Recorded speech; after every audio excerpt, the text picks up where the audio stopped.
Good evening, good afternoon, and good evening, good afternoon, good morning, wherever you're connecting from.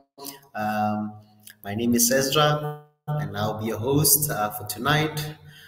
As you all know, family, this is the weekly recap, and we will be having some time to reflect on some of the shows that happened this week, and you know, just do a recap of the weekly shows that happened. Sorry about that, family. My mind is all over the place because I've been busy with something else, and I nearly lost time.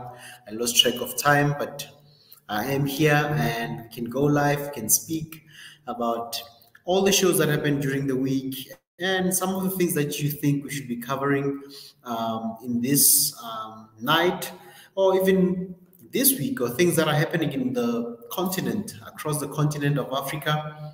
Please join us. Please join us. Let's speak about anything that you feel that is of importance, or things that we need to be highlighting as Swahili Nation, as One Africa. And family, if you're new and you've just joined us, please subscribe to our channel. It's called Swahili Nation and One Africa. We've got two YouTube channels, One Africa and Swahili Nation. And for some people, the other week, we were not going live on the Swahili Nation, but we were going live on the One Africa channel. So once you subscribe to One Africa and subscribe to Swahili Nation, you'll be able to be part of this movement, and you'll be able to catch us live on Swahili Nation. If we're not on Swahili Nation, we're on One Africa. And sometimes we'll be streaming, like tonight, we're streaming both on Swahili Nation and One Africa. So we're back on all the streams. And on Facebook, we have a channel called, our page there, our Facebook page called Swahili Nation. Go and subscribe to that page as well. And you'll be able, if you can also join us through that page. We're also live on Facebook on Swahili Nation.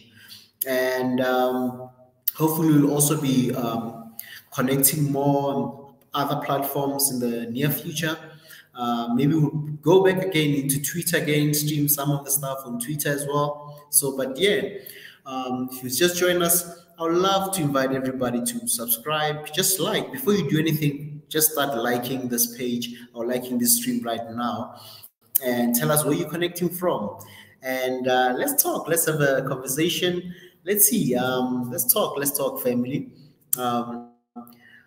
I'm trying to just adjust everything here, family. So excuse me now and then when I pause a lot. But yeah, one of the biggest things that I'll just tell you, family, is to subscribe to the One Africa channel, our Facebook channel. This is our sister channel. If you are a Swahili Nation subscriber, you should be a Facebook also subscriber.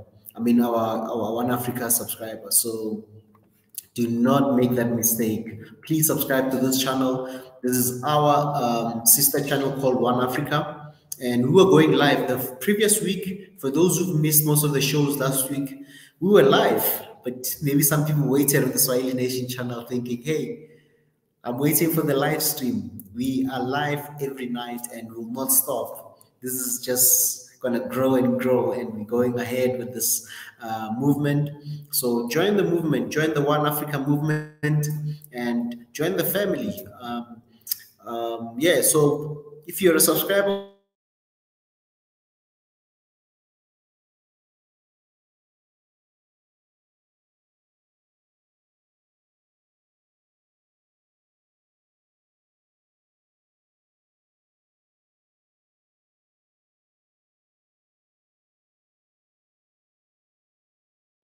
these two channels, before you do anything, if you've not subscribed to Swahili Nation, subscribe. If you've subscribed to Swahili Nation, subscribe to One Africa. So this is our channel. Go and click on that link and also join us there. You can also join the live streams, whenever we go live on Swahili Nation, we'll also be going live on One Africa. One Africa, Swahili Nation, streaming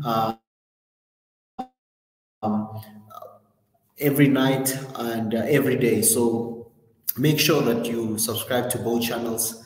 And I'll keep on saying this: subscribe to One Africa, One Africa, One Africa, One Africa. This is the movement. This is another channel that we are using. So yeah, subscribe to that channel. Make sure that you're subscribed on both, and also join the membership program on One Africa and on Swahili Nation on our YouTube membership program.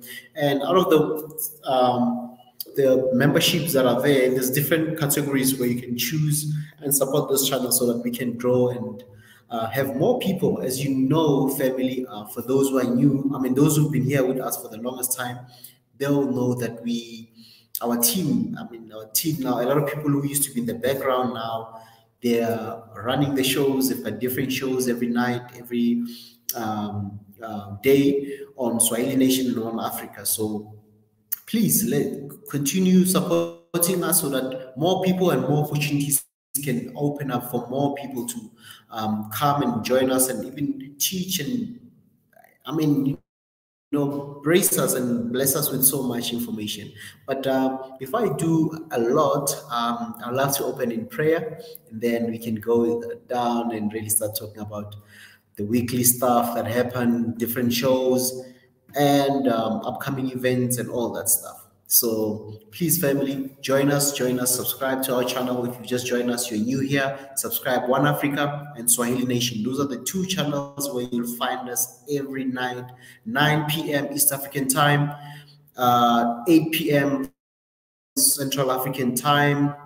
And for those who are in the US, depending on which state you are, but just look at 9 p.m. East African time. What time is it wherever you are connecting from? But I know that people who are in Australia, in places in Asia, some of them it's already morning for you guys. So join us. It will really be great to connect with people from all over the world, as we've already connected with so many people from other parts of the world. So grow with us, be part of this family, and let's make sure that we subscribe. Let's make sure that we support this platform so that more opportunities can rise and more things can be added to this, because we've got a lot of plans, ideas, a lot of things that is out there that we still need to implement, that are still in the pipeline, So the more you subscribe, the more you support this platform, the more opportunities, the more programs, the more content we can upload and even improve on our content. So do that. It's not about just subscribing and having subscribers only, but it's all about a movement. It's all about improvement. It's all about progress, as I already said before in other streams, that we are about positive energy. We are about progress. We are about future. Nothing negative. We don't want negative energy. If you're about negativity, we leave you behind. But I'll start with prayer, as always. Thank you, Abba Father, for this night. As we'll be meeting and speaking to different people, we ask for your wisdom and your grace to be with us. In Jesus' mighty name, amen. So, family, thank you very much for being here, for joining us. And it's really great seeing a lot of people, familiar faces, joining us. And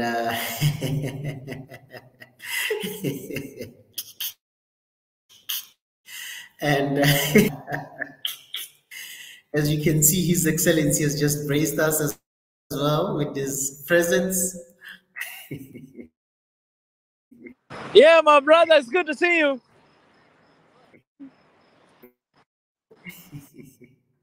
Is It's it excellent. frozen now? Is it? Yeah, Yay! What's up? I'm somewhere in the dark here, my brother. I was like, why not saying hi to His Excellence? Yay! Yeah, hey, I'm very excited because I even shared the group. I just met Swahili Nation One Africa team here from Tanzania. You know, Paul, he has been doing amazing job like with Swahili session. So he has like a couple people who have always been joining the live stream and contributing. So today we kind of like went out and have dinner together, and meet them, kind of like to know them in person because the very first time to see them. Yeah, so I'm on my way home right now, but it was just really amazing to connecting with them. Yeah, I kind of saw the pictures, but I was just rushing to join the stream then. Uh, but I did see the pictures. Let's do this. Let me see if I can share with the family. Others might have seen this panel joining on the Swahili sessions with our host Paul. Let me see. Where is this thing now? Where is that? Let me just try to Yeah. just try to get those pictures, and then so I can just share.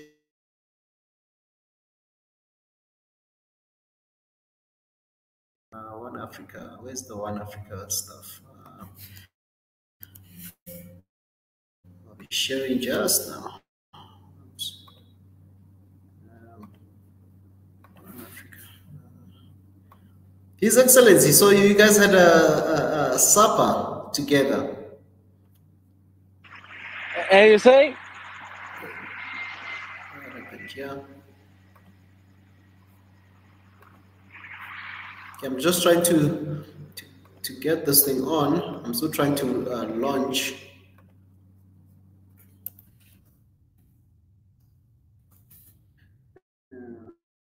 Okay.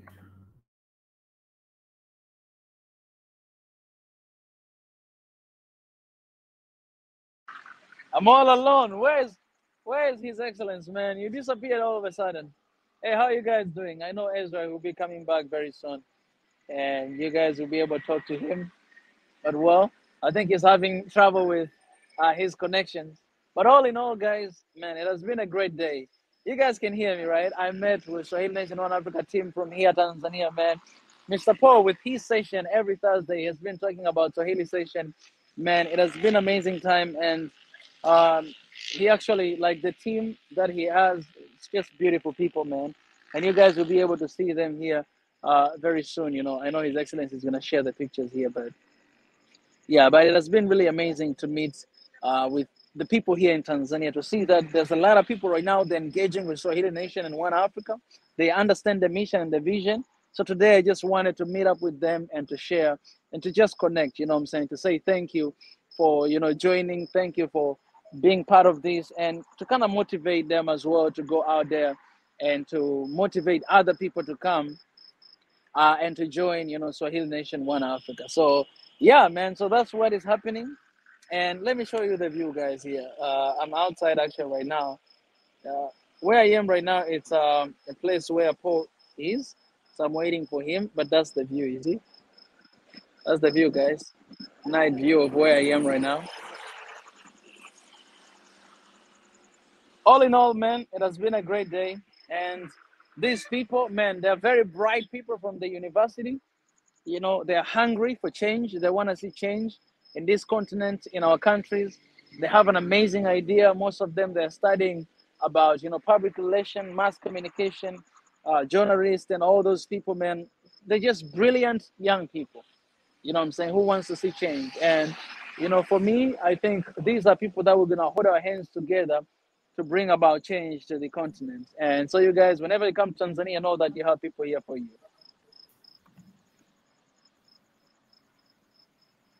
His Excellency, you left me here alone, man. Yeah, I'm still trying to get this thing.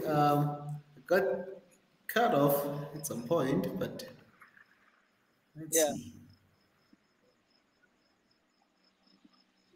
Tim,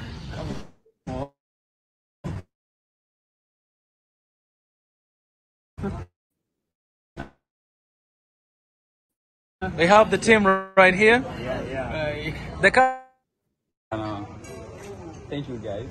Yeah, I'm enjoying working with you guys. Yeah. Isabella. Hi. I think I love everybody here and out there.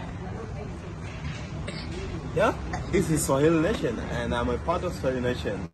We're just here to promote ourselves as Africans. We want to unite Africans to be one Africans, and that's our mission as Swahili Nation. So we are so excited to be here together today. See you. Come on, man. Look at that. Yeah, this is the Swahili nation, and we always believe we are not, we're not believe in trying. We ourselves, we are.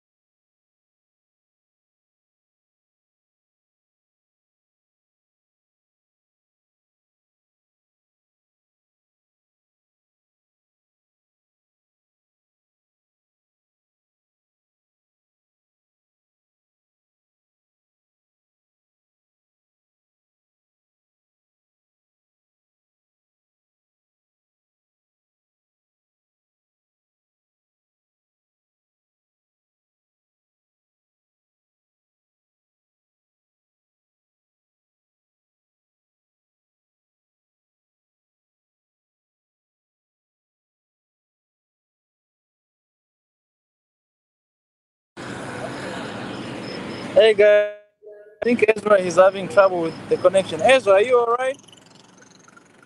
Yeah, man, I'm struggling with connection. You know, my connection keeps on throttling a lot today. I don't know why it's doing that, Yeah, your but connection is let me pretty bad. see. Yeah, but I'm still trying to load gonna load the video again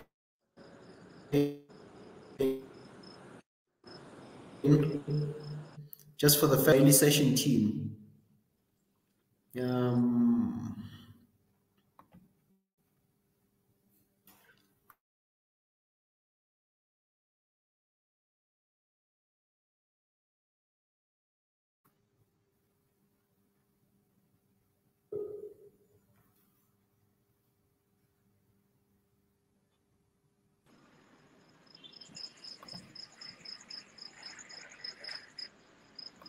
Yeah, everybody.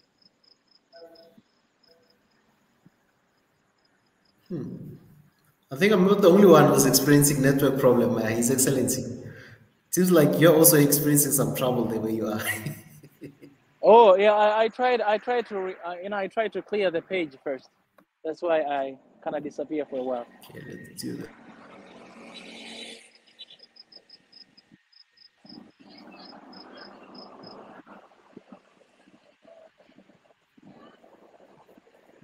Let me see if just trying to share here as well.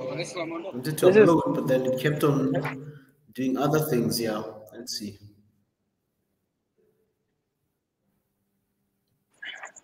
this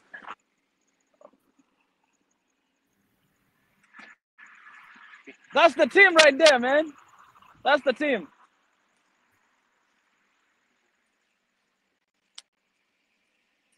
Ezra is having trouble with the internet. Check this out.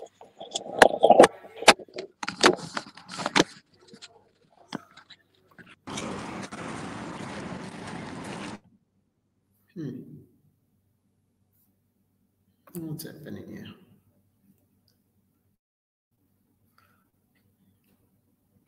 Sorry, family. We just trying to upload some stuff. I'm trying to upload some of the videos that I saw here on the groups. So, and we've been having some challenges with our network. It keeps on disconnecting from my side. Whenever, okay, let me see again. I'm just gonna attempt to share again the video of the Swahili session team with our host Paul. So every Thursday, join Paul 6 p.m. East African time or 5 p.m. Central African time, and just check the time zones where you fall into, and then just make sure you put in the notification icon, and then you get notified whenever we go live. Hey, His Excellency, you look scary right there, man. My brother, I'm actually here in the dark. I'm here with Paul in the dark. Look at this guy. He's right here. Hey, Ezra.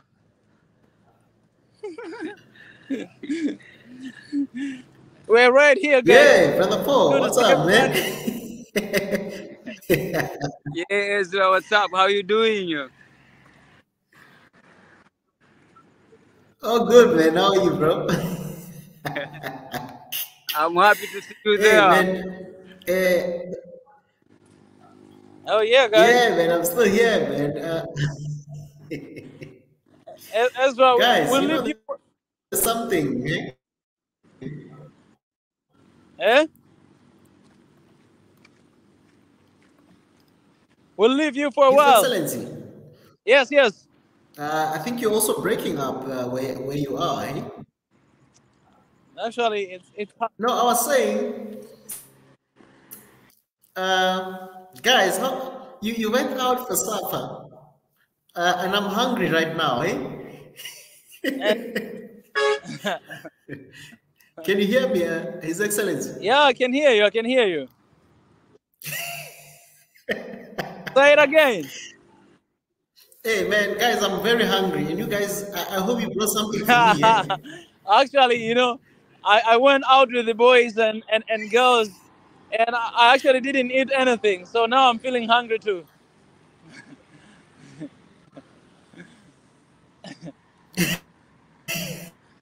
I want some bread. As I have, man.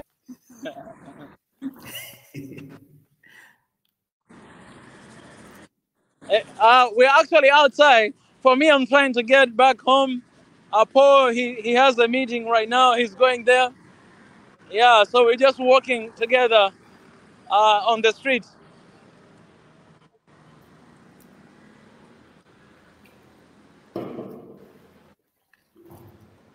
Oh, okay. Yeah. Um, I kind of feel like I don't want to go home because I'm alone most of the time. So today I have this feeling that I want to meet people, but I don't have people to meet with. So I'm just walking here, wasting time, and go back home. This life, man. I don't like what Swahili Nation is doing to me.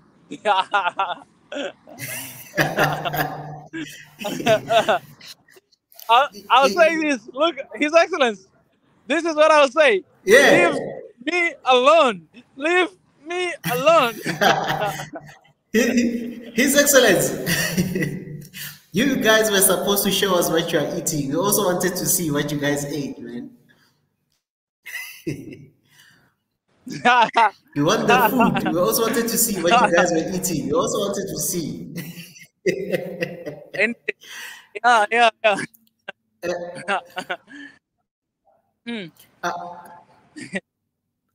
I was saying, I'm sure Dr. Ebenezer, if he hears that you guys were eating without even showing you what you guys are having, he'll really be not happy with that. He wants to see what you guys are having since he was not here this week. And he's the one who initiates us to share that, eh? I'll definitely share with you guys. I'll share with him too. You see, Dr. Ebenezer, he sees potential in everything. That's the potential guy right there. Exactly. Yeah. Exactly. And Then I will leave you, His Excellence. Um, Good luck with the show. You're looking good right there. Yeah, His man. Excellency. Yes. I, I see the guys are already here. I want to share something quickly before you leave, His Excellency. Okay. Um, and just show the guys the team, Okay. the Swahili session team. I want to just quickly share that video again. Oh yeah, yeah. Um, just gonna share the video before you guys leave.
His Excellency. His Excellency. Yeah. Wow, this is Yeah, my nice, brother. man. Yes. And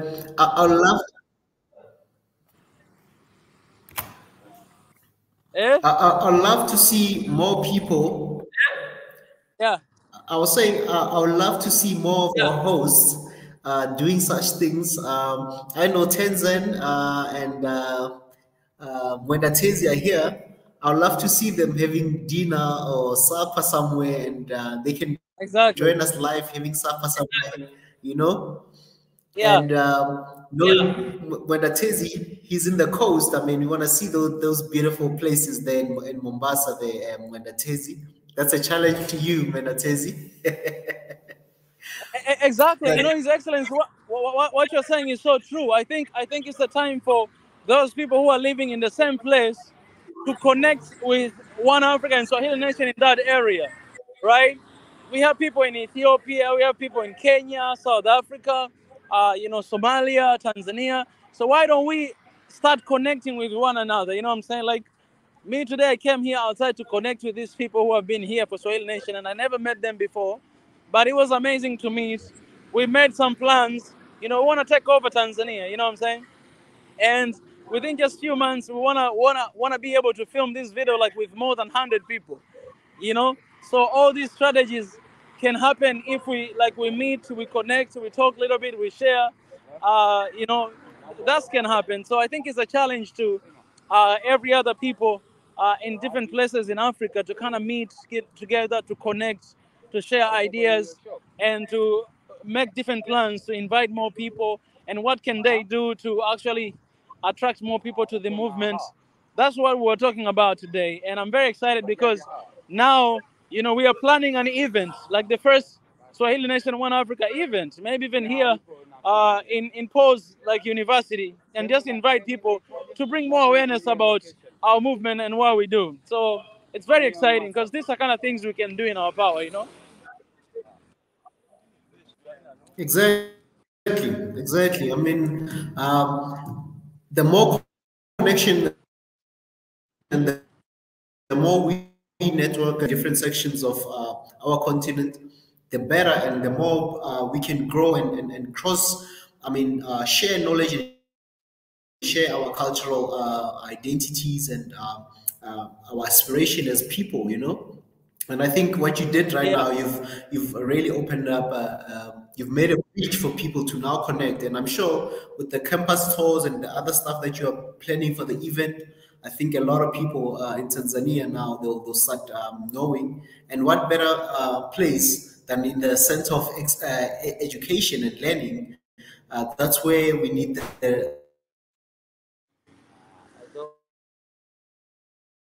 the minds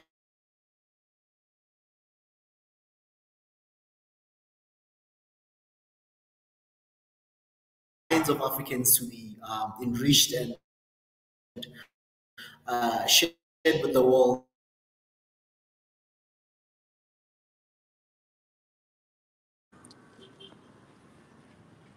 Indeed, indeed. Indeed, my brother. Indeed.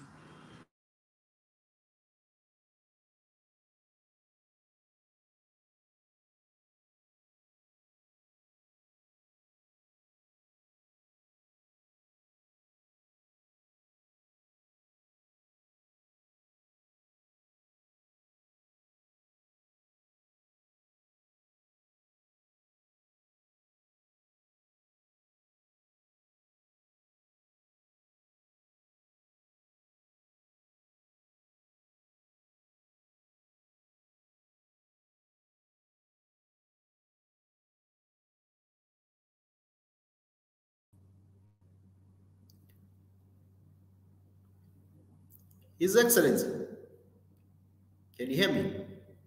I can hear you.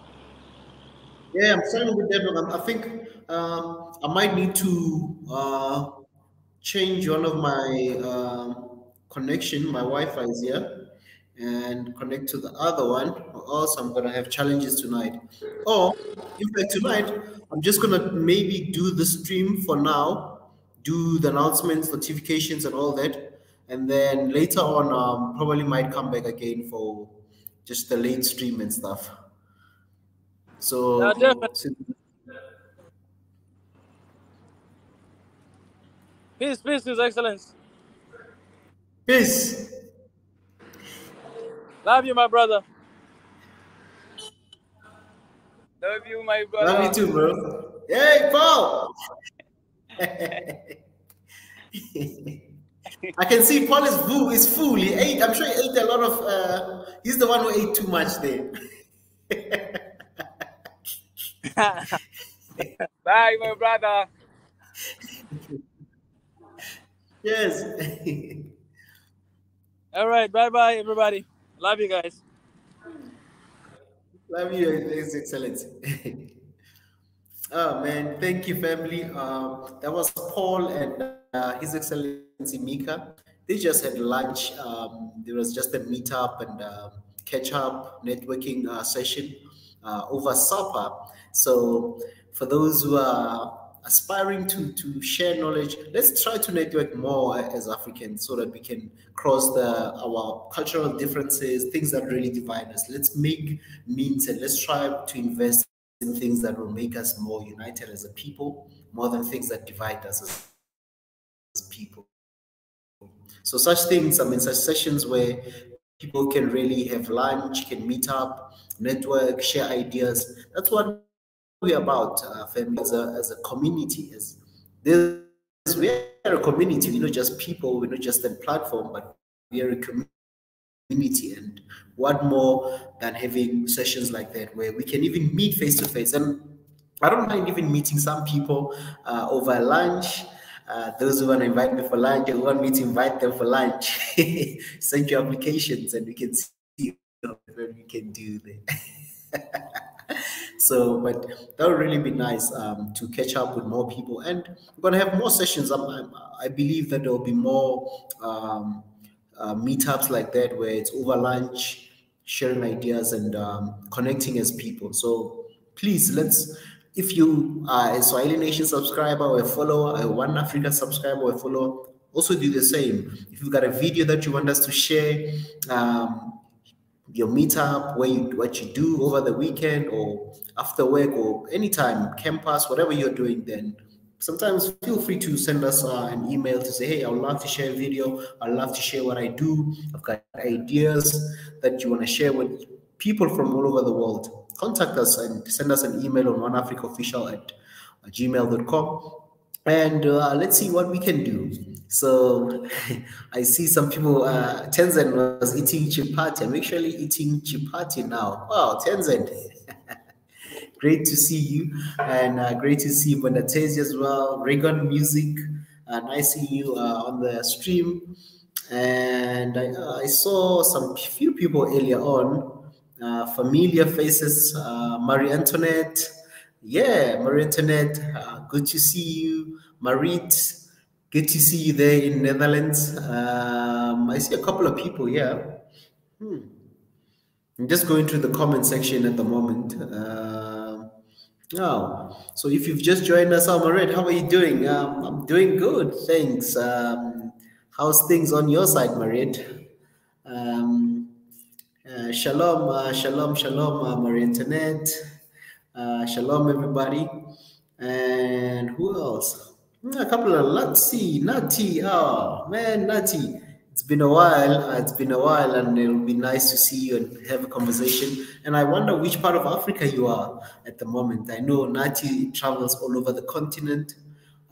He travels a lot. I think the last time I spoke to Nathaniel Samson, I think Nati, are you still in Uganda? You were somewhere in Uganda or somewhere in Kenya. I can't remember, by the border or something. But I think Uganda. I think you were in Uganda and you had some challenges with some connection there. I would love to know where you are, Nati. Where are you right now? Where on earth are you? Are you still in Africa? uh, wow.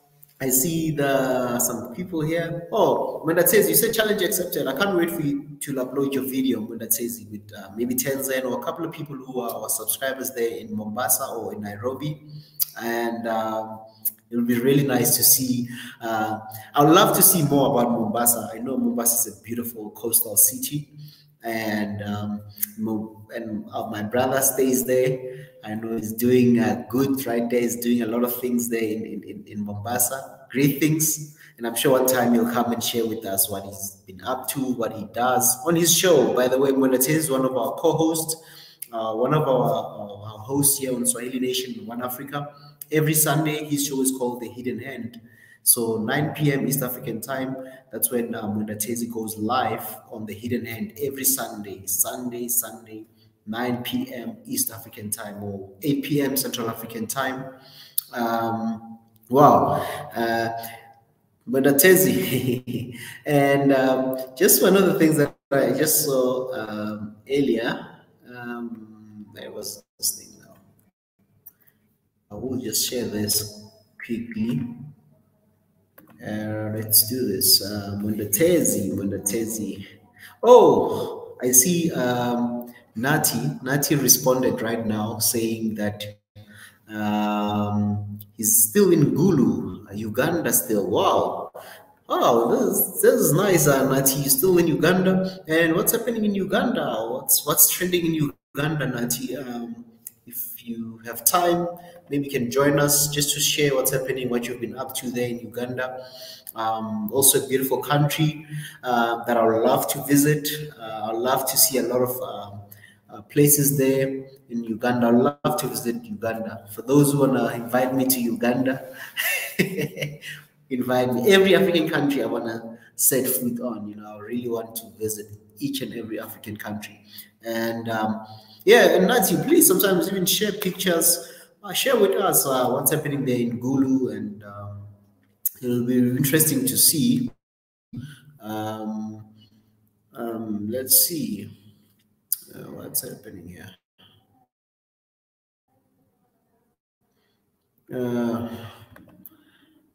Okay. Just prefer to do it this way a little bit. Let me see if I'm just trying to play around with this stuff, the themes, but I think this is much easier to showcase. But hey, family, what have you been up to? What has been your week? Have you been watching some of our shows this week? As you all know, as I was just saying right now about Mundatezi, for those who want to join the Hidden Hand, some of one of my favorite shows, by the way, Mundatezi's shows are always interesting every Sunday. Join him 9 p.m. called The Hidden Hand. That's one of the shows that you don't want to miss. If you're a subscriber, you're a follower of our channel, Swahili Nation and One Africa. And I will not stop emphasizing that we are trying to make sure that One Africa channel becomes one of our familiarize themselves with. It's called, one of our programs is called One Africa. So please, family, subscribe to that channel as well, and make sure that you are part of the movement, and make sure that you grow with us on that channel. So, yeah. Oh, what happened here? Man.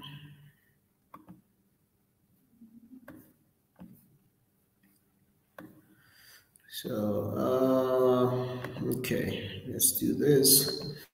Sorry about that.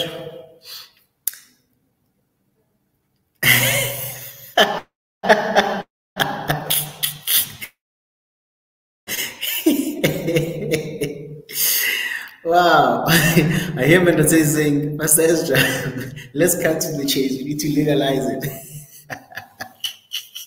I hear you, Mendoza. I hear you, Mendoza. Man, Mendoza. But you know, we'll talk. Yeah, we'll talk about this. Another thing that are also just some of the shows that will be co-hosted. I mean, we host every night. Um, Tomorrow we have Biggie with the Diaspora Talk. Please join Biggie on the Diaspora Talk every Saturday 9 p.m. East African time as well.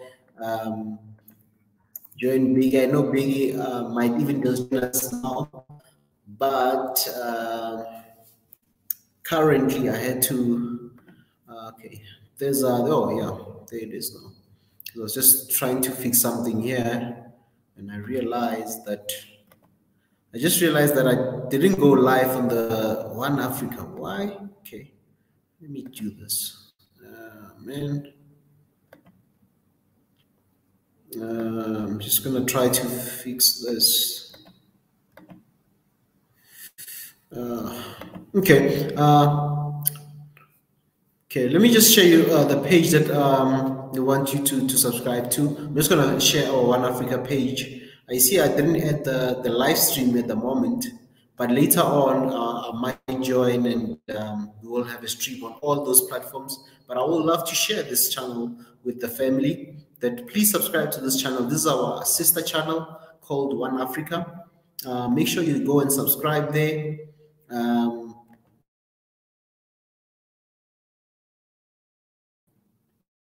and obviously tell that you need to click on and get notified whenever we go live and whenever there's any stream. If you can see here, there's all the streams that have been showcasing since even last week's streams. For those who are not aware that we're not live on Swahili Nation, we were live last week on One Africa channel.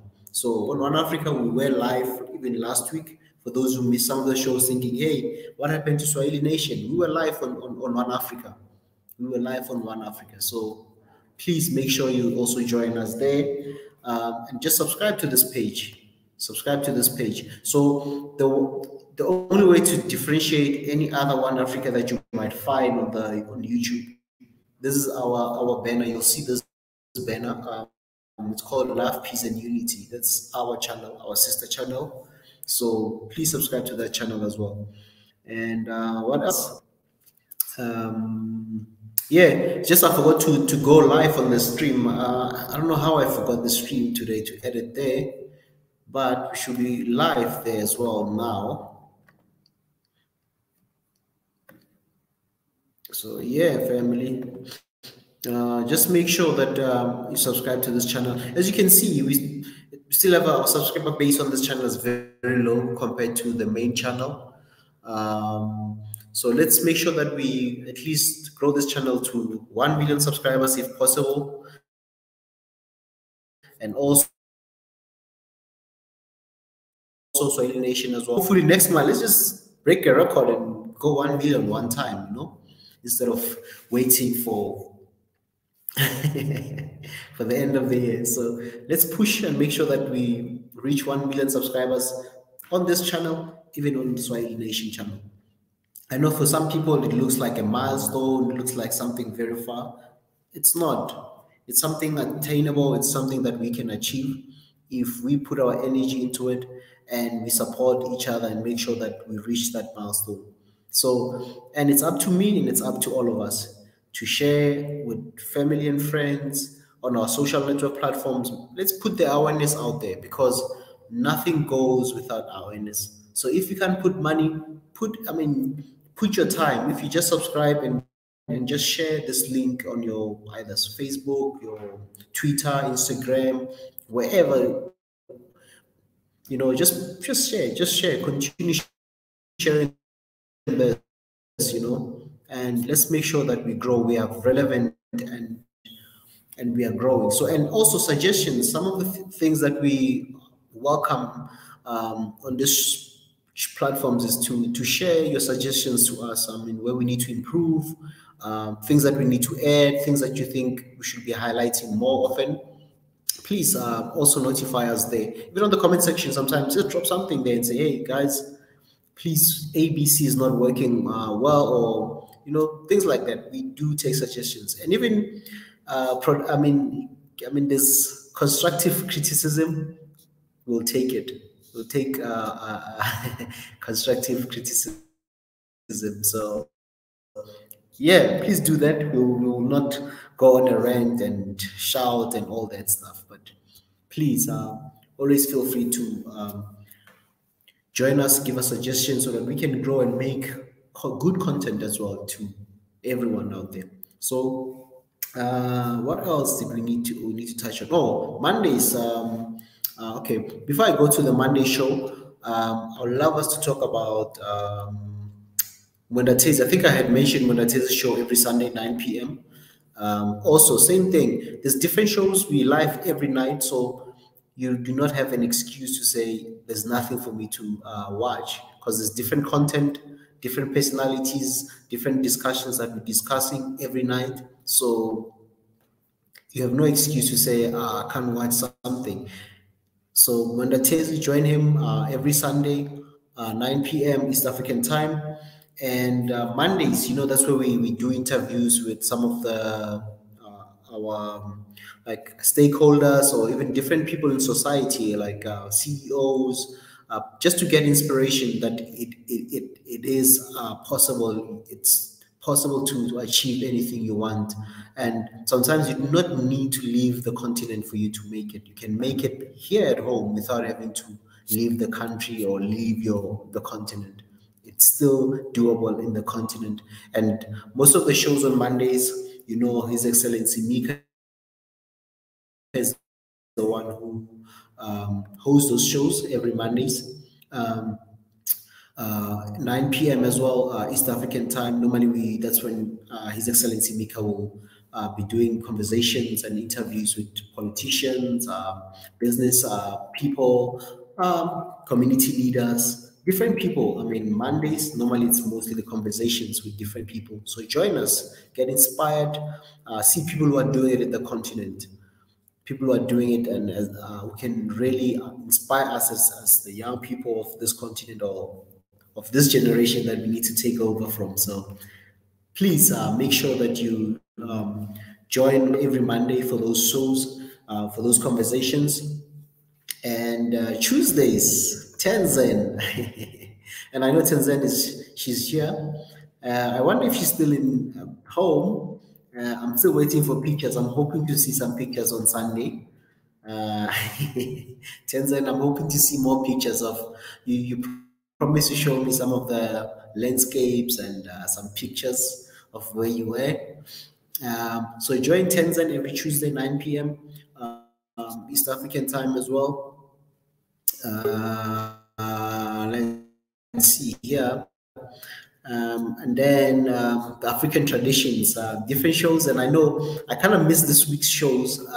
Tenzin, I missed your show this week. One of my favorite, or one of the shows that really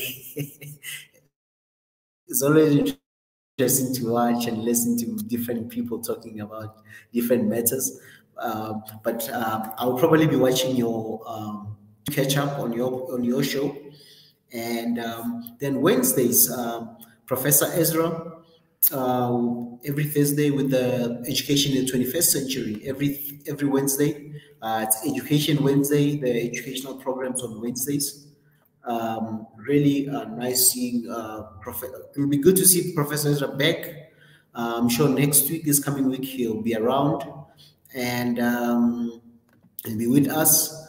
But I know that we've had people covering for him. So Tenzin and everyone who's been really helping and covering for each other, thank you very much for all your hard work. It really means a lot. Every Wednesday, 9 p.m. East African time, education in the 21st century.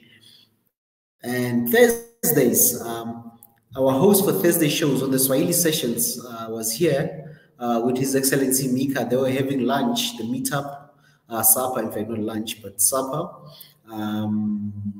The Swahili sessions with Paul, 6 p.m. That's the only show that's very early, or early in Africa. Let me not say early everywhere, but in Africa so it's 6 p.m. East African time. That's like 5 p.m. Central African time, but just check your time zone where you are. And What else? What else? What else? Oh, and then oh, no, that's Wednesday. No. Okay, on Thursday. Sorry, that's Thursday for Paul, my brother Paul in the Swahili session, 5 p.m. Central African time or 6 p.m. East African time. It's called the Swahili session. For those who want to learn Swahili, please join that show. Join on the comment section, ask questions, give brother Paul some recommendations, things that you want to learn on in terms of the Swahili language. I'm sure he'll be happy to teach and share some of his experience as a Swahili speaker. So, and then another thing, on Thursday we've got two shows. Obviously, we've got the 6 p.m. show and we've got the 9 p.m. show. The 9 p.m. show, it's Dr. Ebenezer, every Thursday, 9 p.m. East African time as well. It's called The Potential in Africa every Thursday. And then, let me just share this quickly. From Dr. Ebenezer, 9 p.m. Potential in Africa. I also missed the show this week. I've been just busy with other things that really needed my attention that time. Could not join, but I will be doing catch up tomorrow. I'll watch some of the streams. And again, tonight, every Friday, as you know, the weekly recap. And guys, I'm planning to do a full show every Thursday night. I mean, every Friday night. Besides the weekly recap, the weekly recap is going to be shorter and shorter. I'm trying to make it as short as possible. But later on, probably 12 midnight, 1 a.m. East African time, we might be going live again tonight. Just to catch up with family, talk, invite everyone to come in, and let's see what we can do.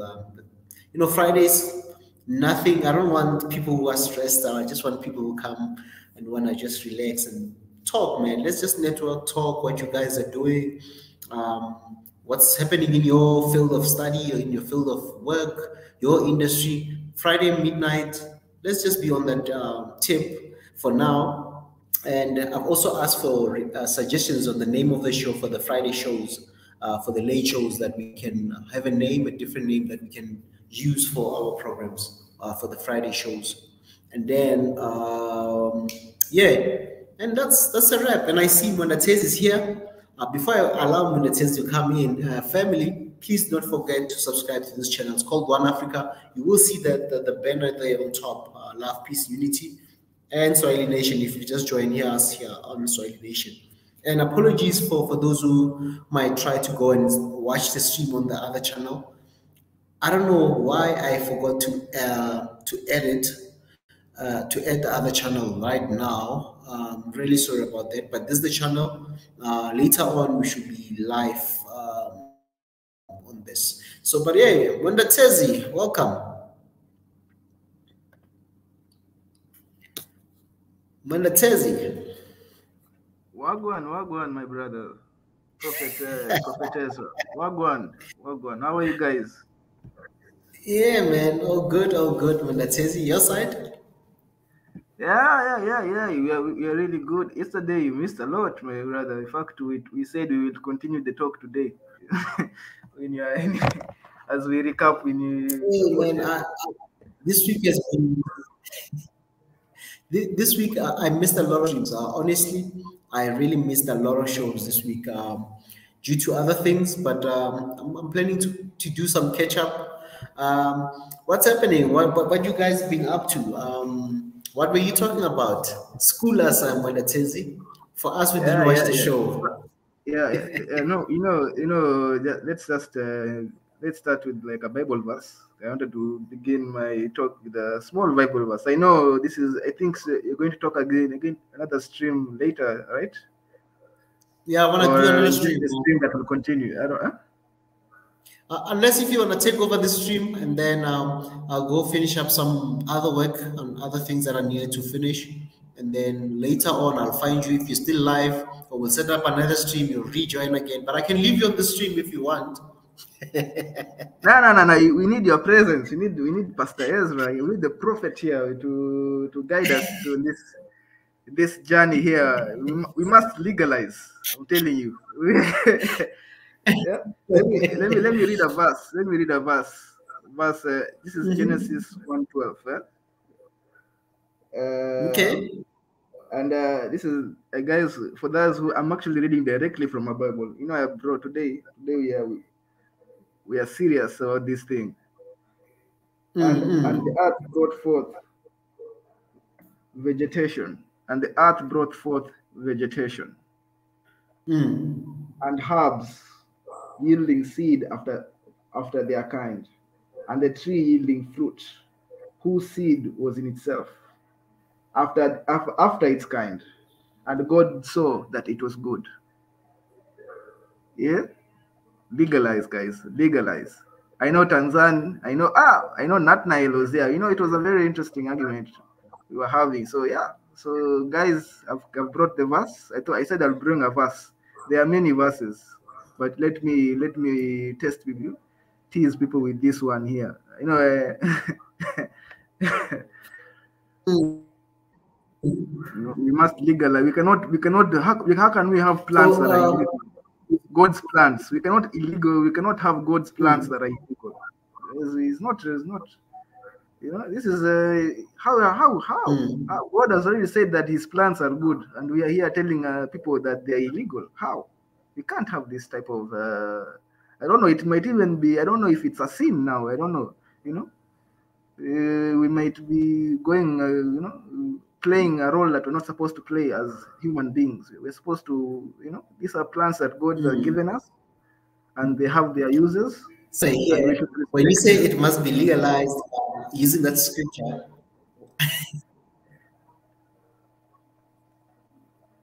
I can't hear you.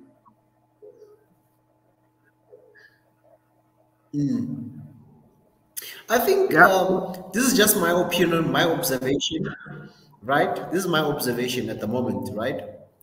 With terms of what you're talking about.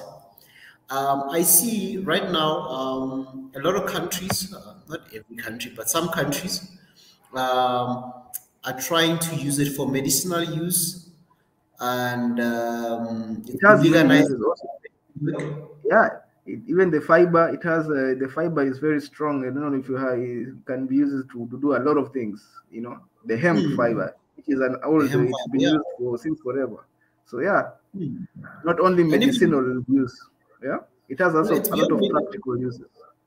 exactly, yeah, exactly. But I'm saying currently the people that this I mean the section of society that's winning the battle in terms of what you say that it must be legalized. It's mostly the medical fraternity, like teams, legal teams, just to make sure that it gets legalized. That's why the medicinal use in many countries, they've won that case. Even people who are suffering with cancer, for the usage of that, it's also been legalized on those bases. And but now I've seen there's just a lot. I mean, in terms of that, there's also energy drinks. By the way, Mondatezi, that's used also for their drinks. Different drinks, by the way. It's not just energy drinks, but different drinks that are also created from what you're talking about. I'll not also use a There lot are of. teas, there are different sets. There are teas, there are drinks, there are pills. You know, yeah, we should not be. You know, even the other just today, or I think is it today, the new president of Somalia, he has legalized mira. You know the mira plant. I don't know if you've heard of it. It's a plant that we grow here in Kenya. That it is very popular. You know, I don't know why they had delegalized something that is natural from the earth. You know, but you legalize synthetic. Do you know the process to create what is it? Is it tobacco? Is it the process to create all these other drugs that people are legalizing? Synthetic, so crazy that this is something that is what something that is natural, that is not even that its uses are so obviously beneficial to society. People are stuck with the colonial view that this thing is, this thing is negative, that oh my god, there will be people abusing this thing. Yet there are more dangerous things that are legal all over our place. Sugar is the most addictive substance in the world. Even we are here giving it to our children, giving it to everybody and nobody. But because we have been programmed, the programming and the advertisement and the this global agenda, because the tobacco industry is also has a lot of financial muscle. They see that if this thing, even the alcohol industry, you can even see in the Western world, the millennials are taking less alcohol and taking these other things, because it's, when you look at something that is less dangerous, and it still gives you the whatever you're looking for, whatever you're chasing for. An logical consumer will go for the less dangerous. So there's a lot of huge industry, even the big pharma. They don't want this thing because it is natural. And we have to understand, why is the global world order against the natural things in here, because things they cannot capitalize. That's my point.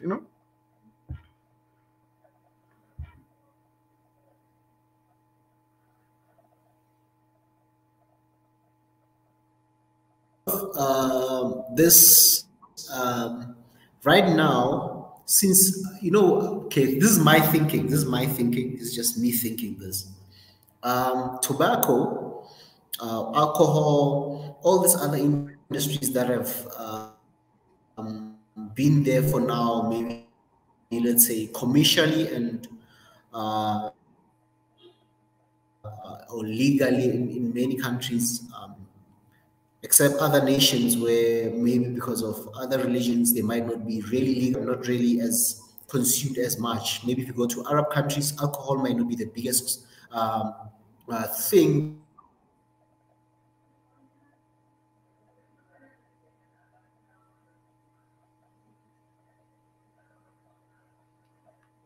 Pastor Ezra,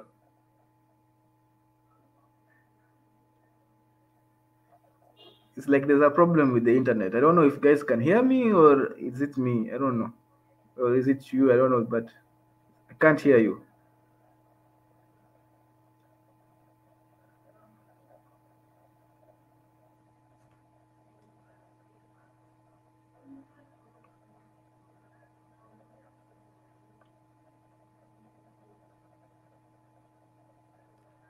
Okay, okay. It looks like I'm here to take over the show until Pastor Ezra comes back. Yeah, man. Aboyak, talking about the much. Are you aware, prior to the Yemeni proxy war, much cropland was used for cat production? Now you see videos of starving children. Yeah, yeah, yeah. Let me tell you something. That is an economic issue. That is not, food in the modern world. In the modern world, my brother Boyak, food follows the money. Even here in Africa, people are starving. Yet we have a lot of bare land that can be used for crop production, but it's not used. It is just there, unused land. You see, so Aboyak, the problem in Yemeni is a poverty problem. The problem is food will always follow the money.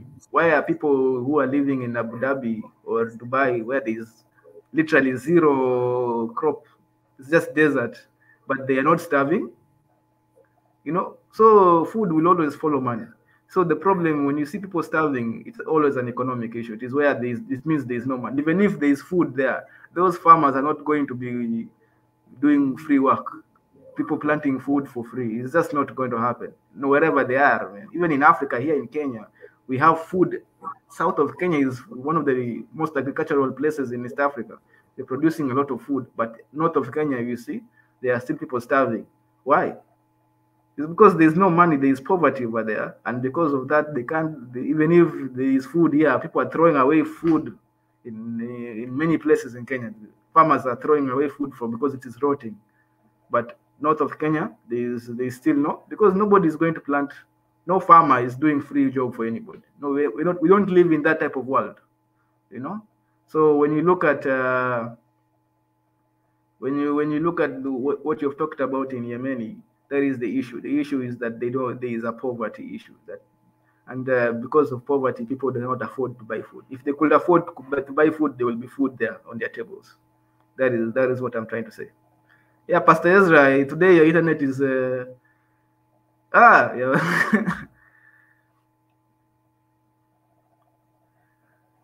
No. Poverty and drug abuse, are they related? Okay, okay. Yeah, there is a lot of yeah.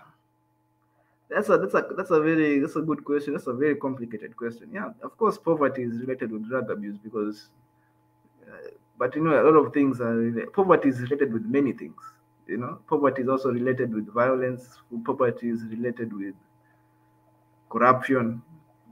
So yeah, poverty is related with all these vices. But yeah, but I'm sure I don't know about Yemeni though, but because I will assume it's a Muslim country and drugs like alcohol are supposed to be illegal or stuff like that. So I don't know why you will blame cat, where countries where drugs are legal and they're not really going through the same issues. So yeah, it's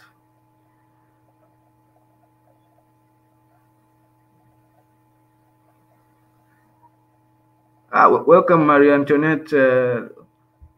Samira, you're back here. What about the negatives of marijuana, psychosis, schizophrenia? Now, this thing, psychosis and schizophrenia and depression, these are not proved things. These are not proven things. These are not proven facts.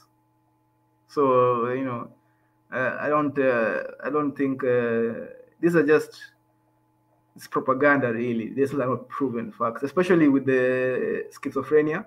If they have no proof that marijuana causes schizophrenia, or people there is just no proof. There is no evidence. There is not enough information collected to prove this. So yeah, in Netherlands they have taken steps to decriminalize synthetic drugs due to counter drug.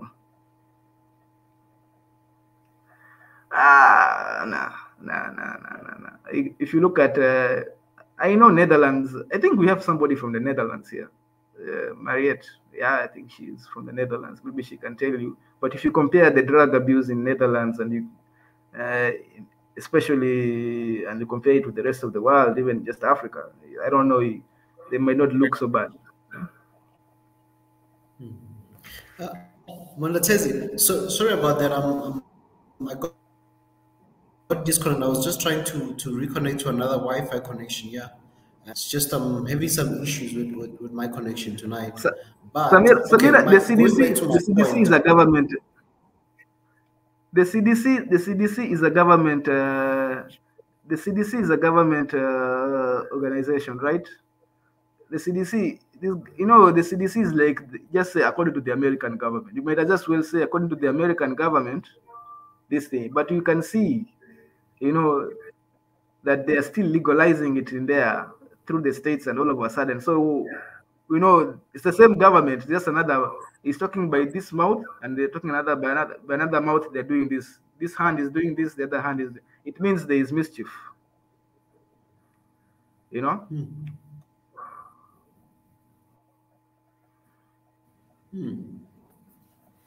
Aboyake from the Netherlands. Yeah. Just going back to my point before I got disconnected.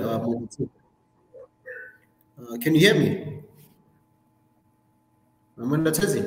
Yeah, I can hear you. But you're breaking up. Can you hear me?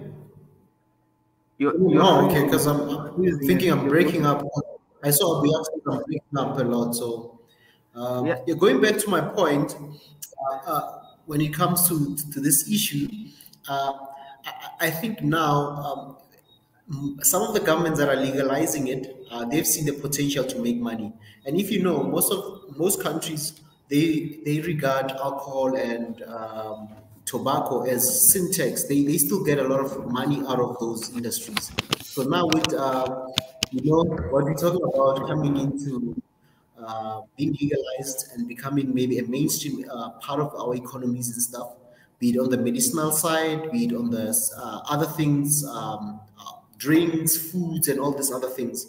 where they see money, where the state will not sponsor anything when they don't see money. Before, I think people who failed before was because they didn't show the government's money that, hey, this is the potential where you can make more money out of this.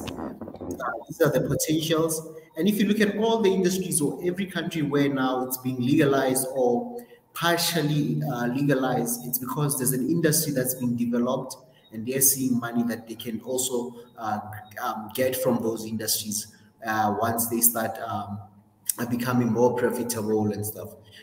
Generally, before, I think in the years past, it was most of the people just thought, oh, this thing is just about, smoking, but it's more than just smoking. It goes beyond that. There's other or developed, but now with technology and so many things are out there, so they see the potential to make money. Hence, I see a lot of governments are starting to relax more of their laws regarding that the hemp industry, for example. I Yeah, see Nat is here. I see Nat yeah. is in. Wagwan, Prophet Nati. Wagwan, Prophet Nati. But Good evening, guys. yeah. But let me answer you, my brother, Prophet Ezra. The problem is that why shouldn't Africa make money too? Like, why everybody they are making money? Why shouldn't we also make the money? It's like we're talking about why Africa is poor here all the time. Like, then let's make the money. You know, let's use this thing the way we use everything else, and let's make the money. No, I get you. Let's just hear what Nati has to say. I know you guys have maybe a different view of things, but Nati, Yeah. welcome. Let's hear Prophet Nati. Good Bless up, evening, bless guys. up. No, I just Oh, want to good. start my platform with a question that, first and foremost, I don't see this platform of us discussing about legalizing drugs should be even a priority, simply because we have more pressing needs than legalizing and selling drugs, simply because it worked or failed somewhere else. But I want to ask Mwenda Tezi, by legalizing the drug, tell me at least 3 advantages that Africa would benefit and its people. And give me examples of countries by selling drugs have really put their economic in the main well-to-do stratas in the world. Okay, that's a good question. I'm going to start by China. China actually sells planted the weed and the drugs. Not okay, the plant, and they made 1.2 billion dollars from it. So yeah, that's a lot of money, right? And China is loaning Africa here. Maybe we should they're loaning us the money they make from these things. So maybe we should also be Is it making legalized in China though? yeah, but they are planting it. One question. They cannot. No. Yeah, Is it legalized in China? they You see, cannot plant it. Yeah, there it's is legal like planting to it the as a point they can government plant it. for medication, and legalizing it is for domestic use. Legalizing is that I will be able to use drugs on the streets and carry it, and I'm Yeah. justified to do that. But as the government Okay. Let me. producing it and making money out of it is a different thing. So we have to differentiate some things. When we're talking about making money and legalizing is domestically that people are allowed to use it anyhow, and they are free to do so. But making as a government money by for for for for medications is a different thing. So the legalizing, and so I want you to give me 3 advantages that Africa can make. Remember, we are talking about Africa, which has coltons, which has all sorts of untouched resources.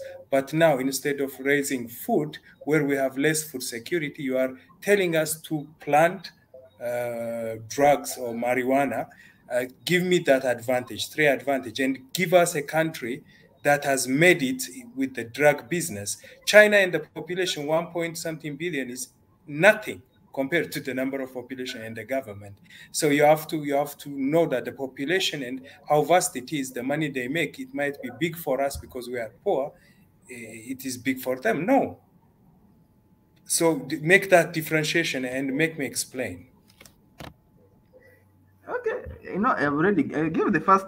China is the best example I can give because China is, and although I'm sure the United States is also making big money. I'm sure Canada is making money.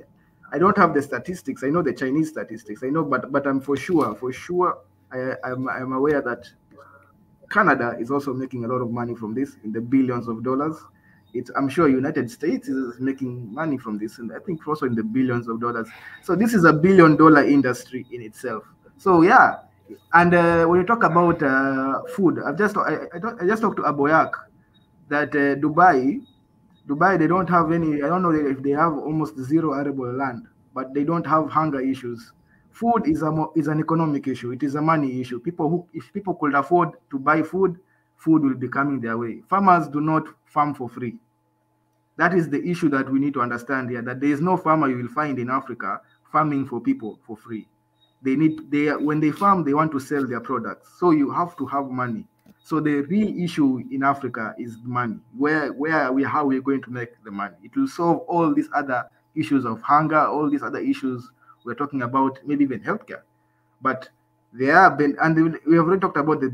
I think yesterday, Marie Antoinette posted plenty of links. I think we are going to repost them here again, and we about the medicinal value That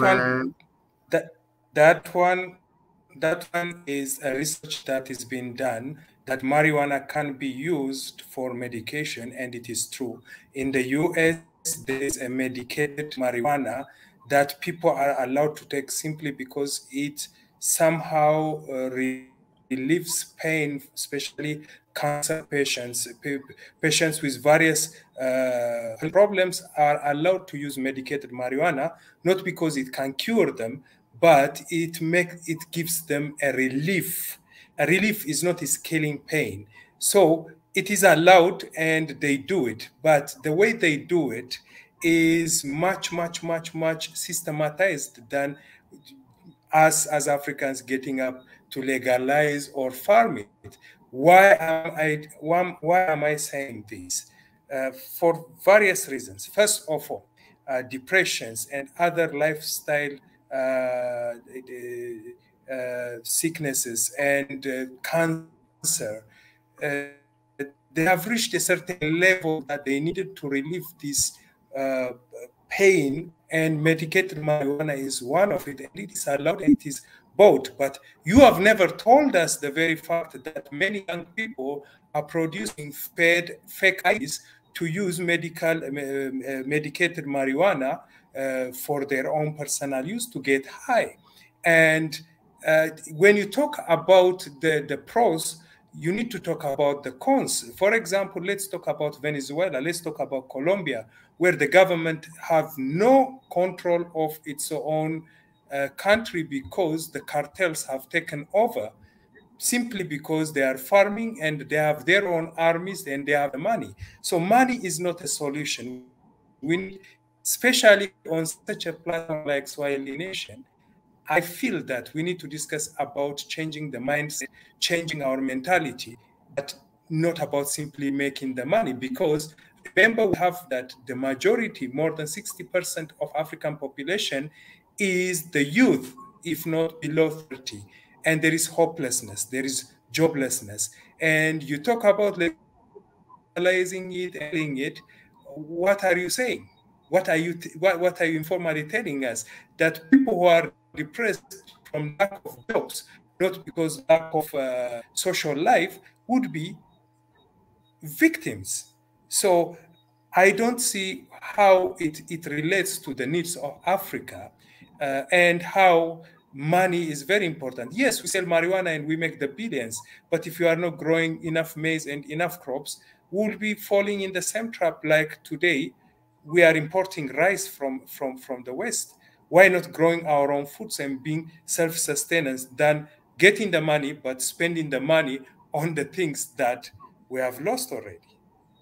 where we can provide for ourselves. Can you give me really a balanced? The medicated part I can understand, but in a country where people are really dying from just vaccines, few basic medications, for us to grow marijuana because it is medication and all that, I doubt it will solve our problem, because there are people who are dying from a simple tetanus shortage in Africa. This is our reality. So let's have a balanced view of the whole reality. Otherwise, yes, you can be farming marijuana, but remember, 50% of it will be ending on our streets with the guys who do not have jobs, who do not have nothing, and it alters their mind. They will never be productive. And that is basically what's going to take place. Okay. You've made some very good points. Let's tackle them one by one. First of all, you talked about the cartels, right? You talked about the when cartels and the illegal marijuana business, which is happening in Africa. It's already in the ground and it is everywhere. It is not something that is hard to get anywhere in Africa. So it's already in the ground. When you don't legalize it, what you're now bringing is now you're giving power to those cartels, because now they can operate in the dark. They don't, without regulations, without anything. You're just giving them the power to do, because it's here. You know, I'm not talking about something. My brother, we're not introducing it to Africa. We are legalizing it. We're not introducing it. It's not something that we're introducing. It is in Africa. It has been here for a while. It's not new. We cannot work on a control mechanism and a policy that would curb this problem, not legalizing it so that they come out in an open. That would be a very weak analysis of the whole thing. Anyways, it's happening underground, and it is taking place, and we cannot control it. Why don't we control it? Let's come up with a policy. Allow me to complete my point, my brother. Yes. Prophet, let me complete my point. That yes, look at people like to give a very good example of Portugal, right? Who legalized all the drugs and they found out a lot of good results from that, right? The statistics went well. The drug abuse went low. When you regulate these things, it becomes easier. When you legalize, now it becomes easier. And we talked about China. Because there is no way you can grow it in China without it being legalized. Yes, it is heavily regulated, definitely, but it has to be legalized first, then regulated. Like, hey, this is how you're going to do it. This is how it's used. And the regulations vary per country, but they have legalized it. So, and people like to focus on the stoners. And I keep telling you that these guys don't have a hard time accessing it. It is not difficult to access it in Africa. This is not something we introduced. It is already here. We are seeing it. It is not. In fact, even when you legalize it, it's not going to become even more. It's probably already saturated. So what we're saying is, let's legalize this thing the way South Africa is doing. And when you talked about, we should not be talking about marijuana in Swahili nation. But in the ground, it's a political discussion that's happening all over Africa. It's actually a huge president in Kenya right now. It is a huge. It's contested it's a huge policy in the presidents who are the candidates are really talking about it. So this is an issue that is happening in Africa, and if we are supposed to be, we cannot risk being out of touch with what are the issues being discussed in Africa and the issues being discussed in Swahili nations being two different types of issues. It would be like now we're just out of touch talking about things that Africans don't care about, because clearly they care about this thing. That's why it's becoming an issue in the political circles all over Africa. South Africa legalized. Rwanda is about to legalize. This is a thing. This is a political movement. This is actually part of what should be talked in Swahili nation. That's what. Yeah, I don't understand. When you come from the perspective of its negativity, the stoner, because that is the propaganda that has been pushed. First of all, 5% of people who use marijuana, and less probably, actually get addicted. Let's talk about the nature. Well, let's talk about the nature of because you are just simply saying that the negativity must stop. Is marijuana a drug or not? Because we need to understand. Marijuana is a drug. The same way Mira is a drug. It's a drug. Yes. Yes. So a drug is something that alters the human mind, right or wrong? Yeah. Right or wrong? Yeah, yeah. It's something that right. So Actually, a drug is basically, there are the two human mind. major No, the parts. human body. Uh, It is a chemical. Yeah, it's a chemical that alters can I the. continue? Yeah. A drug is either a sedative that would slow you down or a stimulant which will stimulate your senses. But in both ways, it alters the mind. And the reason why I said legalizing or selling drugs as a part of getting money is not a case for me to discuss for Africa now, simply because we have not used our mind to its fullest and exhausted all our possibilities and resources to just make that leap or jump into legalizing a drug, simply because we need to use our brains before we alter it for so many potentials. Money is not an issue. Africa has money. Basically, what your politicians who are discussing these issues are having in their accounts can even pay the country debts, but they are just being egoistic and they have not used their mind in one way or another to share that resource.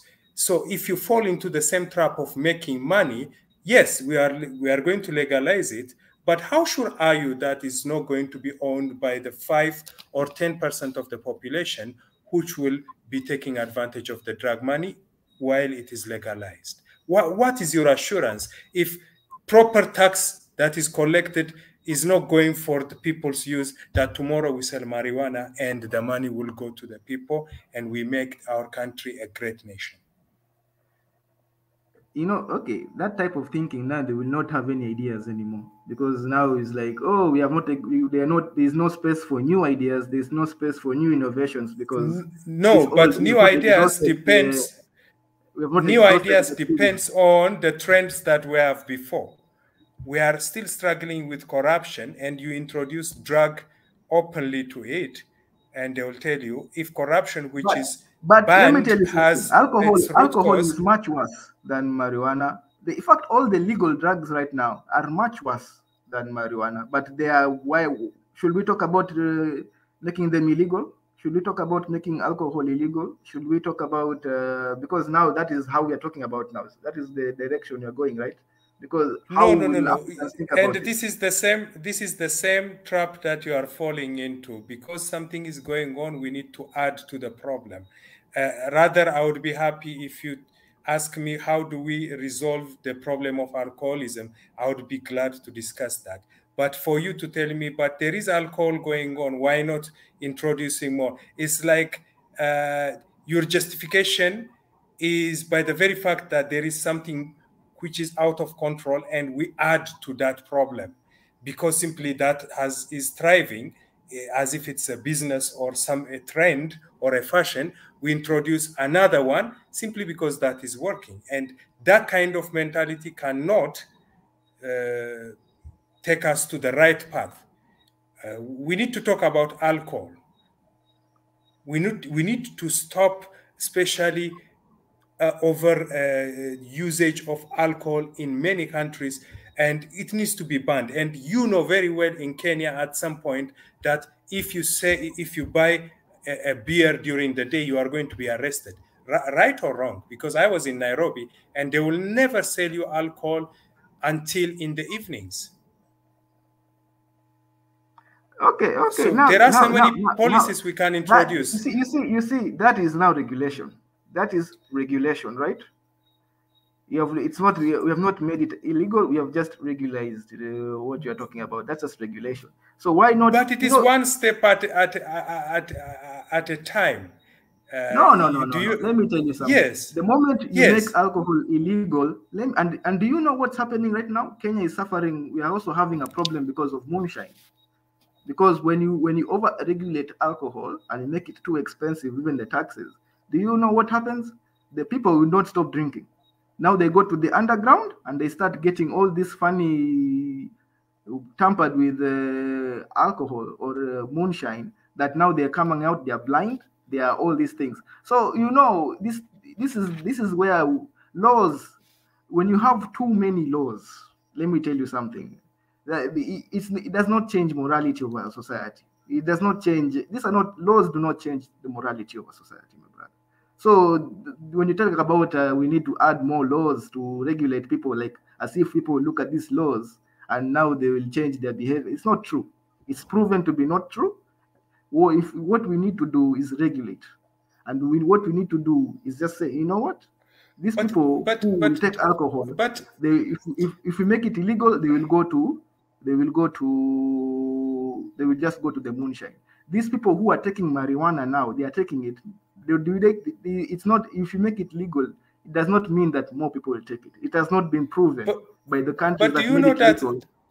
No, the that data. the No, let country me finish my point, my brother. Let me finish my point. The data, you can even look at what happens in Canada, because Canada is actually a good example. It has not been proven that more people, they legalized it, and they have collected the data, and it has not been proven that more people actually take weed because it has been legalized. The people who will take will continue to take. The people who didn't take will continue to take because it's accessible. It's not something that is not accessible. It is accessible.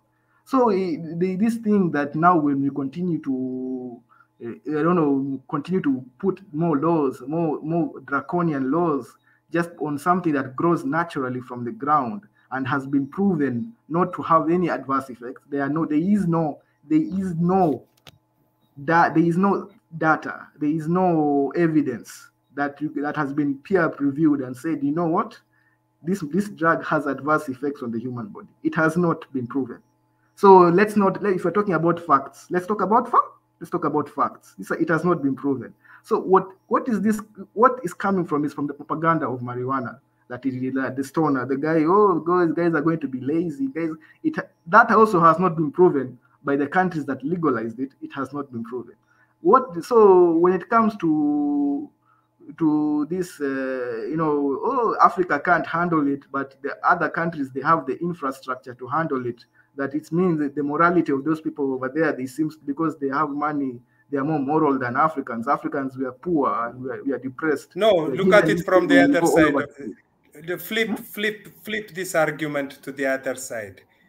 Even if they have legalized it, if you are arrested with a certain amount exceeding personal consumption and with an intent of selling it or distributing it, even in the legalized countries, you will be arrested. So don't assume that legalizing is just carrying a sack of marijuana on the streets and just showing off that it is legal. Don't assume some things. Even when it is legalized, it is regulated. You have to know this very well, and you have to look for these countries that you are talking about. China, as far as I know, it's not legal, and if you are caught with a drug, you will be arrested. But since you have said they have legalized it, I want to take it from you. But as far as I know, it's not. But legalized does not mean that if you are caught with an intent of distributing or from a certain amount that is more than personal consumption, you will still be arrested. So don't just assume some of the things that you're talking about. That's one. Two, even alcohol in many countries, in as much as it is open, public drinking as a law exists.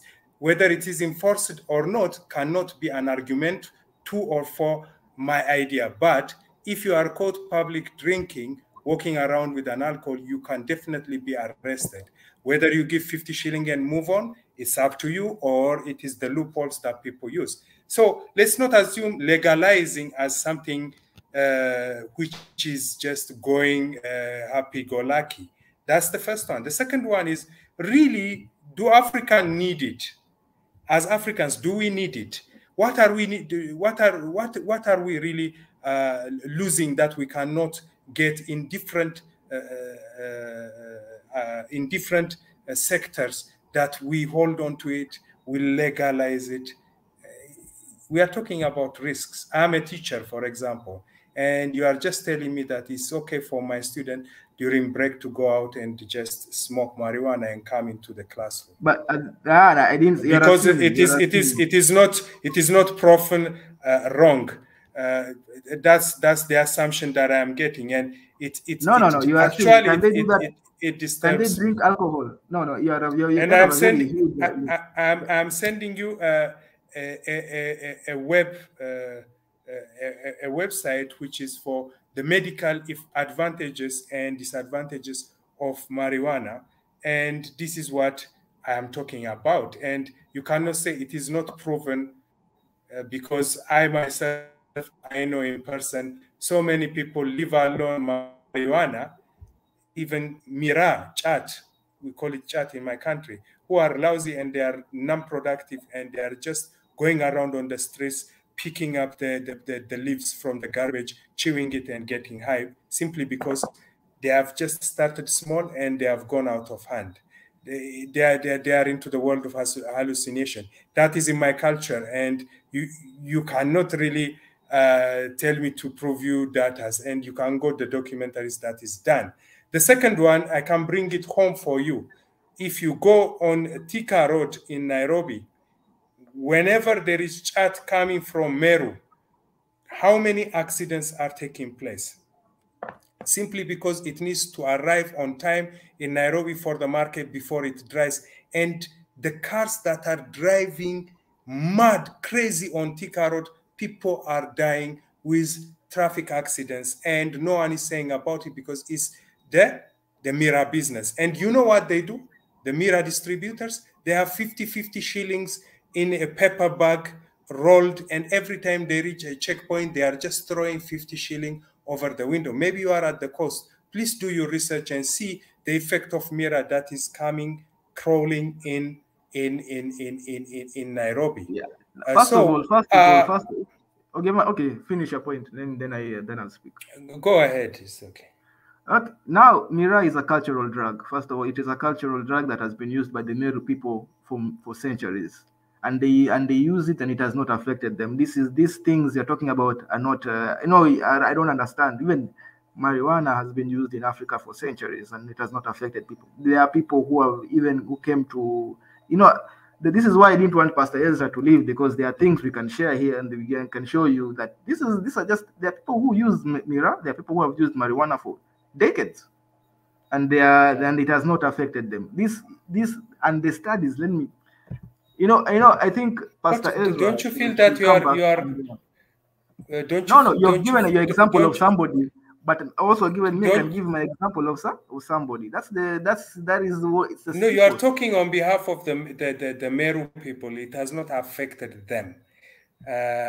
No. I can give you a video. I can show you a video of a Meru person saying that Mira does not affect us. This is our cultural drug. We use it all the time. It has not.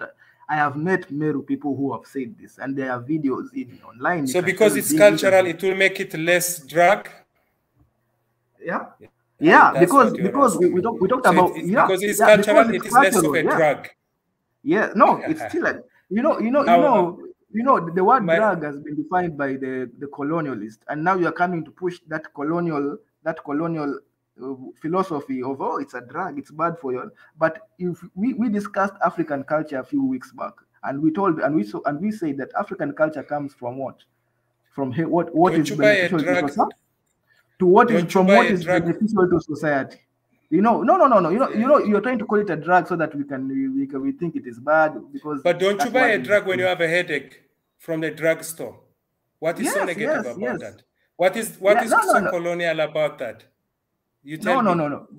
No. When you call we go to drugstores. Let me finish my point. You spoke and you don't want me to finish my point. You see, that is now. Let me finish my point. That when you talked about the Meru people, because that was where my point is, that they have done it, and you talked about the culture, that it is because it's a culture. Culture, we talked about a few weeks ago about African culture, and it says that everything that became cultural was because it was beneficial to society.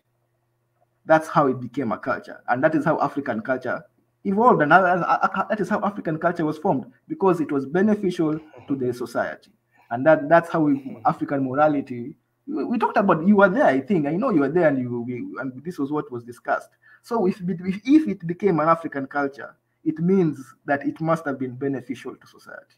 So yeah, so you cannot come Didn't now we? and say no, it is Didn't a drug, it is bad for people. And in Kenya, it no? has been Because you proven. are The committing. Kenyan medical, You are the making. Kenyan medical, and the Kenyan medical society has You are proven, making because a this is very a big Kenyan drug. assumption, and logically, That's you are committing a fallacy which is called red herring. You create your own argument and draw your own conclusion. When we talk about traditions and cultures, we've talked about the cultures that we need to change. There are cultures that we need to change.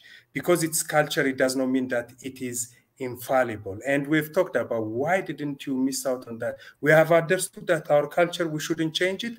Therefore, this is our culture. Then if so, why do you appeal to the Western, the Chinese tradition of legalizing drug and want to bring that culture? If no, that's what you no. are It is pushing the on. tradition of illegalizing Because it. if we The talk tradition is about that, illegalizing. if I flip that argument, you see, it cannot work. But what I'm trying to say is, let's not really jump onto the Western, this is a colonial, this. There are some things that we need to come out and understand that, for example, drug is a colonial concept. But as you still go and buy from a drugstore a medicine for your ulcers, a medicine or a drug for your headache. So it's something that you need to be very objective about. That's the first thing. The second thing here, Aboyak, I want to really bring in people who are on the comment section, talked about Nathaniel. What is your take on caffeine abuse by youth through energy drinks, for instance? This is another thing. Caffeine in and of itself is been discovered, but anything can be abused, even caffeine.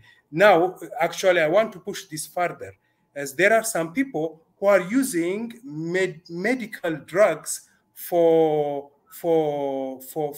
as an ecstasy. But this medicine is out in the market for people who have some what do you call anxiety and whatnot, and they are using those drugs to treat their anxiety. But there are others who do not have anxiety, selling those pills in nightclubs to get high and use it as an ecstasy. So everything, when it is abused, is wrong. I am not saying that medication, yes, it relieves pain, yes, it is even used with tea, yes, but when it is abused, then it's a different story. Now, you are assuming that it is medicinal, therefore it cannot be abused. Everything is likely to be abused. No. And especially when you have young people in the house who cannot say no and you legalize it for them, you are just compromising the society. You are not assuming the very fact that everything can be abused. You've made a huge assumption that now, because it is legal, it is going to be now free. Everybody, even the children, now they will be taking it down. When you legalize it, now you put regulations. Now is when you start having. What is legalizing means? Legalizing means it can be used in your country. When you make it illegal, the way it is in Africa right now, that you can't even plant it for medicinal purposes, you can't plant it for anything. You can't do it for research. You can't plant it for anything. That is now illegal. When you legalize, it means that it can be planted, it can be used for research, it can be used by doctors, it can be used for anything. And now it can even be, it can be discussed as a regulation. Now they can be put, before, when it is illegal, you can't put regulations on it. It is now illegal, whatever in its presence, whatever, you can't put regulations. But now when you legalize it, is when now you start introducing regulations. That now, okay, we want to, and you talked about the THC and CBD. THC is what makes people high. It's what makes you feel euphoria and all that. You can remove it and you make it 97% CBD. And that can be a regulations. Like, yeah, we will plant it, but we plant with the ones that have 97% CBD. And now even people, when they use it, they won't get high. So, but they can still have all the medicinal uses. It can still be used for industry.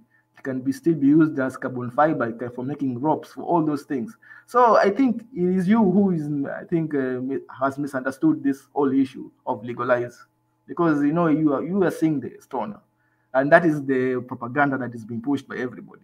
Oh, the stoner, the stoner, the stoner. But you don't see all these other benefits and how it can be regulated. And second of all, the biggest example is Portugal, where they legalized all the drugs. And because of that, they can now even regulate them. They can now know the true statistics of people who are using these drugs. They can help those people who are using these drugs, because now they have put the cartels out of power.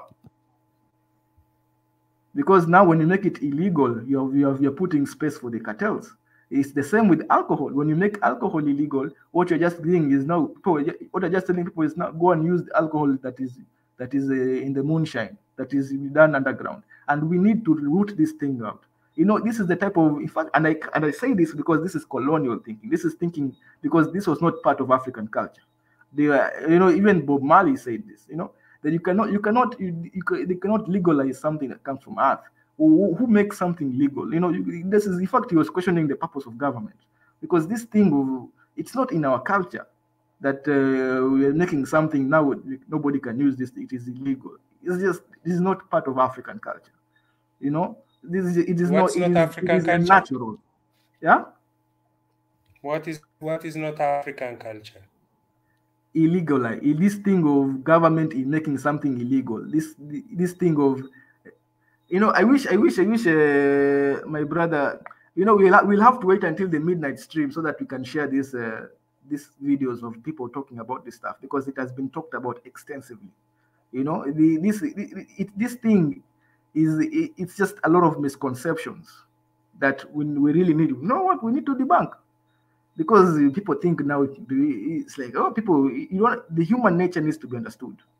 That this thing is being, first of all, here in my country, it's being used, it's easy to access, it's not hard, it's easy to access, it's not difficult, and people are in jail. People are in jail who have done nothing, who are more innocent than the judges who convict them of just possession of this thing. There is that factor that people don't understand. Like, innocent people who have not harmed anybody, who are not harming it, but they have gone to jail because of possession of something that even the judge is more guilty of doing way things with corruption. But because these are poor people you're targeting. It's a very good way of targeting But poor you people. see, Even in the United States, the minority see, communities are the ones who are getting targeted for this illegal. When you make something illegal like this, when you make drugs like this illegal, you make in Iraq, when you make this marijuana illegal, what you're really doing is targeting the minority. The poor people are the ones who are going to get arrested for it. Poor, and that is even worse than a stoner, because now that person is in jail. What productivity is that? You have to look at, if you're looking at the consequences, also your policy of making it illegal, you have to look at the consequences of that policy. It is not a good policy. It has been proven to be very disadvantageous to the people who are in need in a society. Even in Kenya, I just saw a video today that where Rastaman who got arrested, and he was pleading for mercy. He's like, my God, this is my thing, and in Kenya, and he had to go to jail. And it's like, this guy is innocent. He didn't do anything wrong. He's just practicing his own religion. But now, because of that, because we are men, we are, people we are talking, we are judging them. Objection. I mean, I beg to differ. I beg to differ on two grounds. First of all, again, you are making a fallacy called two-cock. You two, you are worse than me, and you are accusing me of doing this. They are doing it, therefore I am justified to do it. Our point of reference is whether the higher authorities worse than us or ours. What we need to follow is, if it is prohibited and it is there that it is stipulated in the law that it is illegal and possession of it will have a consequence. That's one. That's what we need to look at, because so and so has done it, so and so. In other words, the kind of argumentation that you are making is, for example, tomorrow Barack Obama says you need to legalize it, you take him as an authority to have known about, as an expert to quote him. The second one, the same with Bob Marley. Bob Marley is famous, and part of his practice allows him to use it, but you are quoting him as an authority in legalizing drug. For me, I would prefer the intellectual conversation of it to get at the bottom of it, done because so and so has done it and is worse, why not we do it? I can't. That's what we are saying, that Africa needs to develop its own consciousness. We don't develop because someone else is doing it, we to do it. That's how they are using us. The second one, you talked about Rastafarianism. Rastafarianism, some of the things that you've not mentioned is that when you talk about Rastafarianism and how marijuana is used, you have to know that it is used during the time of reason when they are in the temple, whether they are Bobo Shantis or they are Nabingis or the 12 tribes. They use it for what they call reasoning. But you have not told us the fact that a real Rasta man does not eat processed or canned or bottled food. Anything that grows from the ground, that's what they eat. They call it aitan. And using marijuana as part of their reasoning is not as harmful as we think it is, because their lifestyle that surrounds them is much more healthier and natural. That's why they are somehow understood from a different perspective. But still, if a Rastaman walks on the streets of a country where being in possession of it is illegal, he needs to mind that he, as a citizen or as someone abiding by the rules of that country where he is living, he needs to be accepted. Don't use his Rastafarianism for something illegal the country that the country has stipulated as something illegal. That's why we say there are some things that fine lines we need to understand. So everything, when it is overused, will lead into something. And at the moment, as Africans, with what we are going through, we are not guaranteed that our children, our young people can make a sound decision as to what extent they need to go. We are still struggling sending our children to school and teaching them the value of education. Now, you try to legalize, and especially nowadays, kids are more into their rights than their responsibilities. For example, I, as a teacher in so many countries, in the schools that I have been to, students usually demand their rights, but they don't know their responsibilities.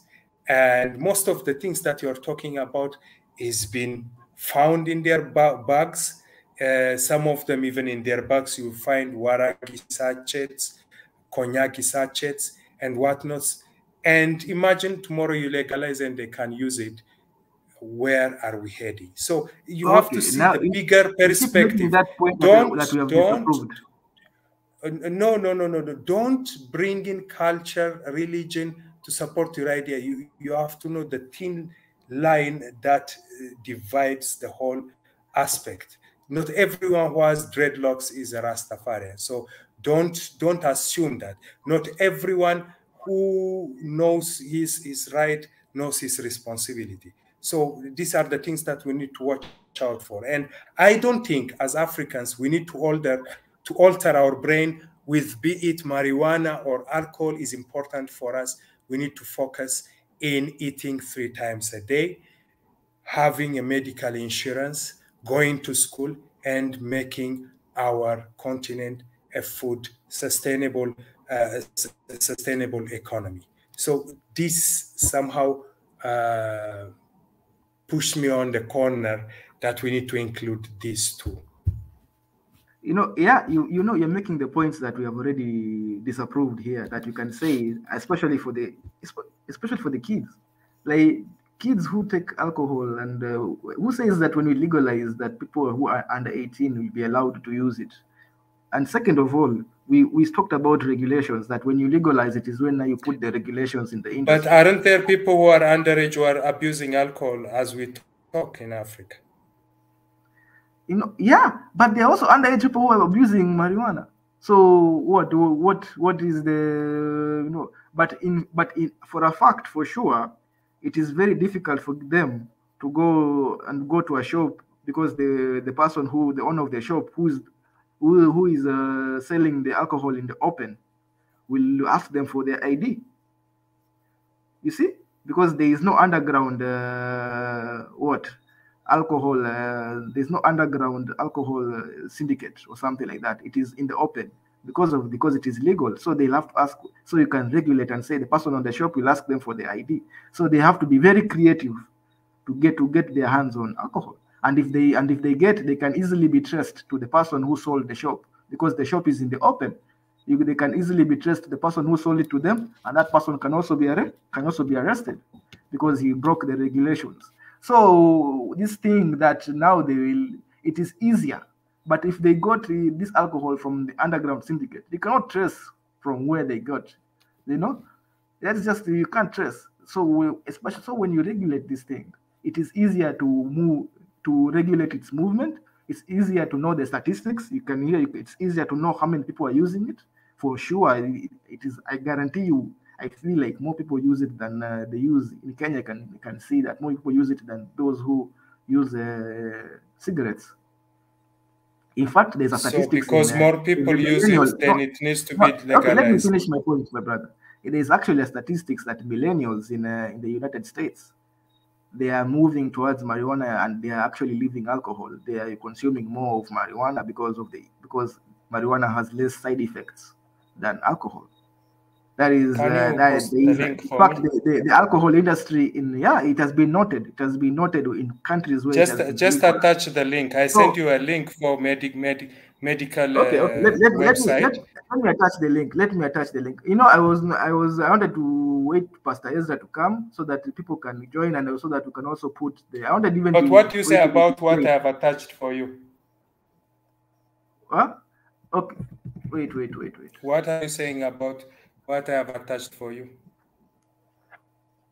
What have you attached? I haven't opened the link, my brother. I was not in the. I was not. As I was talking, I I was was waiting sending you the links for. because This is why, there's a midnight show. That is where I wanted us to open the link so that Pastor Ezra can be here and he can even open the link in front of us. But in due process, we are talking. And when you asked, I sent you a link from a medical website that would give the pros and cons. As we are talking, I'm sending you that. And you are simply verbally disapproving it. And I want to see something from you because I can side by side open it and be able to refute it. But the thing is, you talk about facts, but I am not getting even a single website from you that says that Okay. people in Because America let me are tell you something. abandoning alcohol, going into marijuana, which, Yeah, I mean, for me, on a first glance, I don't know. I better not even explain it. Okay. I can get the link. How I feel. There's no problem. The problem is, let me wait. Let me see if I can get the link. The problem is, even I was expecting. I was just here to introduce. Then in the midnight we could now start, because now Pastor Ezra will be here so that we can actually have the. I wanted the links to be open. I wanted also to prepare myself. But okay, you can. Let me get the link right now. There's no problem. I don't speak things that I have not read myself. I wanted even the videos. I had videos, you know, of people talking about this issue. Well, the people you will respect because they are professionals, and they say that this thing is millennial. Okay. But I mean, sometimes it's good not to be naive, that because They are doctors and all that. The drug business is highly politicized. You have to know that. Sometimes you have to read between the lines that because that some highly intellectual people are trying to give the pros and cons, and especially the advantages, it means it is advantageous. Sometimes there is a lot of politics and money at play. So when sometimes that's why I said, as Africans, we need to sift information. We need to say, no, we have not grown to take this. Sometimes when we listen to the intellectuals, we need to sift. That's why yesterday I even told you that be careful who you are following. That's why we don't have our own narrative. I don't know if some of those guys who are talking about are taking into consideration the African struggle psychologically, and especially where mental health is becoming a huge thing in Africa. Introducing marijuana will help to curb mental health. These are the things that we are experiencing at home. And because some professor in the TV has said something, I cannot take it. I mean, these are the things that we need to be But then very who do you take? cautious Who do about. you take? If you don't take, if No, you no, no, don't no. take the, I'm not saying I'm not taking everyone, but it is good to be careful to sift information for what works for us. yeah, I'm posting the link actually. Yeah, let me see if I can post it. If Mika, if you are in the group for the WhatsApp group, I have sent him a certain documentary how even genetically modified cereals are targeted to eliminate a certain race or to make them important. I sent him that video, and in the process to post it, it was blocked. That's why SN was blocked for 1 week. I forwarded him on WhatsApp. Listen to what they say. If you can, Mika, if you I've listen sent to on the me, WhatsApp group. forward I've it sent to on, the WhatsApp group, and please listen to carefully what they are saying. So that's why I said we need to sift.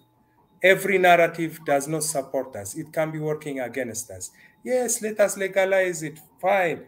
At the end of the day, we'll see what will happen. But I don't see any economic boom that we've never had with our gold and diamonds. nah. And I don't think I marijuana don't.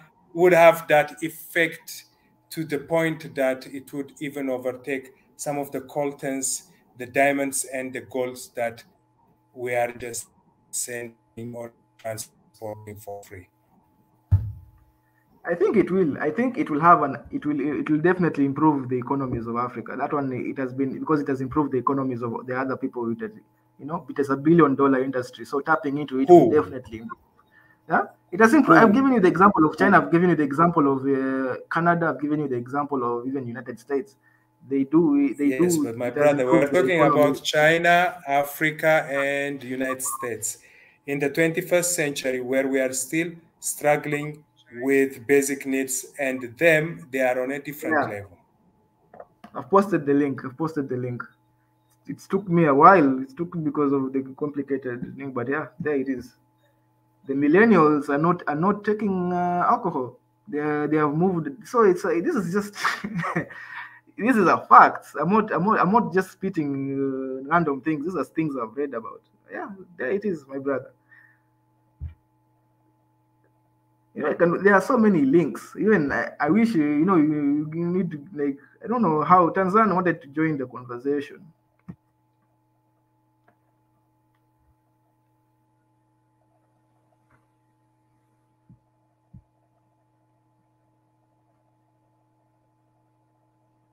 Let me text Pastor Ezra.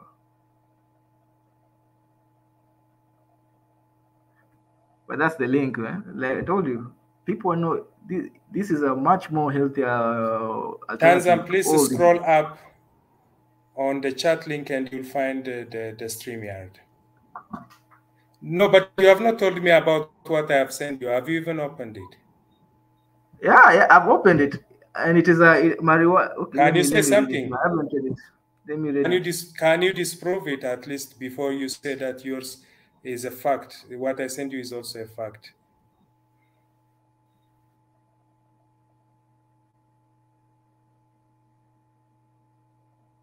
You know, okay, let me read it. Let me read from the article. Not everyone experiences marijuana is who no, not everyone's experience with marijuana is pleasant. It can leave you anxious, afraid, panicked, paranoid. Using marijuana may, look at the words they're using, may raise your chances for clinical depression or worsen the symptoms of any mental disorders you may have. Scientists aren't sure. Your one article is saying scientists aren't sure exactly why. In high doses, it can make you paranoid or lose touch with reality. So you hear things that aren't there. So when you have an article that is having that sort of language, you know, I don't understand how we can take it for facts. Because the effect differs from person to person. You may want to be Yeah. anxious, I But may want you to see, be hyperactive. So that's why I said, what fact are you talking about if it has a very different effect on different people? Do you know what that means? You pick a gun and I become a peacemaker. And what kind of society we might? Because the effect is different on me and you. So can you give me one uniform effect that it has no effect? No, it has different effect from person to person. That's why it is dangerous, because it alters your ego, your brain, and whatever yes. you are But dealing with, we talk. comes out. What is the need to alter the brain? I mean, But what alcohol does do the you same need thing. And let that? me tell you something. No, Let me tell but you something. You can regulate don't it go by again. reducing the amount of THC. I've said it again. You can still. I When say that it is, here you are again. repeating You the can same regulate it argument. by. Yes, that's what I'm saying. I already gave the answer to what you are trying to say, that it can. No, don't I go to didn't read the alcohol. article. Do we need to alter our No, brains as Africans I to get said you better? can alter. First of all, we have been doing it for thousands of years. It's not human beings and altering our brains. That is just By something we did. legalizing it, what are we going to achieve? You have not given me any single answer. I've given you the financial benefits. I've given you the medical benefits. I don't know what benefits you're looking for that that I've not yet mentioned, my brother. But are we financially any different if we sell marijuana? That's what you're saying. Yes, I've told you it will bring money to the economy That's, I through. think, the biggest It is a assumption I billion can ever dollar. hear, because No, okay. You know what? uh, Let me money is post not money yeah? is not what we need to aim at. Building people, building citizens, and that's why I join usually Swahili Nation, because we build people. The money, You can't build. You the build rest, when somebody is poor. How when somebody is poor? How do you build them? by selling marijuana. No, by making them, giving them a source of income. That is how you build people who don't have sources of income. That's why I felt this platform for me was to empower people in education, to make them feel very critical, to make them self-sustainable.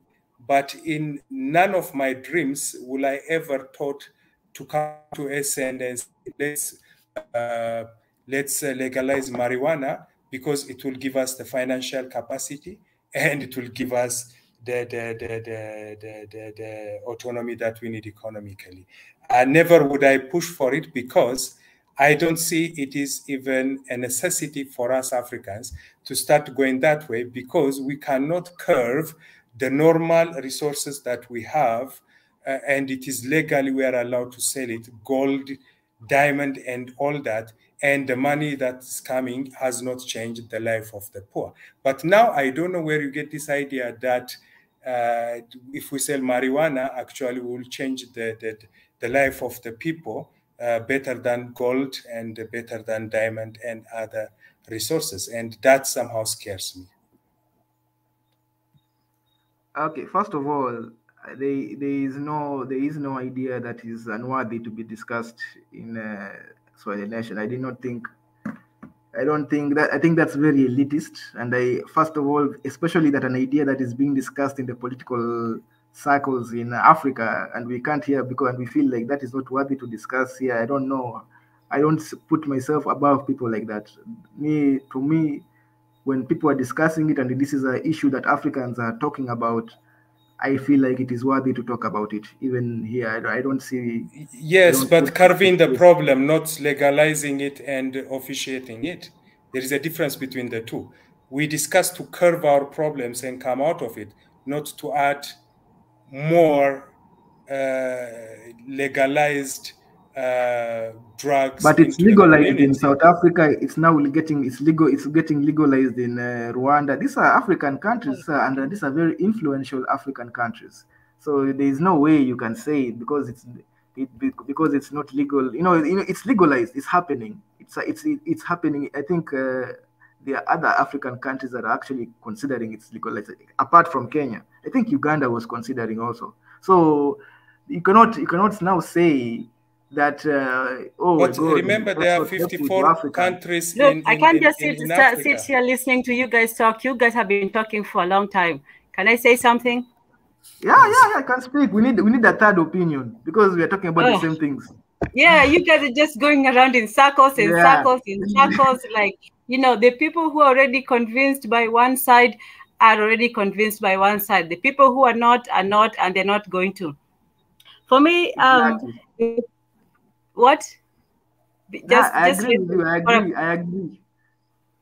Yeah. So no amount of studies or personal anecdotes and all these things are going to change anybody's mind. My question is this to Wanda Tezi. Do you understand why some people might object to the use of the drug? Yeah, and I understand their fears. I've addressed their fears. That hey, this thing once it's legalized, you can no, that's not their fear. Their fear is that everybody is going to turn into a stoner. Yeah. I keep that's their fear. You guys, okay, go ahead. I can't even finish. I've only been here 2 seconds. Yeah, okay, finish. Oh no, go ahead. I asked the question, so I want to hear the answer.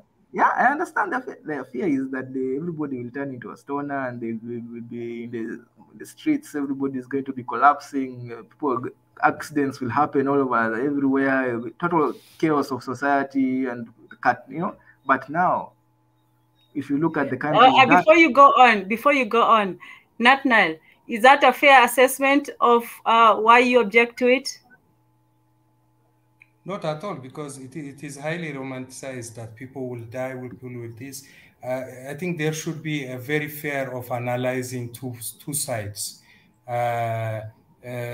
When you want to put across an argument, it's not good to downplay or to quote things that are that we'll consider as a weak analogy, because so and so has done it. It needs to. Okay. So we have to assess. So you don't think that Mondotezi is representing properly your position on why you object to it? He's not even representing his own idea properly. That's why I'm having difficulty to relate to Maybe that's why you guys are still going in circles, because you're not understanding each other. So for you, what would you say is your main objection to it? To people using it? First of all, it's a drug, and there is no need for a human person to alter his brain because we are capable of achieving and doing everything that we can. I did not agree. I did not disagree. I did not disagree with the very fact that we use things for medicine, but there is no need for us to alter our brains because we are capable of achieving what we want to achieve, despite the fact that we take marijuana or not. And there is no need for legalizing something that alters the brain. It is not a basic need. Why do you think some people do that? because it has so many socio-economical impacts. For example, some people are hopelessness, for example, among the youth here in Africa leads to drug abuse. They could not really succeed in life, so they would prefer to alter their brains so that they will be in a world that they imagine or they want to be in. I don't think most of our youth, thanks be to God, do not have as worse medical condition for them to be on marijuana to curb their pain. But there is more mental health conditions that is leading the youth into drugs and altering their brain because they cannot come to terms with the reality that they are going through. And legalizing this thing would help worsen it than relieve it. So do you think if they legalized it, more young people would want to curb their pain with drugs? Obviously. Obviously, there is no question about it. We are still struggling with people. So how are they curbing their pain now? Sorry? How are they curbing their pain now? How is the majority curbing their pain? The majority are trying to cope in one way or another, or they are going through a painful process, and I don't think marijuana would help it relieve that mental status. That's why we said we need to create job opportunities. We need to educate our people. We need to give them self-sustainable developmental initiative. We need to talk about various things that we can do for our own people. And I don't think legalizing marijuana should be in our list.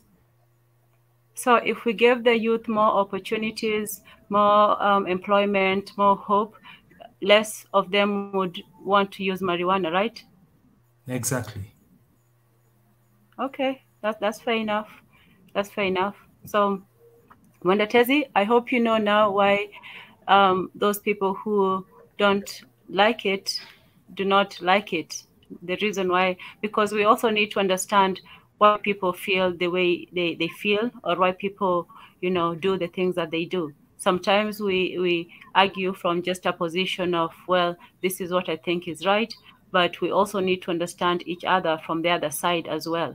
There are a lot of youth who, despite the pain, despite the suffering, despite the poverty, despite all of that, they choose to face life with a sober eye, with a tough shield.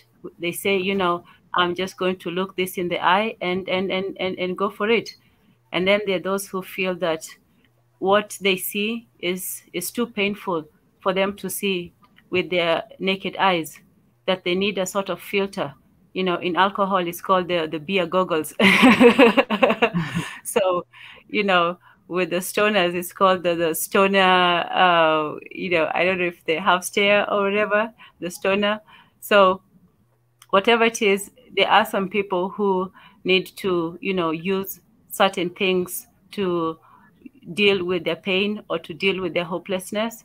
And there's some people who are stronger, who can face it, with the eye. There are people who don't need to drink, or, people who don't need to drink coffee or, do things. Some people have different ways of coping, you said, with the pain, because pain is everywhere. Everybody experiences pain, whether it's physical, mental, spiritual. Everybody experiences pain, and everybody has different ways of dealing with it.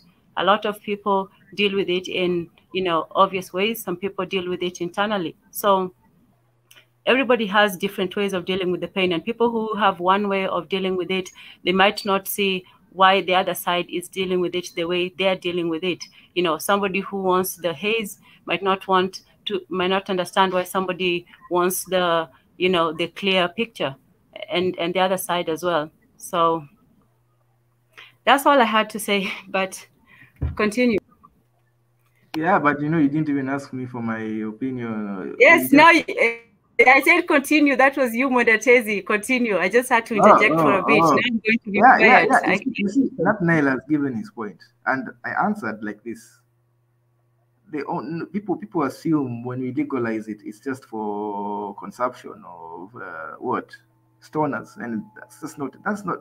It has many uses that do not require somebody to go and smoke it, and that was what I was advocating for. And I said, well, that's the whole part that you're losing everybody with this money aspect of it. Let me finish my point. Let me finish my point. All right. And I said that once you put it in the open, that people can buy it in front of people. There are stores where you can say, hey, this is for medicinal purposes. Maybe you need a prescription. Maybe you need you need some sort of license or something. When you put it in the open, and you can easily regulate it and know who can get. You can even regulate it when it's being planted and say, you know what? Let's plant. By the way, before you continue, let me say something I have noticed while I have been back here in Kenya. Like, Kenya is just saturated with alcohol adverts every single place. Like, when you're driving up and down, it's just one alcohol after another. How much are these people drinking? Whoa, this nice, beautiful alcohol. Like, you don't see that in the States. Seriously, like, you don't see alcohol and stuff like that just plastered everywhere, being advertised on television just so easily. So, man, sorry, that was my culture shock, just driving around. Like, man, let me mute myself. Continue. I had to just say that.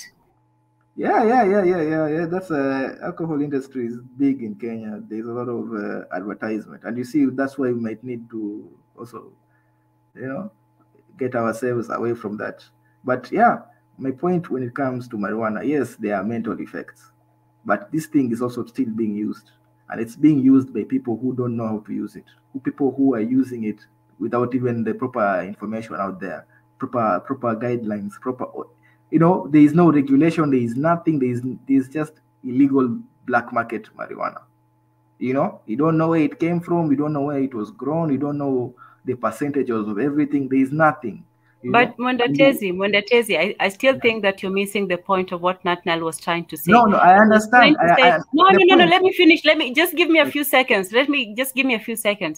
Because he said that what his biggest objection to it or fear to it was that you should not alter your brain, and that the people who do that, whether with alcohol or with marijuana or with other substances, it's just the same degree and the same objection to it. I don't think he's more, pro alcohol than anti marijuana. I think he's just against anything that alters the brain as a human being. So saying that alcohol is worse or whatever better than marijuana doesn't make it any different. I have not said alcohol is worse. I have not said alcohol is worse. The one who has actually talked about alcohol. Okay, well, what do you say to the objection that somebody would say that you should not alter your brain, whether you have, material, because even if you say, oh, it's business opportunity, blah, blah, blah, but the whole thing, it doesn't really come to the selling it, it comes to the final person who uses it. So why would somebody alter their brain? Okay. Here's, Aboyak made a very interesting point over there. You know that sugar alters your brain, right? Do you know that? Sugar alters your brain. But you're doing the same thing like with alcohol. You're saying that just because something is bad justifies the bad that you're doing. I'm building up to my point. Okay. Coffee also alters your brain, right? There are so many things that we consume during the day that alter our brain. Our brain is, but when I understand the was it misconception or I forgot the name, the negativity or about the marijuana, because the picture of the stoner, that is the picture that is always displayed over there, that the stoner is going to be craziest person. I don't know how, but all these things that we consume that alter our brain, they have never been put as negative. There is no negative effect. Alteration of brain I feel like it is a weak argument against something, because we have many products around that do that, and people are still living their lives as normal. You get? Second of all, my point is, when you put this thing in illegal, when right now we ban alcohol, you see how Kenyans, we love alcohol. Imagine banning it.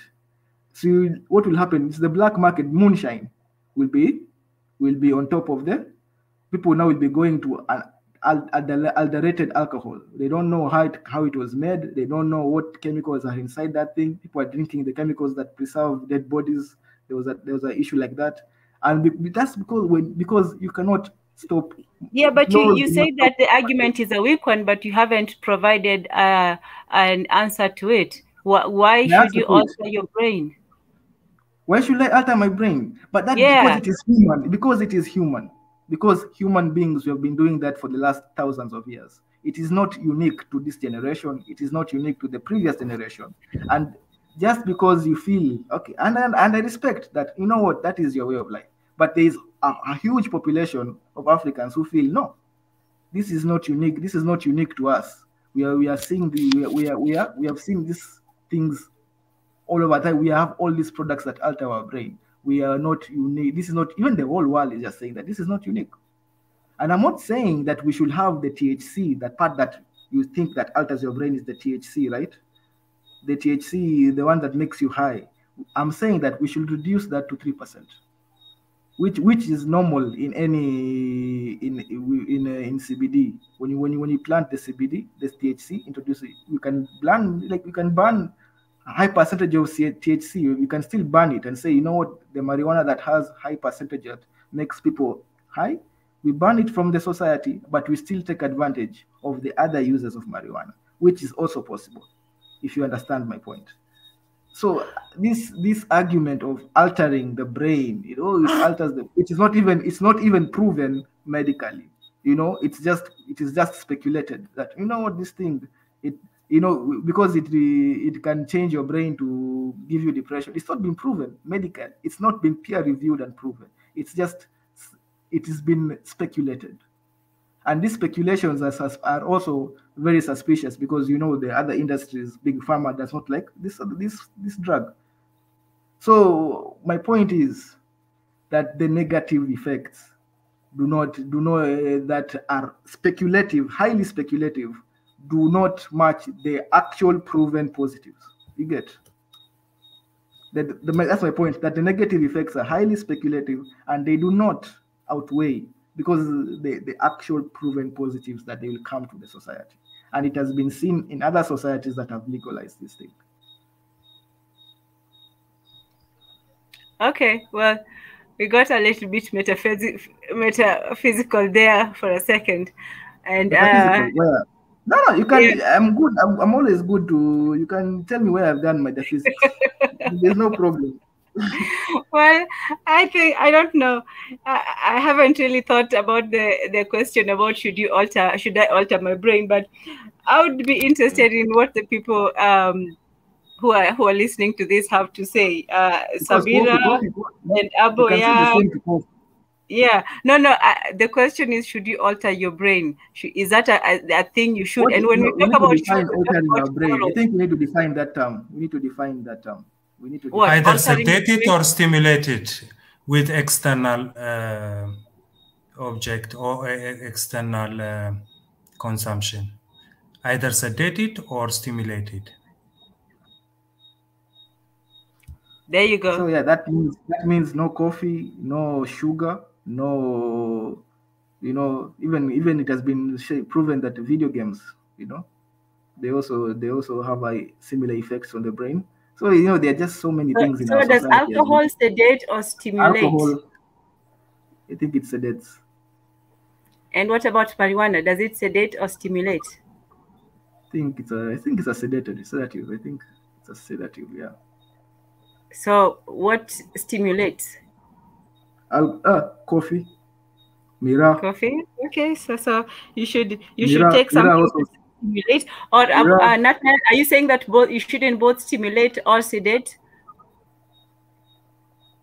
No, for me is how productive are we going to be altering our brain for the simplest argument that I can ever give.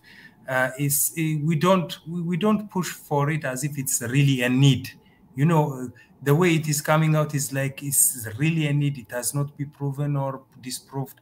What I'm trying to say is where we are now, we can function quite well, if not much better without it. So we don't need it.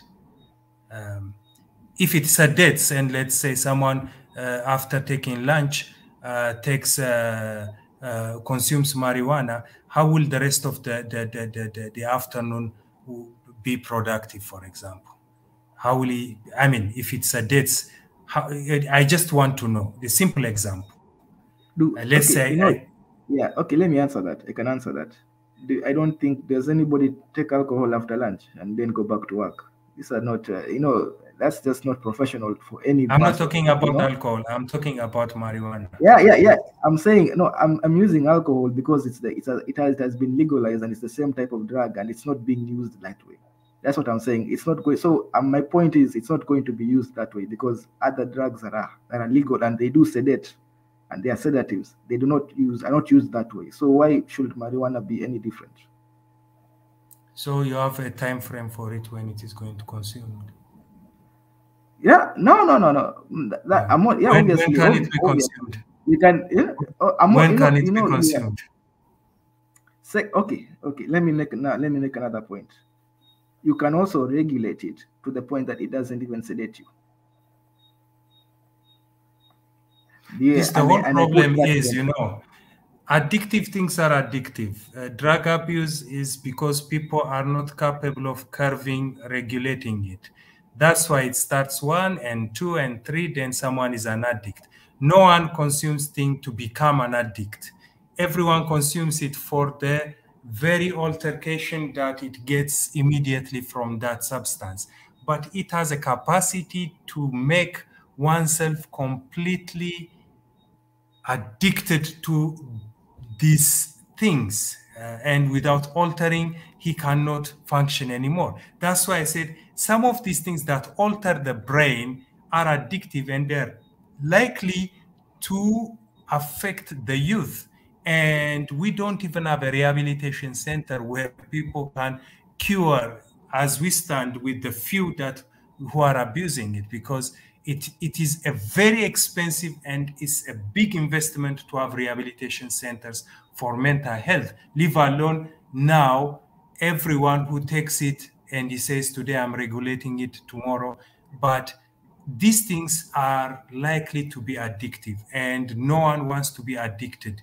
Even those who are addicted will tell you that, no, I have not intended to be like this, but they end up. So the human nature is likely to abuse it. Therefore, regulation, I don't know how you are going to regulate it, and what kind of platform, especially for Africa. I mean, I want to talk from the African perspective. What kind of platforms are there for you when you are pushing for this idea that this is how we are going to regulate, instead of saying we regulate it? How and when and with what means? I can talk about Kenya. Kenya, we have the Kenya Bureau of Standards. They do regulate. They regulate a lot. They regulate alcohol. They regulate all products that are being passed through in the country. So that's them. And that's. But they have regulated the alcoholics, the number of alcoholics going up. Have they regulated that? They don't. Yeah, we have because they, in fact. No, please don't say yeah. Yeah, I can tell you. I'm giving you an example. There was remember you talked about the laws in Kenya about no alcohol getting sold between what? Between 6 o'clock and 6 a.m. and 6 p.m. or something like that. I mentioned and you refuted it earlier. No, I didn't refute it. I say my brother, now you're putting words in my mouth. But you talked about. Before we put words into each other's mouths, let me just acknowledge Samira. She has a wicked sense of humor. You guys should go to the comment section once in a while. But I'm reading it. Yeah. Okay, Samira says earlier that Mondetezi needs to. No. The first one was Mondetezi needs to found his own community centered around it. So they can do a case study for Africa. And then let me see. Yeah, she said something too about South Africa is a case study. South Africa is a case study. A case study of what? They have legalized it. Well, you know, South Africa is different. Yes. South Africa is different.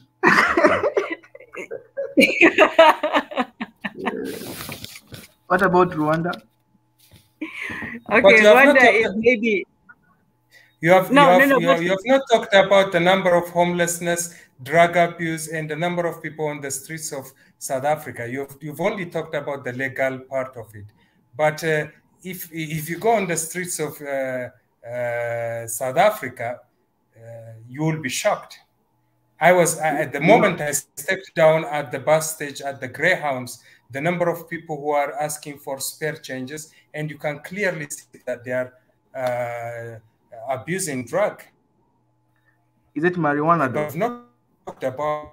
Okay, well, how about this? I don't think we're ever going to get to an argument about whether we should alter our brains or not. So let me ask you this. Having already accepted the reality that there are some people who do abuse these drugs and these drugs are here and some people do abuse them, what do you each think should be the solution to dealing with these kinds of people? Are these people, you know, they be punished or should they be, well, I don't know, what do you think should be done with these people?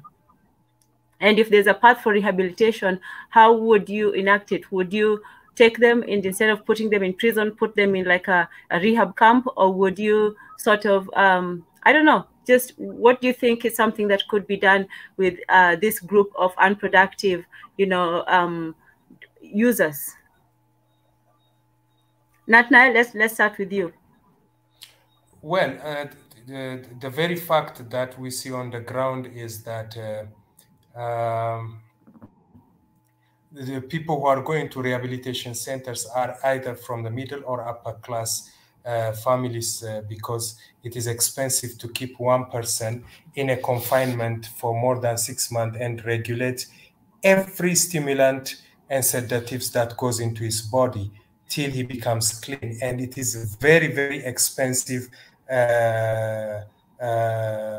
sector at the moment. We cannot even talk as Africans how one can really have access to rehabilitation center. Most of the guys that you see on the streets who have gone mad, who are doing funny things, they would have been helped to curb this problem. But for the lack of rehabilitation centers, they couldn't be helped. And we are seeing so many youth also losing it. Some of them completely passed out on the roadsides.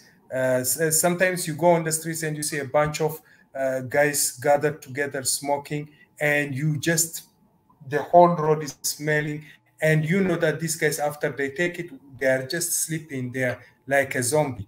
And this problem, we are not ready to solve it because we are too poor to have rehabilitation centers, because we don't have even enough hospitals to treat our sick people. Now you introduce rehabilitation center, which is much more expensive, and it needs professionals to help curb this problem. So why do we create a problem while we know that we cannot reverse it?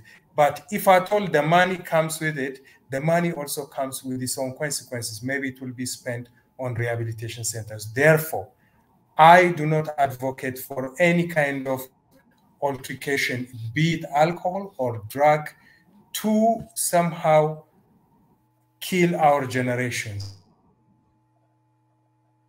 We need to stimulate our generation by education, by reading, by critical thinking, and they need to be more productive wherever they are than even for leisure going into this extra mind-altering entertainments or relaxation. So I don't agree completely. Okay, Mwendatezi, what should be done with these people? I think we should do what Portugal did, and they got the most positive results in the world, right? When they legalized all the drugs. But why do you keep looking for other people? Why, you talk about our African tradition, but the examples you keep giving are all these, European. So in a way, you're still following the European standard, even when you're claiming that what If I talk about African tradition, then okay, let's talk about African tradition then. Did we were okay. our Africans were using it before the white man came? So what's up with that? Then what that means that we should also follow our culture and use it the way we used to use it. Well, maybe that's what made us unproductive. Okay, now you see. I give you one, you say you want the other one. I give you the other one, you say there's not. No. But the one observation I want to give is that when you are asked that why do we alter our mind, you say that because that's what humanity for the 1,000 years have been doing it. But should we live our life the way that our fathers lived 1,000 years? That's why you are talking about initiative of getting money. And money was not as if 1,000 years could include barter system, even what you are bringing as an argument to get money shouldn't stand, because money was not even the case when they are altering themselves. That's one. Two, if we are saying that we need to, that's the culture we need to preserve. Cultures, if they are not countered and they are not changed, then we don't differentiate what we need to change and what we don't. That means, in short, you are saying we don't need to change, we need to be just going on. So there is no need with being poor also. So why not leaving this marijuana not to be legalized and remain poor? If that has been the case before, why keep our culture, then do away with it? It was not legalized anywhere. Okay. So, Actually Natnal, are reading you an saying article. that it wasn't part of a culture, or that it's a culture that we should live as being, No, if he has said that it's a culture that we need to keep, and that means we don't need to change it. So why changing our poverty? Because the main idea is to get the economical jump start as one of his arguments. So I said, why not staying the way we are? We don't need the money. We are happy as our ancestors running around in the bush without anything, no legality or dislegality, or no selling or producing, we produce what we eat and we continue. I mean, that argument, if it stands. Okay. Let me. Tanzan, do you have something to say? I'm not quite sure if Natnel is being sarcastic or not, but are you saying that what Mondetezi is talking about is going backwards, like regressing? No. This is based on the answer he gave you. You say, why should we alter our mind? And he said, because human beings have been doing it for the last thousands of years. Do you remember? Oh, yes, I remember. Then you said, how about culture? You said, we need to preserve our culture. Therefore, if according to what he said, there is no need for us even to discuss about legalizing or not legalizing it, because it has not been our concern. Because what brought this concern is that selling it would bring a big economic boost to Africa. Do you remember? Yes, I remember now. Yeah, so I said, if that's the argument, there is no need for us also to have economic boost. We live in our own natural state, as he is appealing to, that we retain our culture, who we are. There is no need to change. That means, you get me, if we continue with the same state.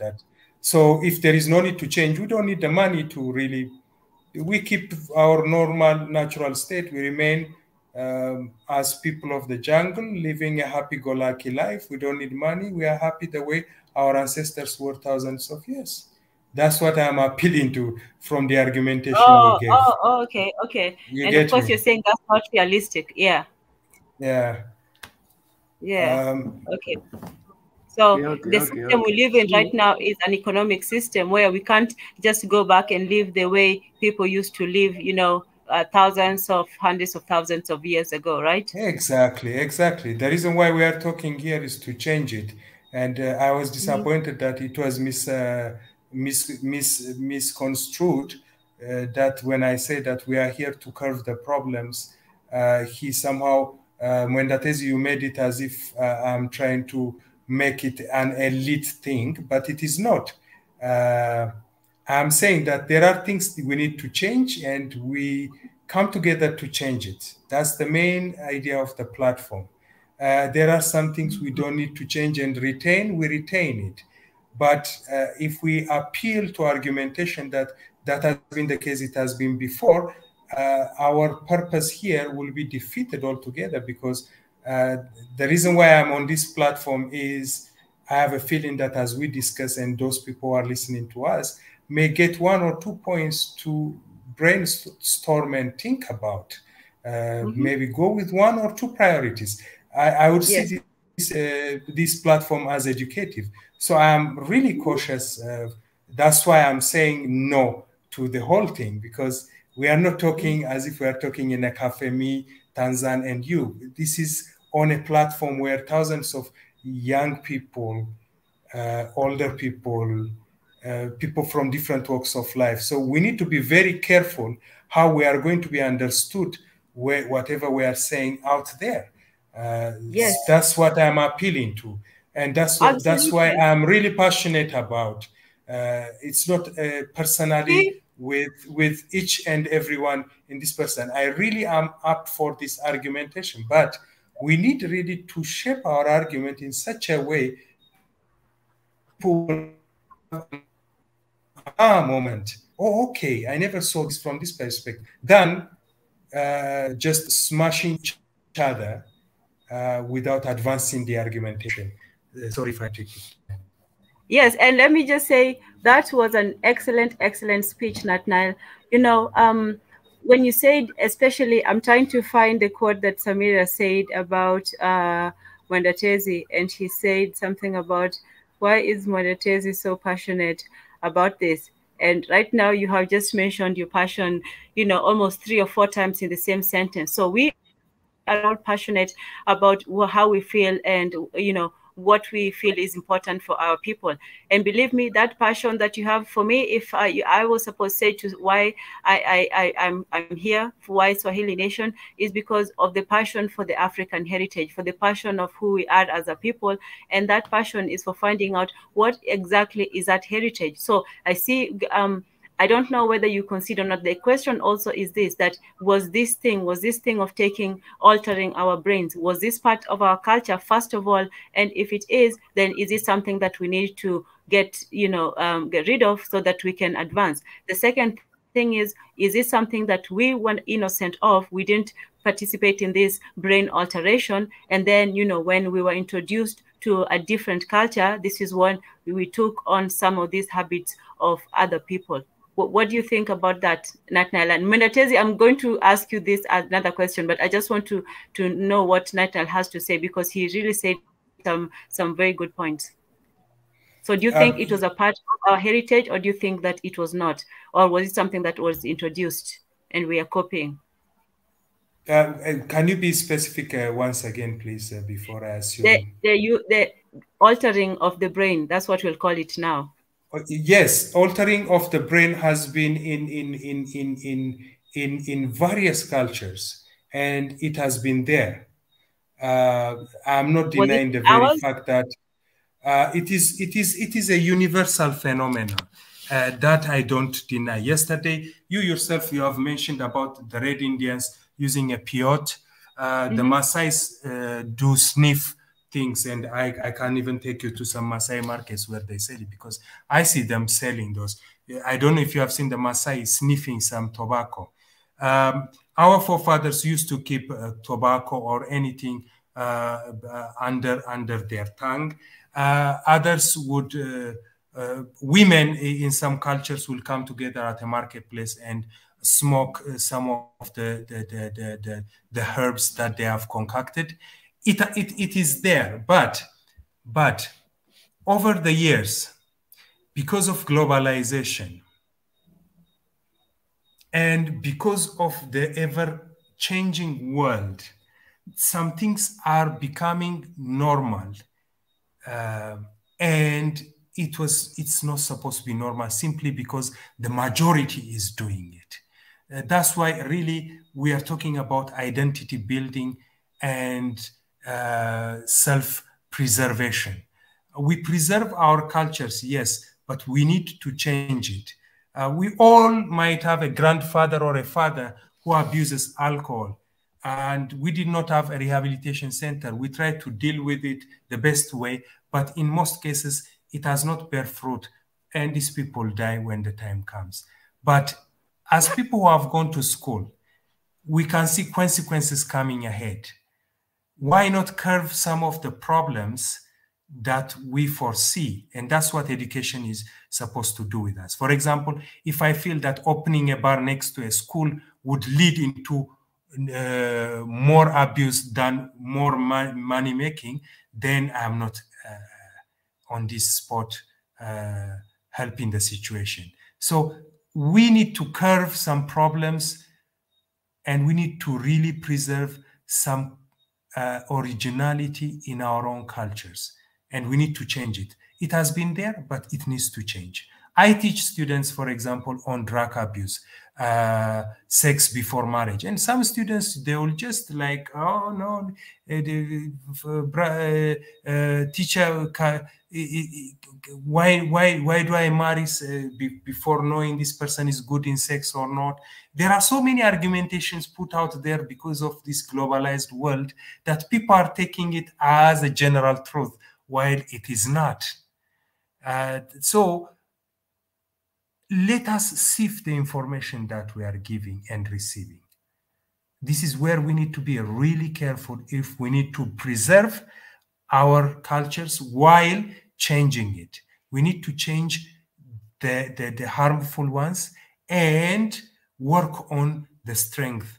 But if we are globalized in this world and try to trade with Colombia or Venezuela on a drug market as Africans, we don't know the side effect that it will have on us, and we don't know that it will have on them. Legalizing it the same way. When I grew up, even coffee is not given unless I'm from a very highly coffee consuming culture. Children are not allowed to take coffee. So there is a certain way of curving and watching out that things that would lead into abuse should be stopped. So this is how we need to empower one another from.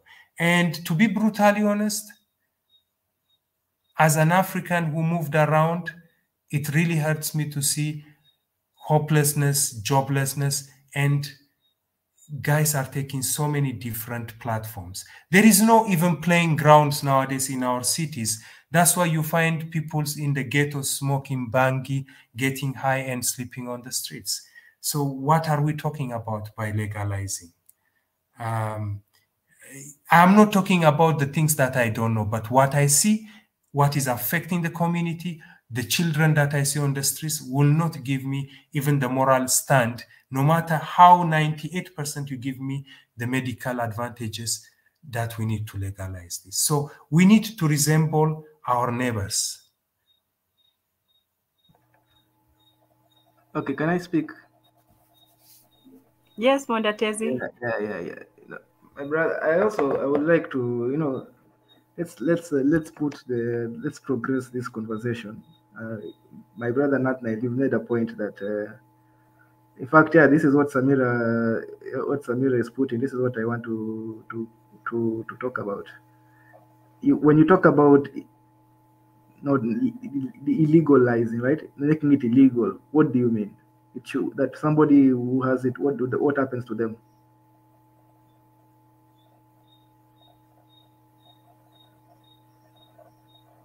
Guys, can you hear me?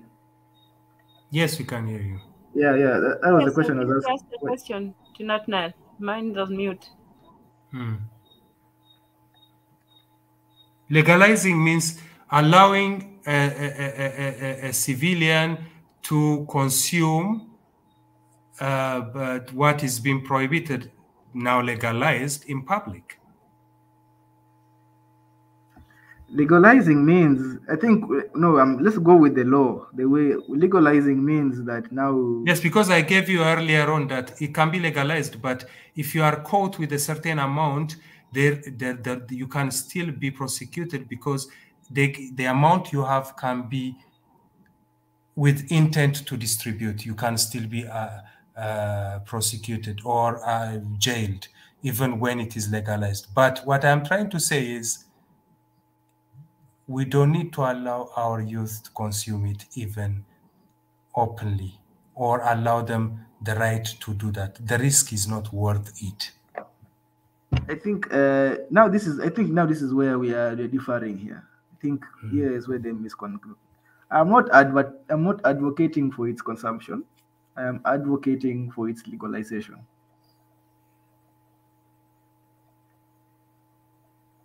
If you, I don't know if you can. There's a difference. I'm not saying that youth now should go and smoke that thing, but we should also. But what I'm saying is we should legalize it. And I've just posted a link right now, and that was it talks about when America actually prohibited alcohol. Remember, there was a time also alcohol was made illegal in America, right? And if you look at that article, it talks about what happened after that. And let me where is it? But it talks about how it led to all the things that you want to prevent. It led to that. It led to high crime rates because of the illegal. It led to organized crime because now there were syndicates selling bootleg alcohol. It led to, so that means high crime rates. It led to higher consumption because now and unregulated consumption. People were dying on the streets because they were drinking bootleg. It became a whole mess.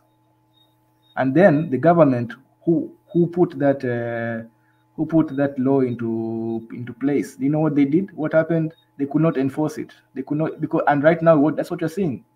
You're seeing African government, they did not have, because the revenue from the alcohol was also used by the government so that it got the resources to regulate it. Now if because they banned it, they didn't have the resources to enforce that ban properly, because now they weren't making the income they used to get from taxing. So now it was just out of control. This is what happens, and this has been a case study of what happens when you legalize something. That is why I gave an example of Portugal too, because now when they legalized, they made money from it. Now they have the resources now to even enforce that you're talking about, to even enforce the regulations that they put, because now they are taxing it.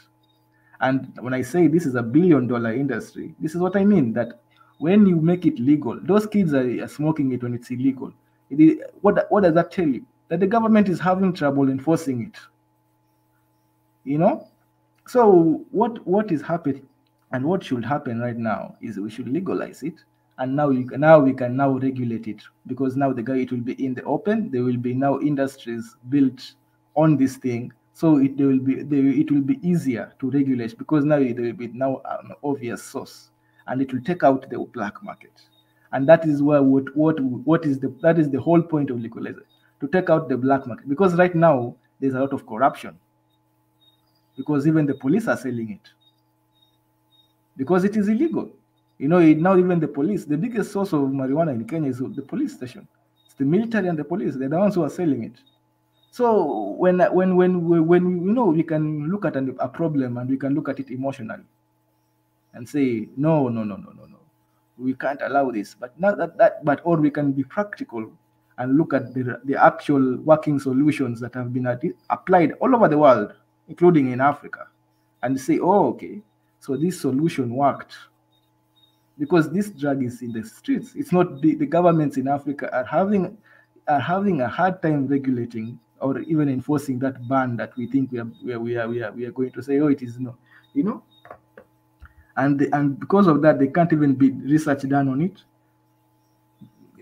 So my point is, let it be sold in the open. But you are assuming that we are at par with these countries that you are mentioning. For example, you tell me there is an anti-corruption commission there, just as near SDA there in Nairobi, the Anti-Corruption Commission. There is no corruption in Nairobi, in Kenya? There is, no? In fact, there's a conversation. There is no corruption? No. Just it's a yes or no thing. There is Anti-Corruption Commission. Is there corruption in Ethiopia? I mean, in Kenya, for example? Yes, there is huge corruption. How do you guarantee that there will not be anti-corruption against the marijuana? Which regulation are we talking about? Even the systems, the basic, the mainstream institutions that are put to curb problems are not working. How do you guarantee me as an African that putting up a regulatory institution would help? That's where my problem is. Let's be brutally honest. The institutions that we have are not functional. Leave alone you are bringing, let's say, as you have said, a multi-million-dollar investment and putting regulation mode. How can you guarantee me that it will work? This will work. So because we are not Portugal, we are not Americans, remember. Oh, wait. First of all, this assumption that Americans are more moral than us is, it's not true. It is not true. I don't even think that Africa is more corrupt than America. That one, I also doubt that. It is just now, if you look at now, if you go deep into the causes of corruption in Africa, you can see there's a lot of, interference, especially when it comes to the European, where the money goes, it's a whole thing. But second of all, these guys, yes, there is corruption in Kenya, but when you look at the private sector, the beer is still regulated well. If the corruption was that bad that we can't even, the beer is still regulated, right? Alcohol is still regulated. Other medicines are properly regulated. So what is stopping? So clearly we have demonstrated that when it comes to this substance that we are regulating, that but I thought you were I thought you were the one saying that even alcoholism is worse than marijuana, and now you're saying it is regulated. Alcoholism, but that is legal alcohol. Those are over 18. It's a bit contradictory. No, I'm not contradicting. When I say regulated, I'm talking about regulate. These guys who are drinking alcohol, they are drinking within the regulations. Even if it is high in there, we drink a lot, but those people who are drinking, they're over 18, and they're drinking within the times they're supposed to drink. It is regulated. They are following the regulations as it is. So I don't understand when I'm not contradicting myself. I'm telling you that clearly countries in Africa, because I don't like to say that Americans are more moral than us or something. That I am not of that sort of thinking. That countries, we have already demonstrated that we are also moral, and we are just as moral as them.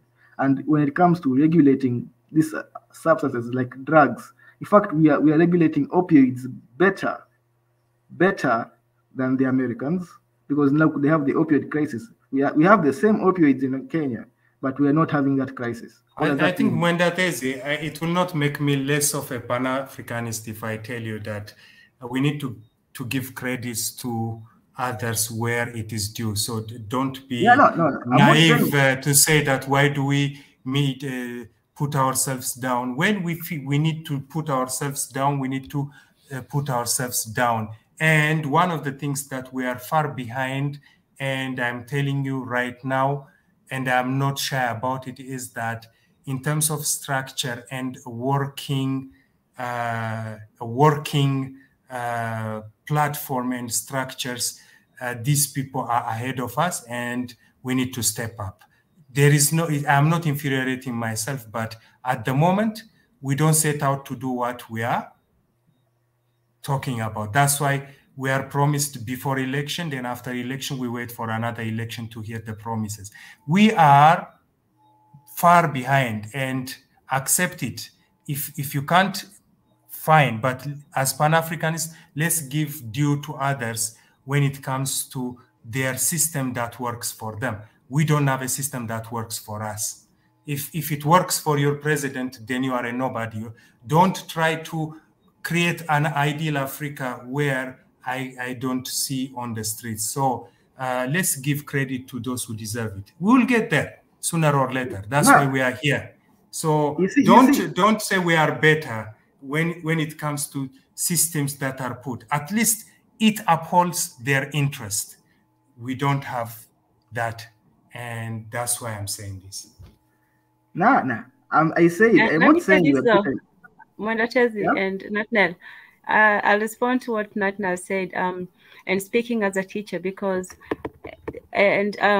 don't take whatever position you think Mwendachezi is taking is to say that he advocates one way or another. The reason why we have these platforms is that people can talk about even the most difficult things. And as you have said yourself, this is something that is occurring within community, and it's not just us talking about it. People will listen and they will, go away with the new knowledge. So it's also for you to explain to those people who are maybe on the other side why it is. Let's say you as a teacher, you catch one of your students with that.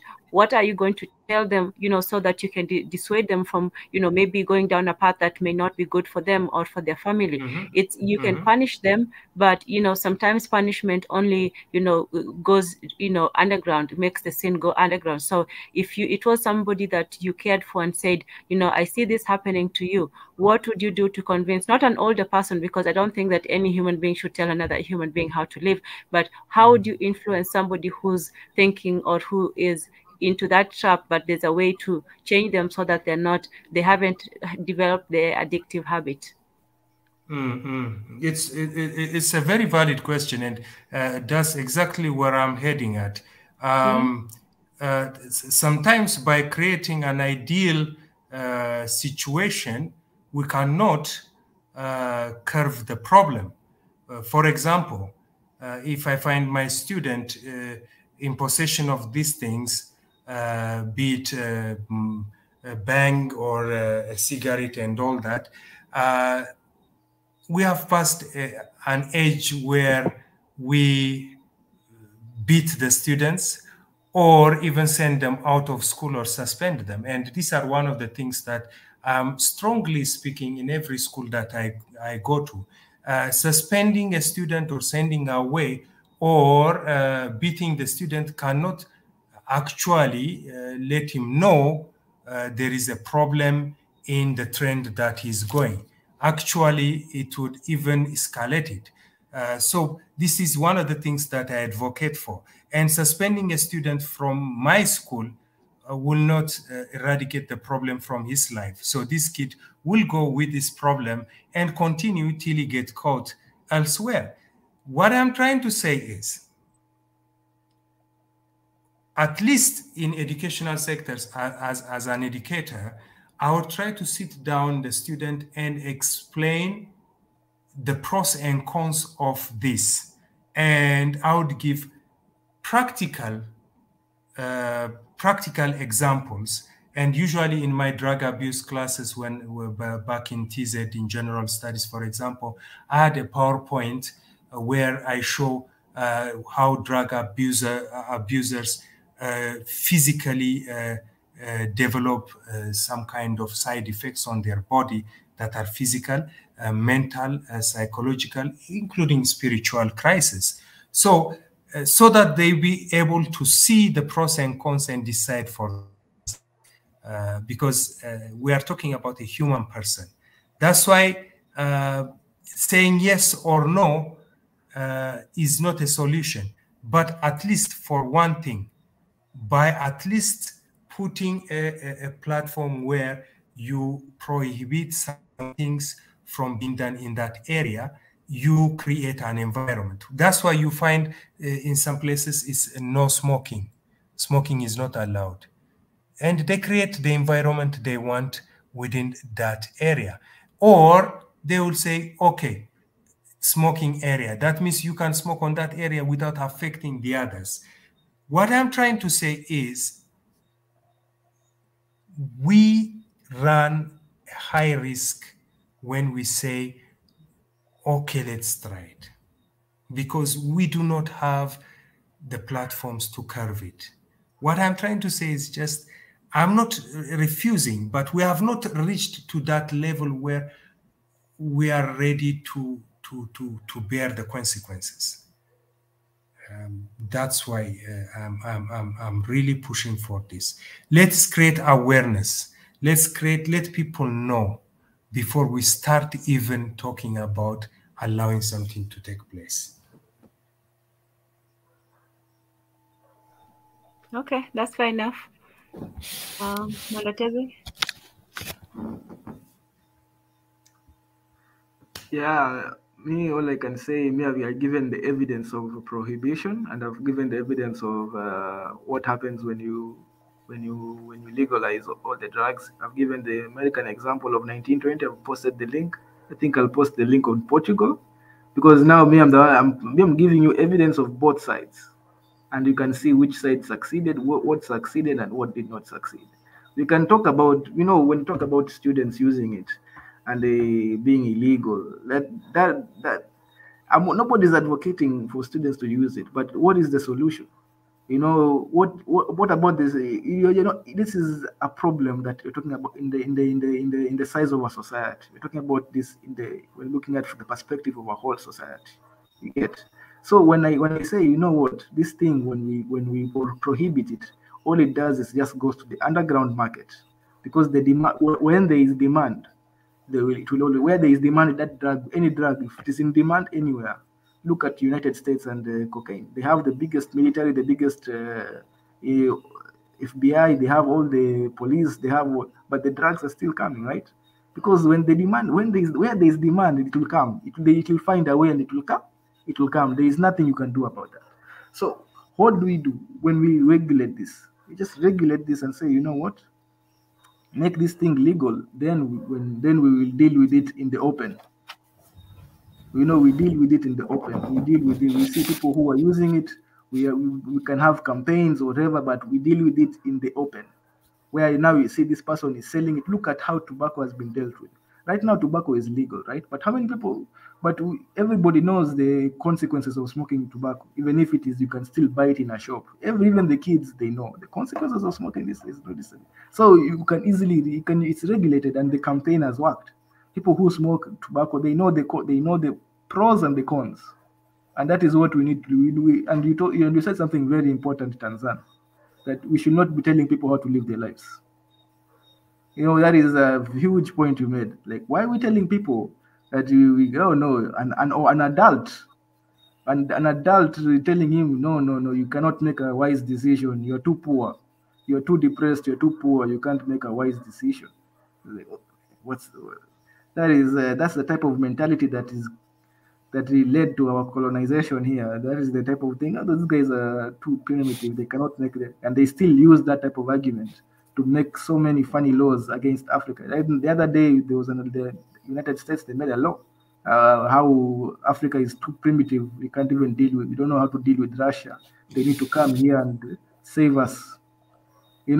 So we should be very careful in starting to judge people's lifestyle. If you believe that, these things are not good for people, sedatives and drugs are not good, but somebody else thinks, what I need, don't start telling that person how to live their life.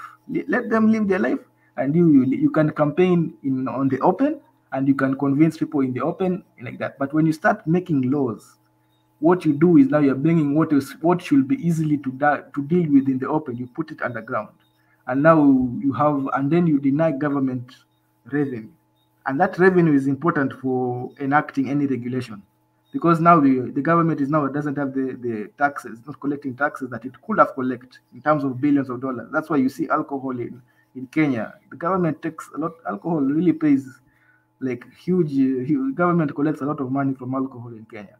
You see, and they can use that money to regulate a lot of things, to enforce a lot of regulations, because enforcing regulations also requires funds. It's not free, you can. So this is one of the things that I like that. And in fact, you see how many advertisements of alcohol in Kenya. Kenya is actually not even in the top 20 in Africa when it comes to alcohol consumption.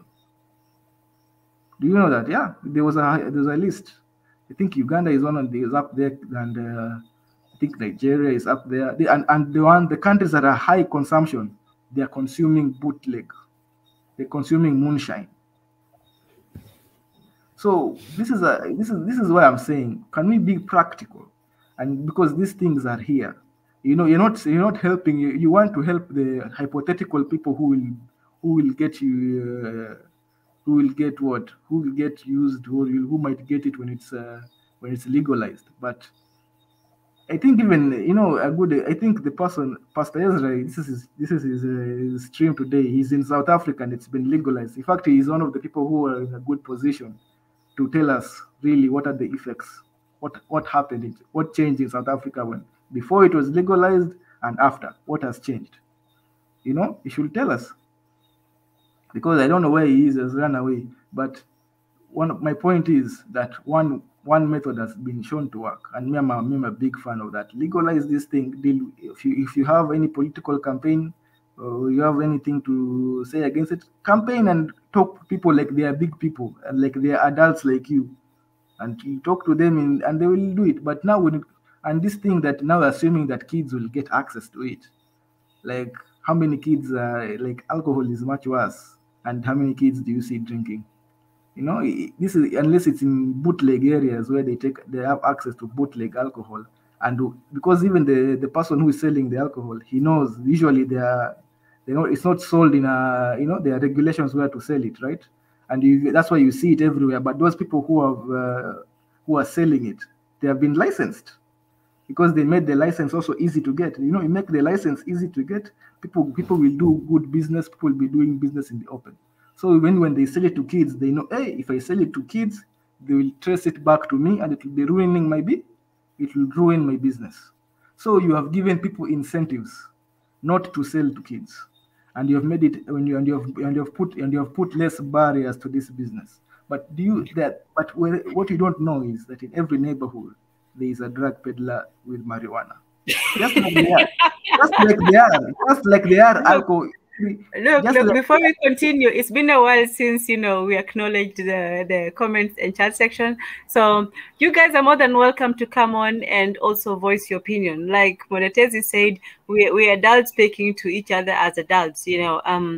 We do and we have a responsibility to teach the next generation. There may be people, and there may be people that are on the street. There may be people who might be going in one direction or another, children and adults. So if you have something to say, by all means, get on up and say it. Yeah. Let me finish. I didn't finish my point. Yeah, go ahead. That they are if the same way you see those liquor stores, there's in that neighborhood there's somebody selling marijuana, and he's doing it in secret, and you'll never see him, and there is no consequence. And if he can sell it to kids, and there will be no consequence, because you cannot trace it back to him. He is a mysterious figure.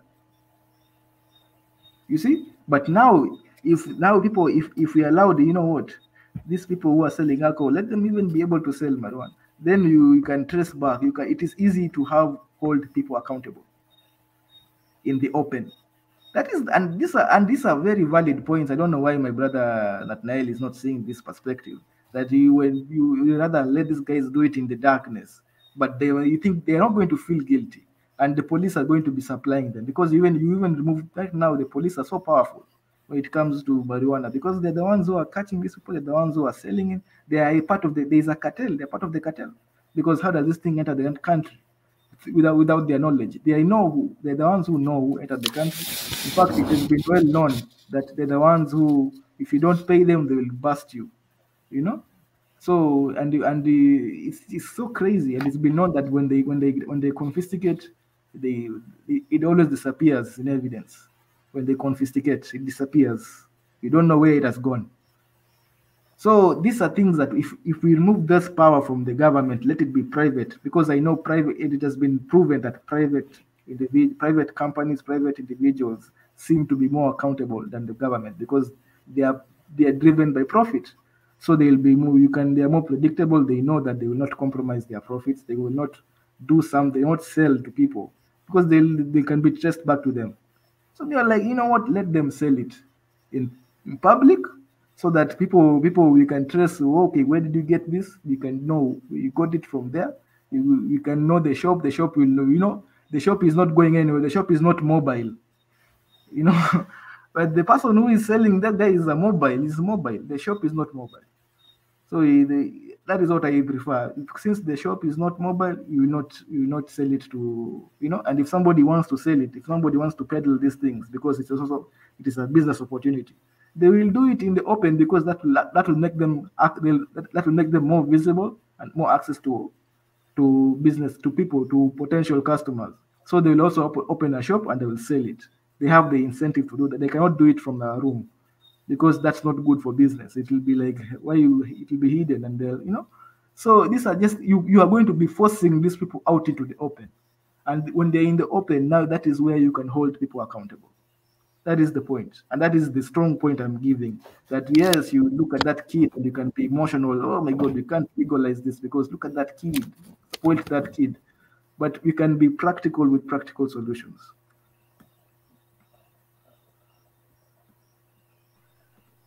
Well, I don't know if anybody's going to budge for their position. I think at the end of the day, it's the cause of somebody seeing that, the use of it is going to lead to more hopelessness, to more despair, and to not focusing on the real problems of Africa, which is, economics and education.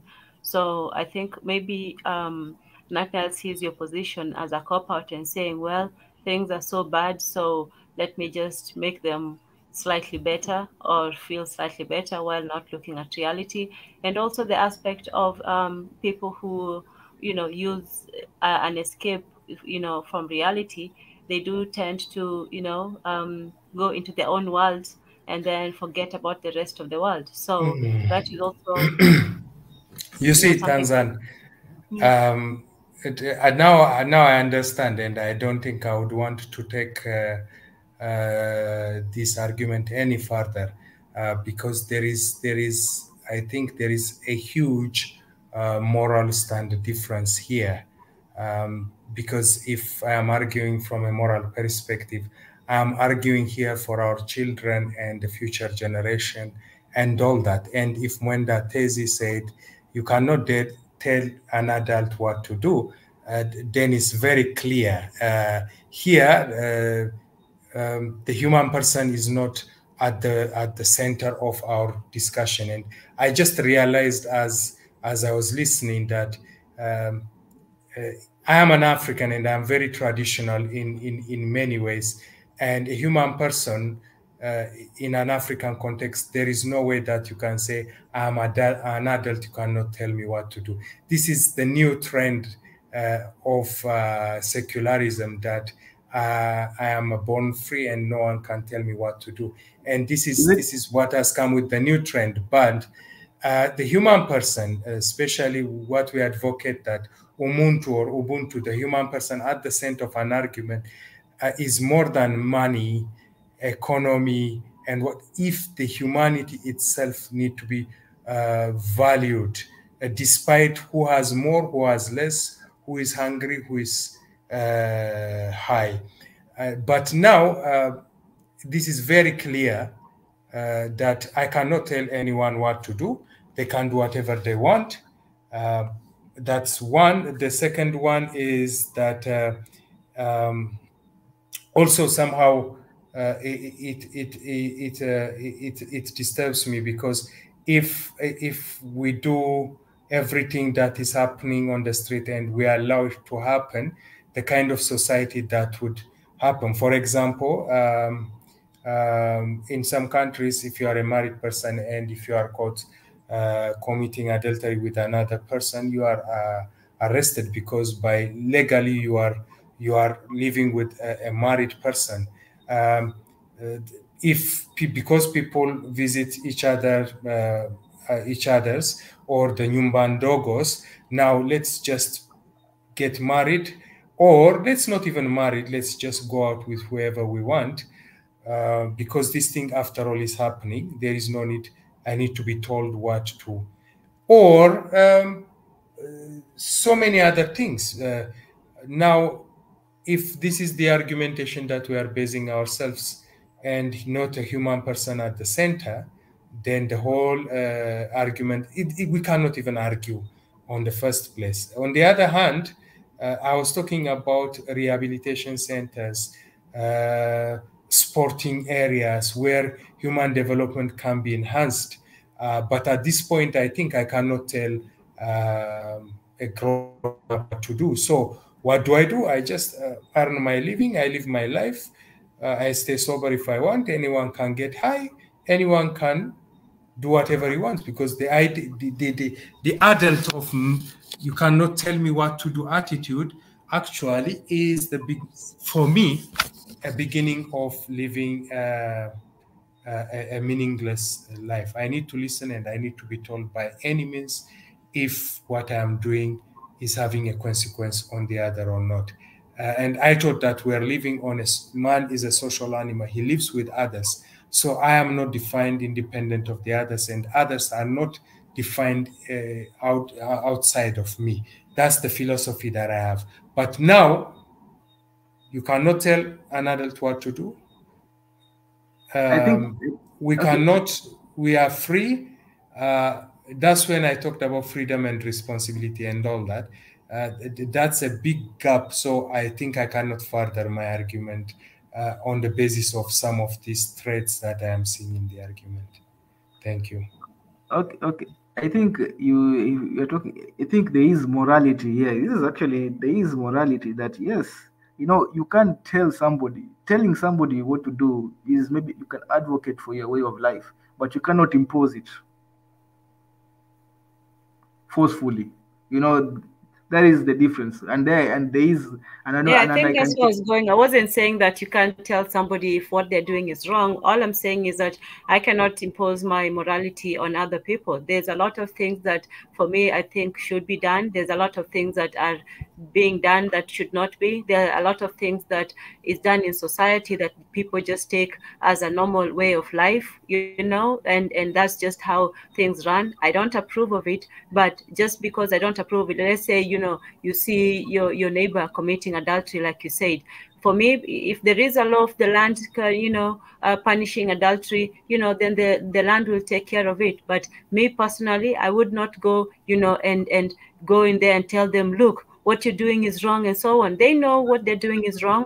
So I was talking about personally me as a person. Even if I see something that is wrong, I will do what I can to change the things that I can in society. But in terms of that, I cannot go and tell, for some people what they do in private, that what they're doing is wrong. Now, if they do something in public, in a public area, or in a place that, there are children, let's say they're out there committing adultery in public, then yes, I will say something. Look, your character or your actions is affecting some other people, and it's affecting them directly. But if I happen to see them doing something in private, I'm not going to go in there, even though everybody, I think, in that situation knows that they should not be doing. So that's what I said when I meant that I cannot tell people what to do. So that's So all it is. isn't that what I'm appealing to do?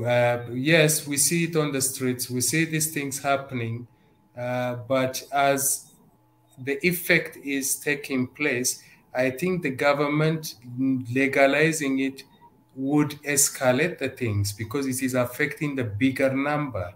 That's why I'm saying Well, that we need to submit but also in to public, the that's rule also a of very law. important point that you say, public versus private. If I saw something, that's why I say that if I saw something that was clearly wrong and it was happening in public, and if people were saying it, and especially where the children were, or people who do not want to be a part of that, lifestyle, then yeah, I would say something. If I saw, underage children drinking or doing something, I would say something. But if there was people drinking in their houses and doing something private that was not affecting anybody else, that's, for me, I distinguish between public and private morality. Public is what affects everybody else, and if it does, then definitely. But if it's So affecting the person or the people, then I cannot impose, even though I disapprove. that's exactly that. Whatever is happening on the private, for the sake of personal freedom, you allow it. But also there are Not some allow it. I consequences. cannot go and impose. I do not allow it. I do not allow Yes, two people to commit infidelity, but I cannot also go and stop them from doing it, or make laws to stop No, them that no. from doing it. that's why I said we need to discuss officially that as a state where people live as a community, as a country, as a Mm-hmm. collective identity, we cannot allow these things to happen simply because it has been happening without our knowledge. There is someone selling it around the corner, around this, around that. If that is how we will try to change the bigger picture because of what is happening behind corners and all that, then we will reciprocate, we will bring the state into a corner and the corner into a state. That's where the danger is, and that's why we need to pay attention to. No, okay. Yeah, let me contribute. I think I disagree with my sister Tanzan, Empress Tanzan. I disagree with her because I think It's you should not. okay. You should not. I don't. I don't. I'll go even further. Like I should not. I will not. I will tell you what to do. I'll tell you. I'll advocate if I have a way of life. I am okay with advocating it. You cannot, even if you're doing it in private, and I'm like, and I don't feel like that is something you should do in private. I will advocate against it, but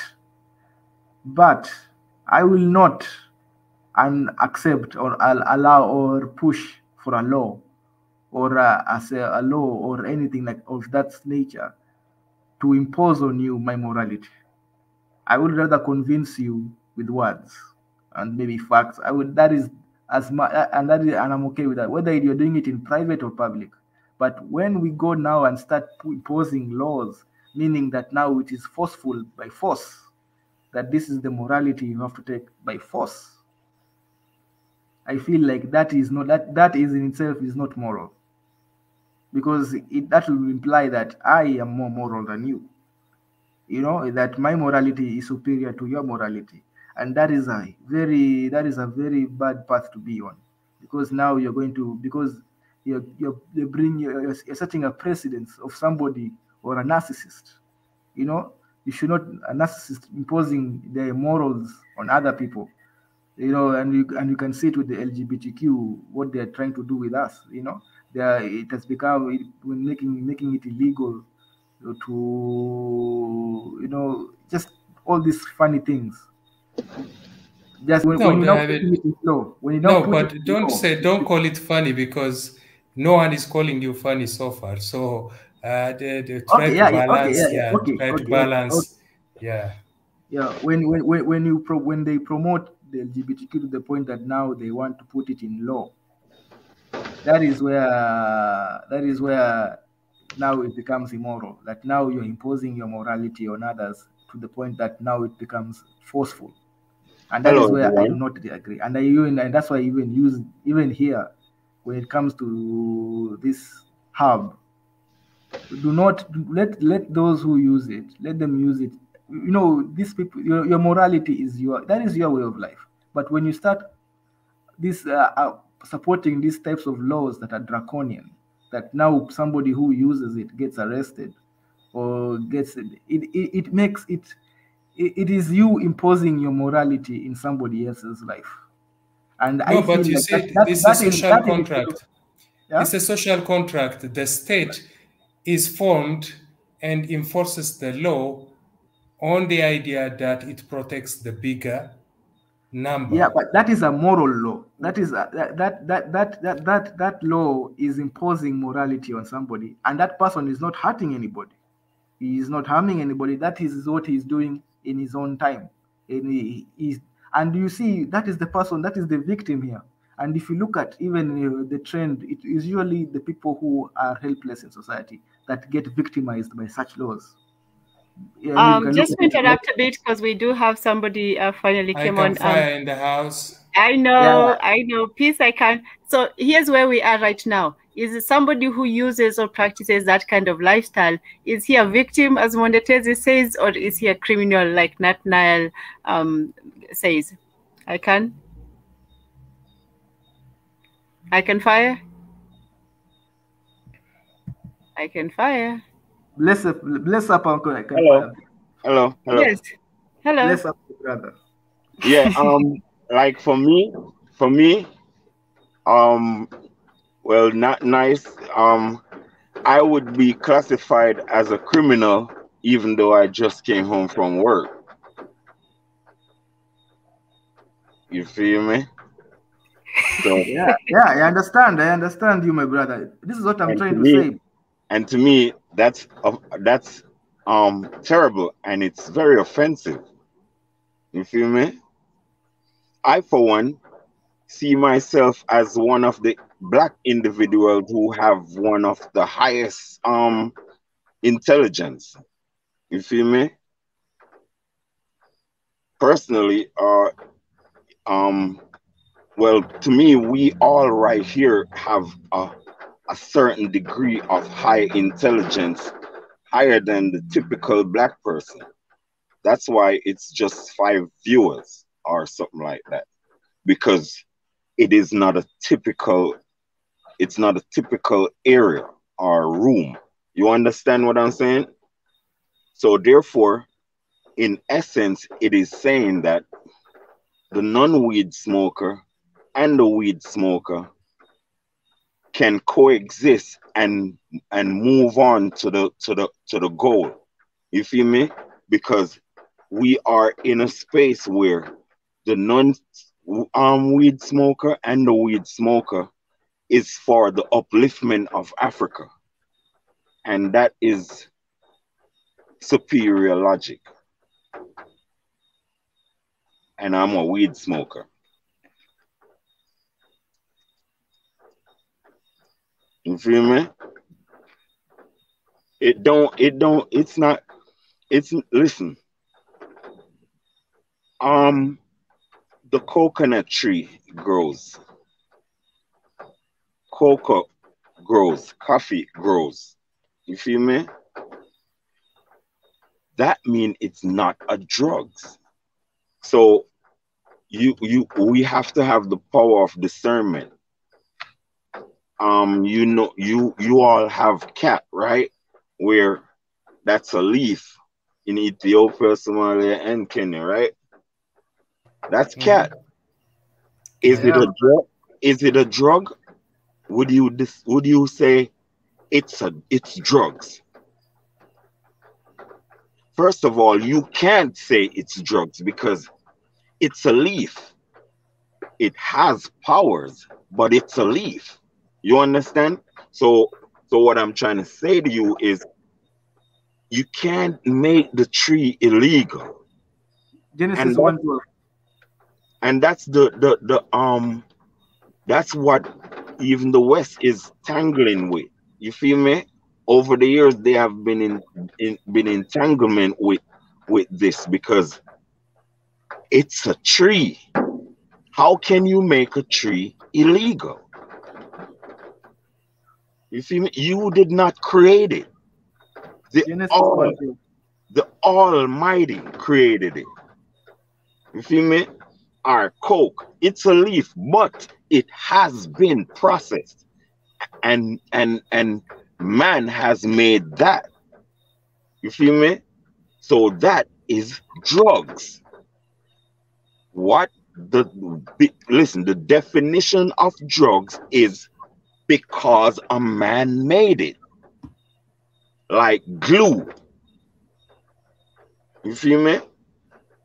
So you can make coke, crack, all of those stupid stuff illegal. You can put whatever price because that turns people into like mummies, what, zombies. You understand what I'm saying?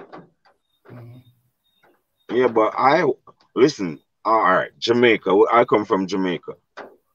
Jamaicans work hard. Not everyone smoke, but some do. All of them work hard. You feel me? All of them make shit happen when it has to happen. You feel me?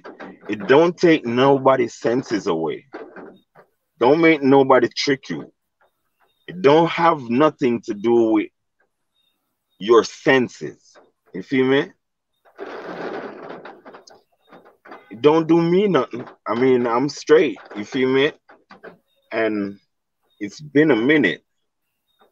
But what I'm trying to say to you, but me, well, I stopped drinking about 2 years ago. Stopped drinking. You feel me? And I'm not perfect, and maybe smoking is not perfect either. You feel me?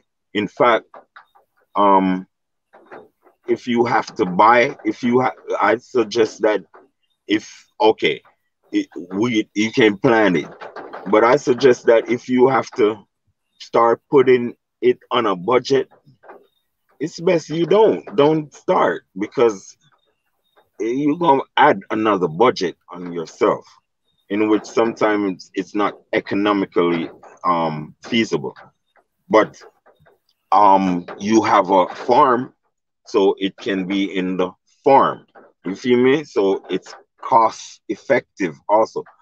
But this is what I'm saying about weed.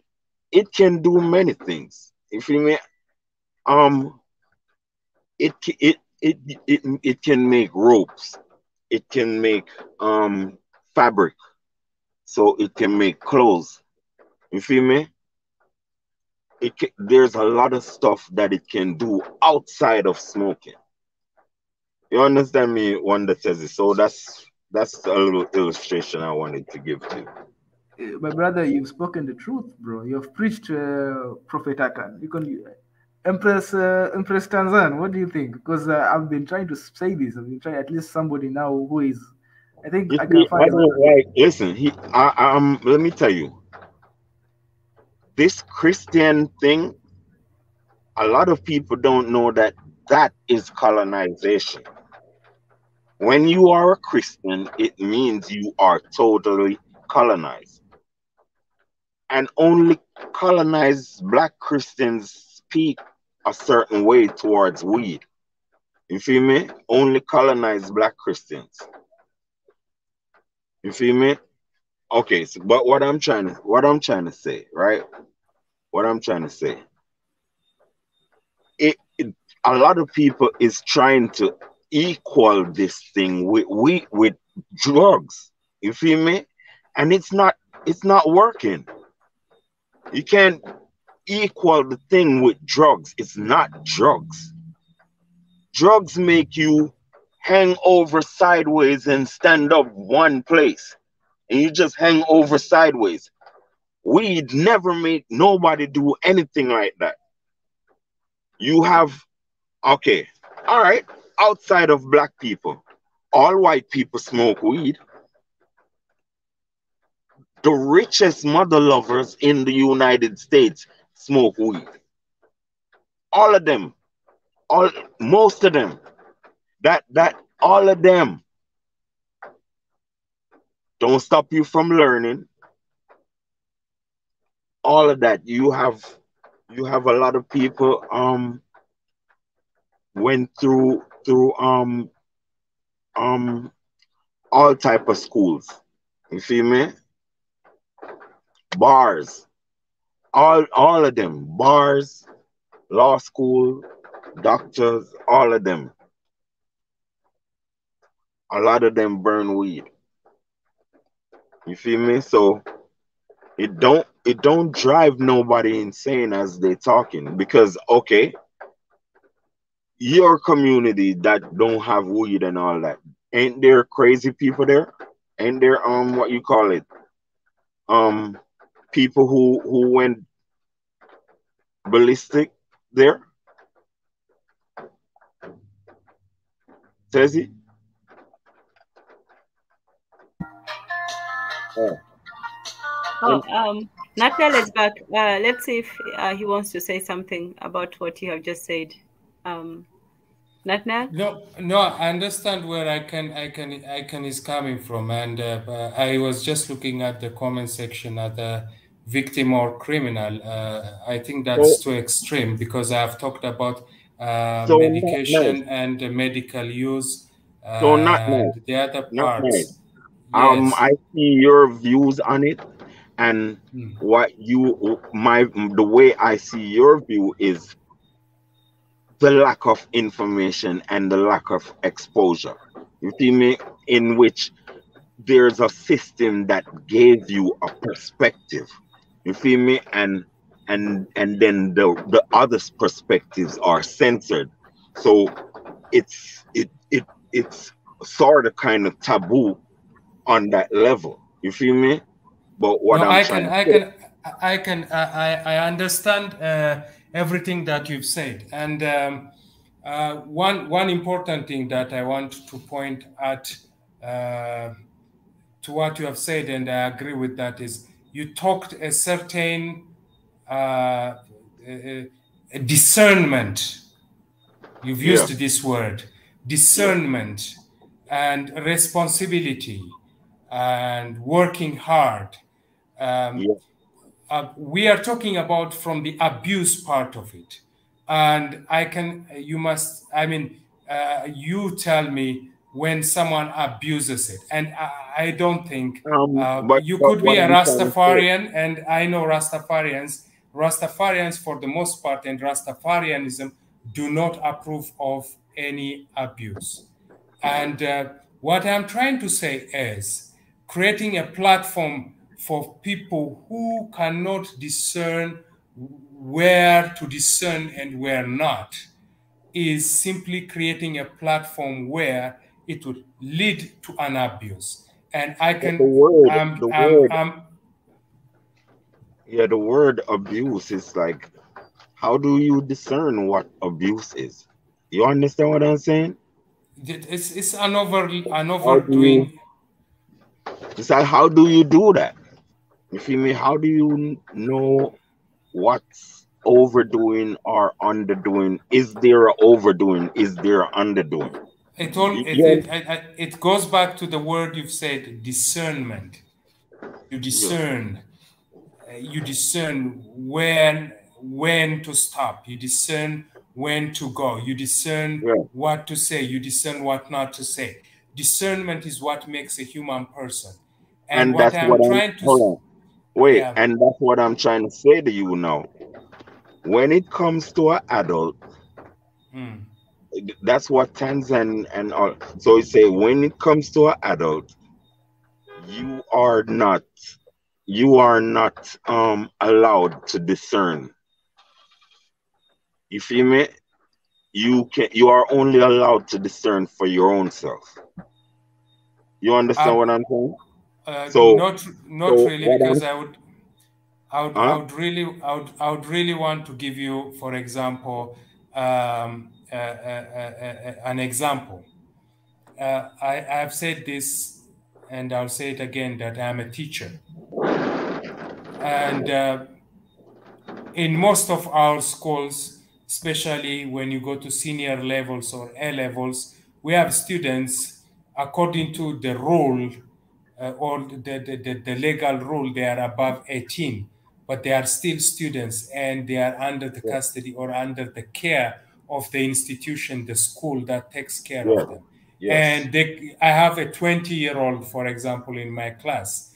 I have a 19-year-old in my class. And I still, even though they are above 18 and I'm in no position to tell them what to do, but my profession and the institution still puts them as vulnerables, Okay, and all they right. cannot decide. I They respect cannot what you decide. said. They cannot decide, and they are easily can be Yeah. So manipulated. I respect what you said, right? Yeah, This how I understand what you're saying, and this what yeah. I'm going to show you, right? Mm, That's why I told you that we are. I've been always saying we are what you'd call it superior animals. mm, What it means is we can be herded, we can be trained. You understand? yeah. In particular ways. Mm, So so so because um these students have been in training, and mm, what you did is told them that in this situation they got to adjust their adulthood and put it on the back burner in this institution when you're in it, and they have made that agreement. You understand? mm, And I understand. So what I'm trying to say to you, it's same thing with the army. mm, The army orders adults. Tell them what to do, whether you think it's right or wrong. You understand? And that's what I'm saying. That's fine. You feel me? So, but it's not in the same category as informal setting. You feel me? So we really talking about the informal setting, but we shouldn't really totally focus on smoking. You feel me? In fact, I wouldn't mind Wanda Tezzy just go look, just type in Google things that marijuana makes. You feel me? And let's explore instead of being on this tight subject. You feel me? Because that's not the reason why it's famous. It's not because of smoking. You feel me? It's what it can do. It's in eye drops. You feel me? Because it has a lot to do with the effects of helping glaucoma from the eye. You feel me? And it makes ropes. Feel me? It can make fabric. Carbon fiber also. Go ahead, Tezzy. I don't know everything. Yeah, carbon fiber, which is actually used in the military, which Africa needs to start, start also producing military equipment. It's actually so there are the benefits that it has for Africa. That's financial benefits. You feel me? So, I can fire. You are saying that it has no side effect? Well, as I said, smoking is not good for you. You feel me? But as I said, adults do as they please, and we gonna revolt as long as we're not doing extra stuff like crack, cocaine, all of these things. You in the right. You're supposed to be in the right in the society. You feel me? That's how it's supposed to. So what I'm trying to say is, it don't make. But hold on. All right. Then wouldn't the whole Jamaica be crazy? Wouldn't you understand what I'm saying? They are mostly, especially the Rastafari community. Wouldn't we be a crazy set of people? Wouldn't we be running up and down in Ethiopia like we nuts? Wouldn't we be hanging out? Wouldn't we be hanging over sideways in Addis Ababa? You don't see nothing like that. You see intelligent people. You see people who are in the business of uplifting Africa. That's who you see. That's how you're supposed to judge it. You feel me? You can't be judging it off this exterior thing, that external people that they don't. I mean, like, you have no experience, then you maybe don't deal with people that roll that way. You feel me? So I mean, like, it's like, how do you judge it? How do you know? You okay, I can fire. Maybe by the time you joined the chat, you might have skipped, or I might have talked before you came in.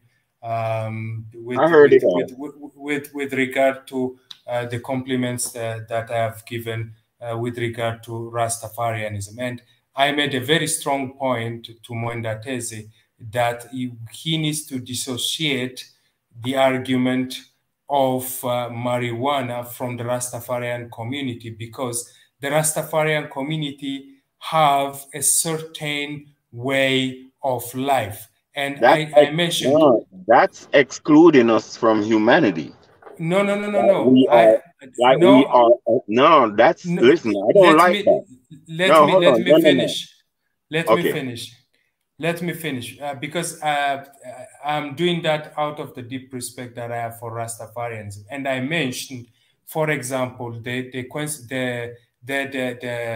reason why I'm saying this is Rastafarian community, for example, a Rasta man does not eat anything processed. They eat ital food, which is natural in its strictest sense. A Rasta person does not take alcohol. A Rasta person does not take anything that is processed.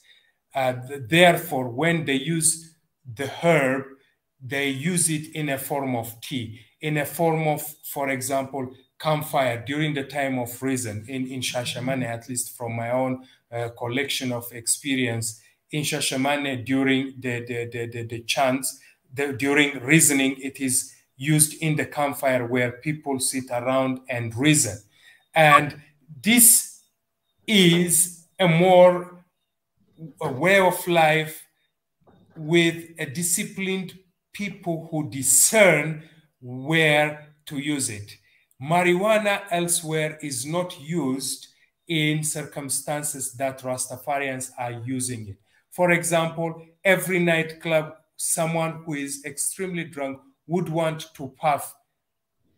Someone who has no idea of what Rastafarianism is, simply because he has the dreadlocks, would want to puff and do it, overdo it, even have no discern or control on how and when he is doing it. So this is a misrepresentation of Rastafarianism, because I closely have friends. I have been to Shashamane and I have friends who have invited me. I have friends who do that.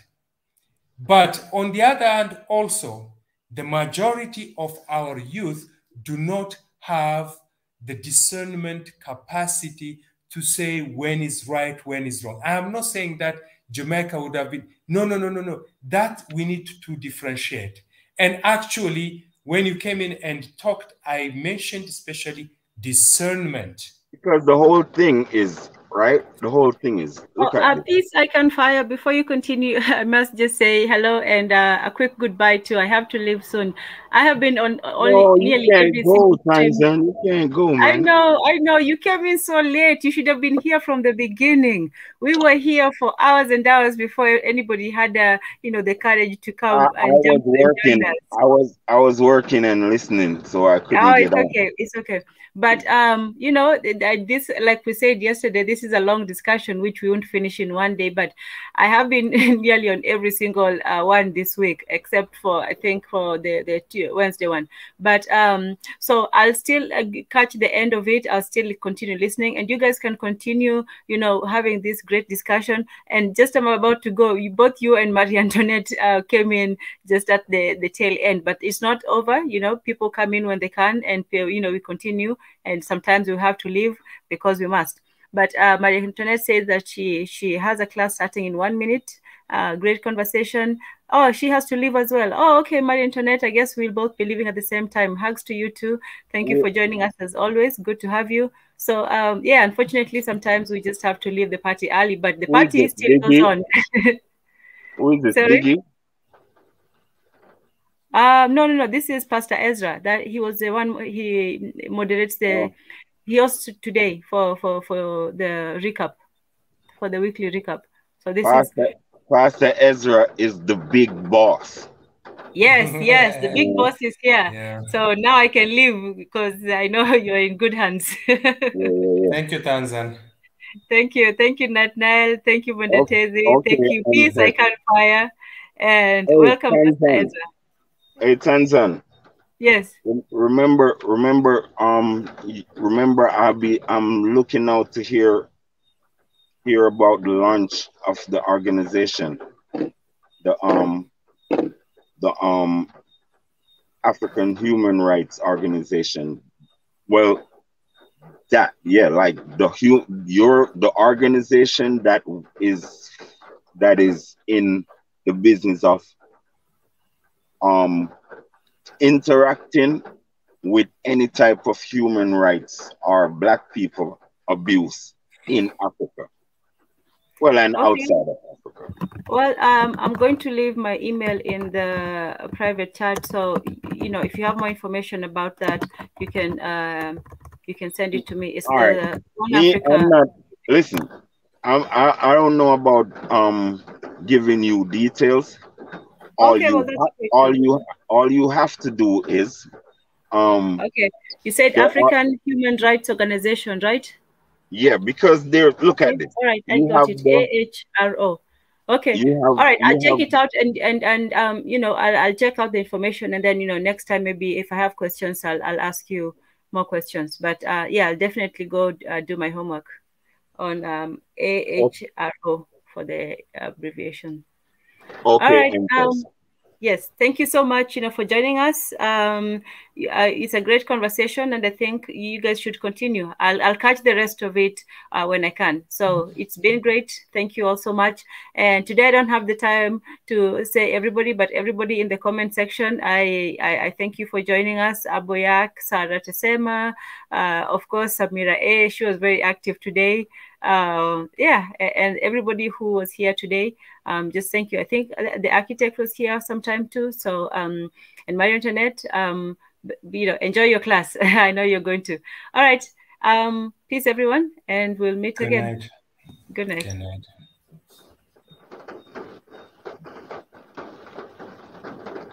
Yeah, so I was trying to give her an idea in which it can also give her financial freedom, and in return also and major help to our people in Africa. What I was saying to her is there is this human rights organization in the world, right? Where it is US based or English based, one of those stupid places. You feel me? Mm-hmm. And they are what is happening is they are acting like they have the moral fabric of the earth. You feel me? Mm-hmm. In which they are dirty dogs to me. You feel me? Mm-hmm. Need to be what you'd call it, have a population decline. You feel me? Mm-hmm. Mm-hmm. Anyway, so what I'm trying to say now is because of this phenomena where these people are walking through Africa talking about goddamn human rights abuse, people who enslaved us, see me? People who trifled on African people, trampled on African people. You want to tell me they knelt on George Floyd's neck? You feel me? Luckily, it's caught on camera because that's not the first. You feel me? So what I'm trying to say to you is these immoral dog shit is telling us what human rights abuse is. Personally, I don't think we should allow them in Africa. So this is what I'm trying. So even you brothers could join with her because it's an organization and in which it needs people. You feel me? With a moral fabric. You feel me? I think the motto should be I swear loyalty to the black skin and patriotism to Africa. Anyway, it's a nice chance to make a good achievement in Africa. You feel me? By formulating a human human rights agency for Africa by Africans. You feel me? Mm-hmm. Where we have our cells all over Africa, where we make our stipulations as to what human rights abuse is and what will not be tolerated. You understand? We Yeah. send it to the particular governments. You feel me? Police stations, the army. We'll send it all to them. You feel me? What you should go on major campaigns to get support from citizen support. That's what gonna make it powerful. You feel me? That's what gonna make it powerful enough, because what you have to do is you gonna have to contend with the army and the government, and they have to respect you. You feel me? These are the things that I'm saying, and you feel me? So you gonna get sponsorship from black people all over the world. You feel me? Yeah. And you should have teeth, but only a conscious crowd like this could have a similar sense of what I see.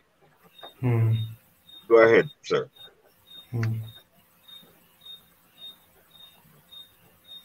You When that understand is what I'm it? saying? Not nice. Yes, I got you. When that is it, if you have an idea.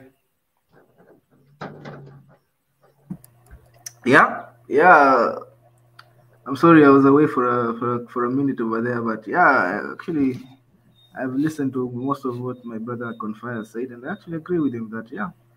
I don't know. I don't know that night. The one who I think me and I can fire. We've been agree. We are simply we seem to be on the same idea. I think it is you who was protesting or not, who was disagreeing with the notion of legalizing this thing, because I think Yeah, I just want to ask, I yeah. can fire on the comment section. There is Aboyag asking, I can fire a question. How should weed be introduced to Africans? How to use it and dangers? I don't know. It's in the comment section, the last but one. I don't think it should be promoted and advertised as a smoking agent. I think it should be promoted as something that you can like promote it with the stuff that it makes. You feel me? It can make hats. It can make hats. It can make shirts. It can make pants. You said it. What you said the army use it to do? Carbon fiber. It can make carbon fiber. Carbon fiber. That's All that stuff. lightweight. It's a lightweight armor or something like that. So it's some good stuff that it can So make. all you have to do is introduce it on that level. Everybody knows what it does. Everybody knows that people smoke it. But educate the people on what are the financial benefits in terms of what can it produce. You understand? So you can in a minute you can find some young boys farming acres of it to make ropes or to make fabrics. You feel me? Not necessarily smoking. You understand what I'm saying? And then you That will make us on the same line, because I did not deny the very fact that it can be used for medication. It can be used for any benefices. But what I was trying to say is exactly what you have said, that we should not promote it for for smoking. smoking, Yes. because our youth are not consciously disposed to discern, I use your word, how far they can go with it, or to discern Or if they're ready. if they are ready or not. Yeah. Usually, there are a chain of events. For example, people would want to use it related to alcohol, related to any other stuff that is mixed together with it, and our Yeah, but youth cannot discern. it's not that technical like how you saying it though. You feel me? It's not that technical. You feel me? As if like the way I'm telling you, the way you speaking about it, there's a tone. So there's a tone of okay, this is drugs, and then it gonna do your brain this, and then when you drink it gonna just flip you. And no, I don't think nothing like that happens. You feel me? No, I'm not specific. That's why. To me, I would compare it with a cigarette. Serious. I mean, I'm serious. It's not that technical like how everybody's looking at it. Like, oh, this drug is being introduced. No, no, no, no, no, no. You feel me? I can fire. People smoke it like cigarettes. Yes, but I can fire. In Jamaica, people listen. All type of people, not Rasta. A lot of different people in Jamaica smoke weed. So not Rasta alone. So what I'm saying, it don't really have anything. We don't own it. You feel me? But I'm just saying that it's not that sensitive as how you are looking at it. You feel me? I'm telling you. One thing I want to make a point is I can fire. I'm not trying to come up with this idea that it flips you over and do something to you. Let's put aside the weed and, for example, talk about cigarettes. Many smokers would have a choice of their own cigarette, and you know that. We all know that. I've smoked cigarette for many years and I've stopped. And there are some cigarettes that you smoke and you can feel the effect in your body, and maybe you'd want to go for a mild one or a strong one. Some have their own, because people respond to different cigarettes differently, right? Yes. So for me, to really say that it flips you over and all that, no. What I'm trying to say is that we need to create a consciousness that people should discern. It is a chain, especially when people discern in our communities to use it. They have already This is what I think about it. It should be legalized, but not advertised. What I mean is, do not get people locked up for these reasons. You feel me? Do not go and lock people up for smoking weed. I think that you making a normal citizen someone illegal, and he can go in prison and turn into something else. You feel me? You understand? I think you should lock people up for crimes. You feel me? Not fabricated crimes. And I think that is fabricated crimes.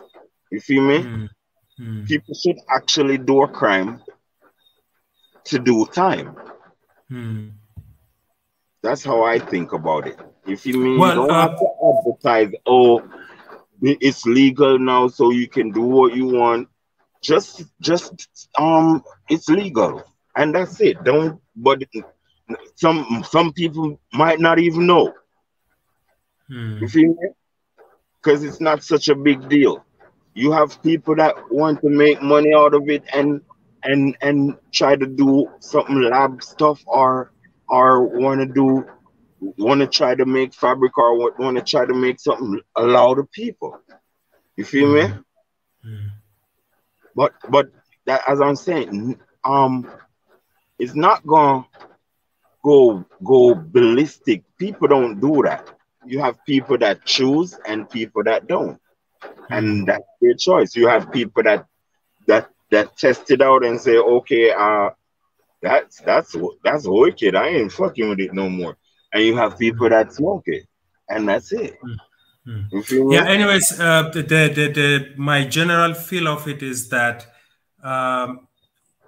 as Africans and 60% of our population being young and really traumatized left and right with various things that is weighing them down, we are not ready, and our youth are not on that discernment level for us to somehow openly legalize it. And that is given the very fact that there are a chain of events that would lead our youth group not to discern but abuse the use of weed. And you've said It's like well, this. because It's like don't this. promote it, And then smoking it. Yes. it's like this. You have as like me, I think it's better than cigarettes, if you ask me.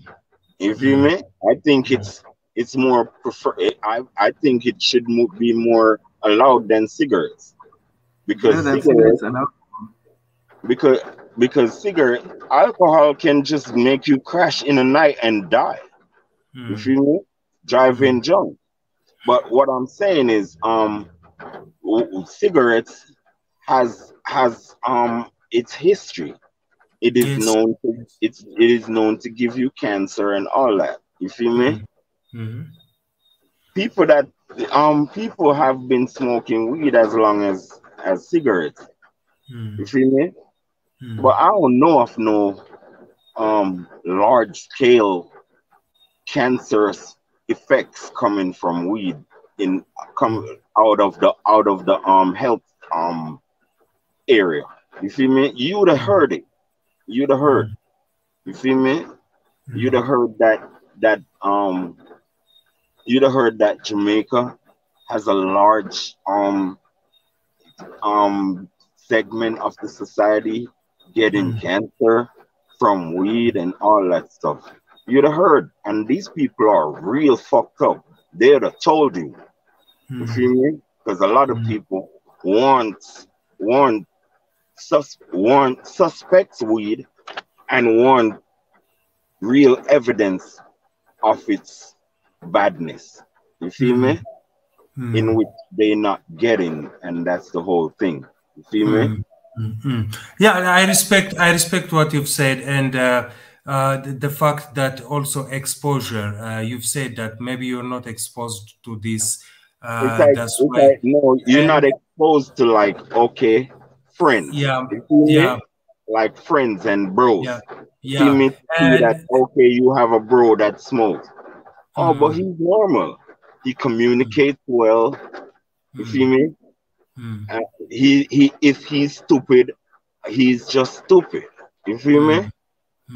That's just you. It's not the weed. You understand what I'm saying? If you smart, you just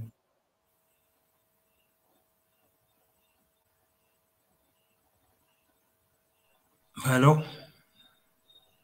yeah. That's how I Hello. see it. I mean, huh? Yeah. Anyways, what I'm trying to say is that given our communities and the experience within the communities, that I'm saying we need to really sharpen our discernment process. We need to mature because I mean. But I heard that cat. I heard that cat is wild. Yes, I I heard mean that. I heard that in the cat is Ethiopia, wild. it is widely used, and we are looking at the side effect within the communities because there are some people who are productive and they are using cats Does with it their own have side program. effects? Does it have side effects? It has side effects, both psychologically and even physically, because especially among people who abuse it. You get me? Oh. But there are responsible It, people who are also using it, who also use it to really work hard and stay up so all this is night and how I look produce. at it. This is how I look at that. The Almighty created it. People get to understand it, and people get to understand that you got to moderate. You feel me? So you have big business people that uses it. A lot of people use it, but what makes me sad is that the majority who cannot discern will spend a huge amount of money on everyday basis, and when they are consuming it, they might have to sit the whole afternoon. And no one. So here, no one does literature on it. No, not really. That sounds like something you need to what you categorize. Like you gotta write about it and educate the people. Exactly. Like don't do 5 leaves, or don't do, you understand what I'm saying? Yes, I understand. Clear. You can't just Loud and clear. you can't just make anybody like someone in the bush, right? And exactly, he has a lack of exposure to the other people who uses it. You see me? So he don't know the level. So it sounds like it need, yeah, that's what I'm not legalized, but educated and that's something that's regulate, that people can regulate their own selves. Exactly, and this is it. Do we have the moral disposition to have it now legalized? Because the majority of our young people wouldn't discern, would rather abuse, be given their disposition, given the hopelessness within the community, they would opt and abuse it than use it to be productive. All right, you have to look at you have the continent. It's right there, and it's right in the continent. Exactly. You can't say, hold on, you can't go and discern that a smoker kid and a non-smoker kid, the non-smoker kid gonna do better than the smoker kid. You can't discern that. You go to South Africa, you can't discern that the people that smoke weed not gonna do well. You can't, because you have people that doing well smoking weed. The only the hard stuff, like this hard drugs thing, like drugs will like just finish you off. You feel me? But if you go to South Africa, you cannot discern that. You cannot like come to a conclusion that the weed smokers is the ones that don't have education, that is lacking of learning capacity. You can't. No. I didn't make that assumption. No, I am just making that assumption, and I'm telling you, this is the experience, you feel me, of what it is. You feel me? You have non-smokers doing well. You have smokers doing well. You feel me? You got non-smokers not doing so well. You feel me? Yeah. And you maybe have smokers that's not doing well either. So yeah. I think it's all about, to me, all African people needs is loyalty to blackness. Learning their true history for integrity. See me?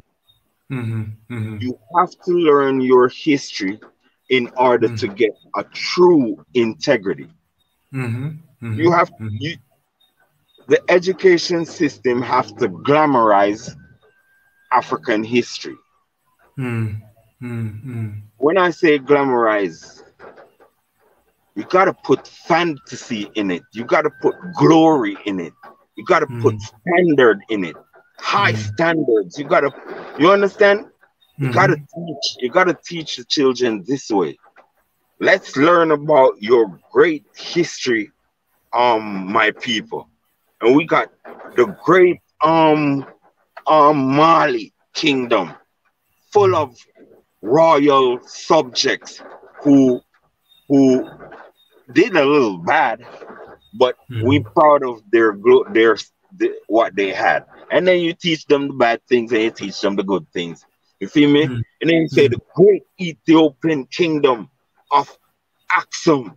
You feel me?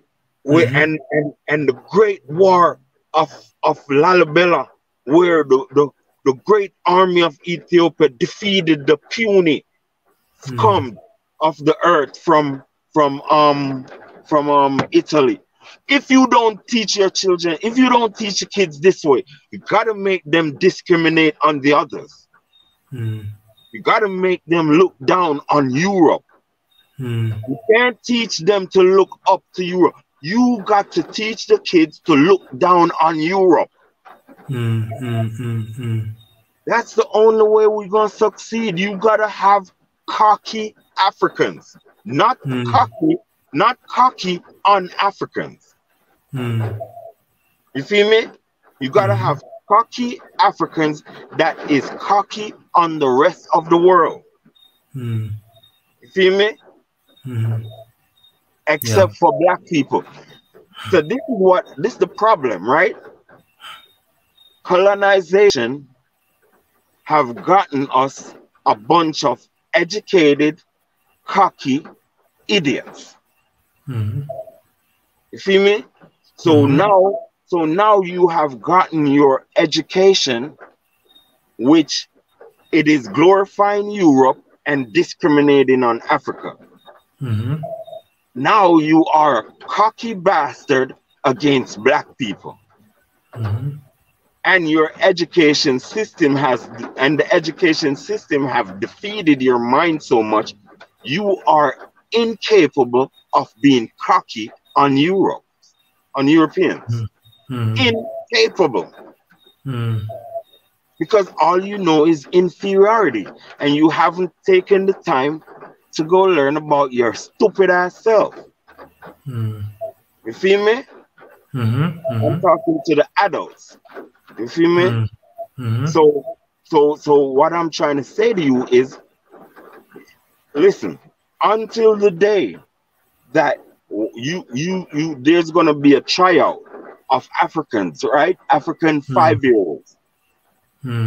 Until the day you try them out with a white doll and a goddamn and an Indian doll and a goddamn and a black doll, you feel me? And a Chinese doll. Go test any African out, Ethiopia, anywhere there is. Go test any 5-year-old. Gather up some 5-year-olds or whatever. You feel me? Now, go and go ask them who is prettier, who is bad, who is, and until the day the Africans point on the black person for all of these good attributes, we lose. We are losing. And go try out any African child right now, and I bet you he gonna tell you that the white man is better. Except for like the Musif tribe or those tribes. You know? Yeah.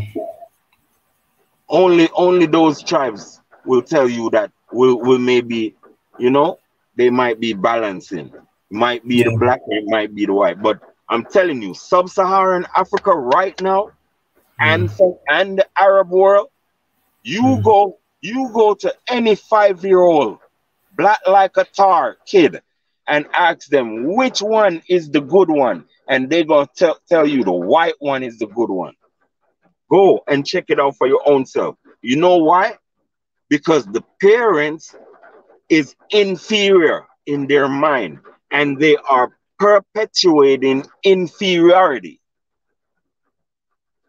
It's colonization, and it will go on through generations until we change that. Change the stigma in our minds where we talk good of these sons of bitches. We are not, in fact, we need to move over to the hatred of them. It's the only way. How do you get rid of snakes from around you? I'm not going to say the word, but you know what I mean. That's how you get rid of snakes. See me? And in a pile of snakes, if you have one of them as your friend, in a pile of snakes, which one is your friend? You gonna go search through them?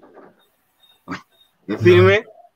So that's how you're supposed to see all of them, including your friend.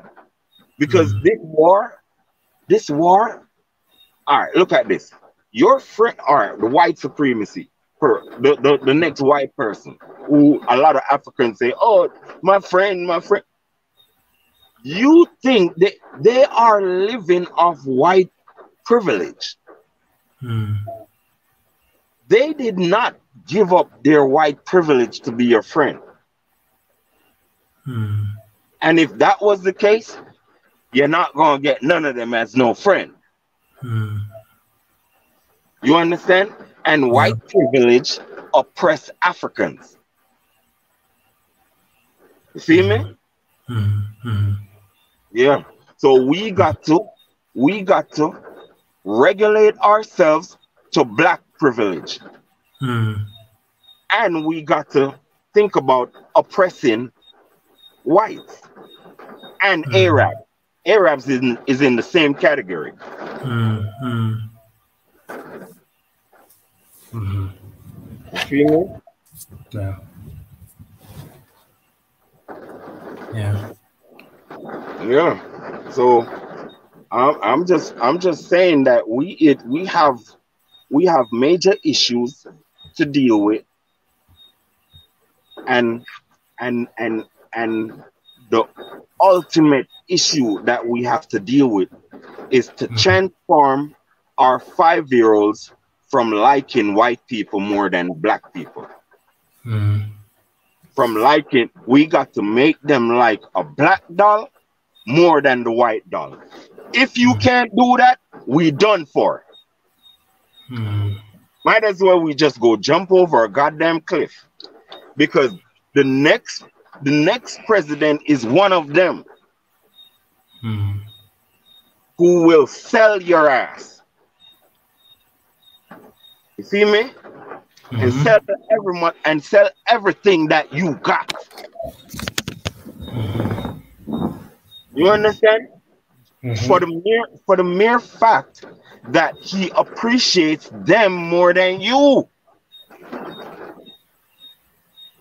And a lot of us will never say that we appreciate white people more than you, but it's in their actions. Because actions speak louder than words.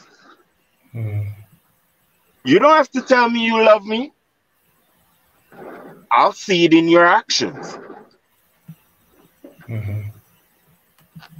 Yeah. You don't have to tell me you love me. I'll see it in your actions. Yeah, when I want to grow and I'm depending on you, I'm going to know if you with me. Because I'm telling you, in this Christian world, I'm talking about sub-Saharan Africa, no one likes to see their neighbor get rich. No one will make their neighbor stand on their knee and step on their back voluntary to get rich. You understand? So ask yourself, why are we crabs in a bucket?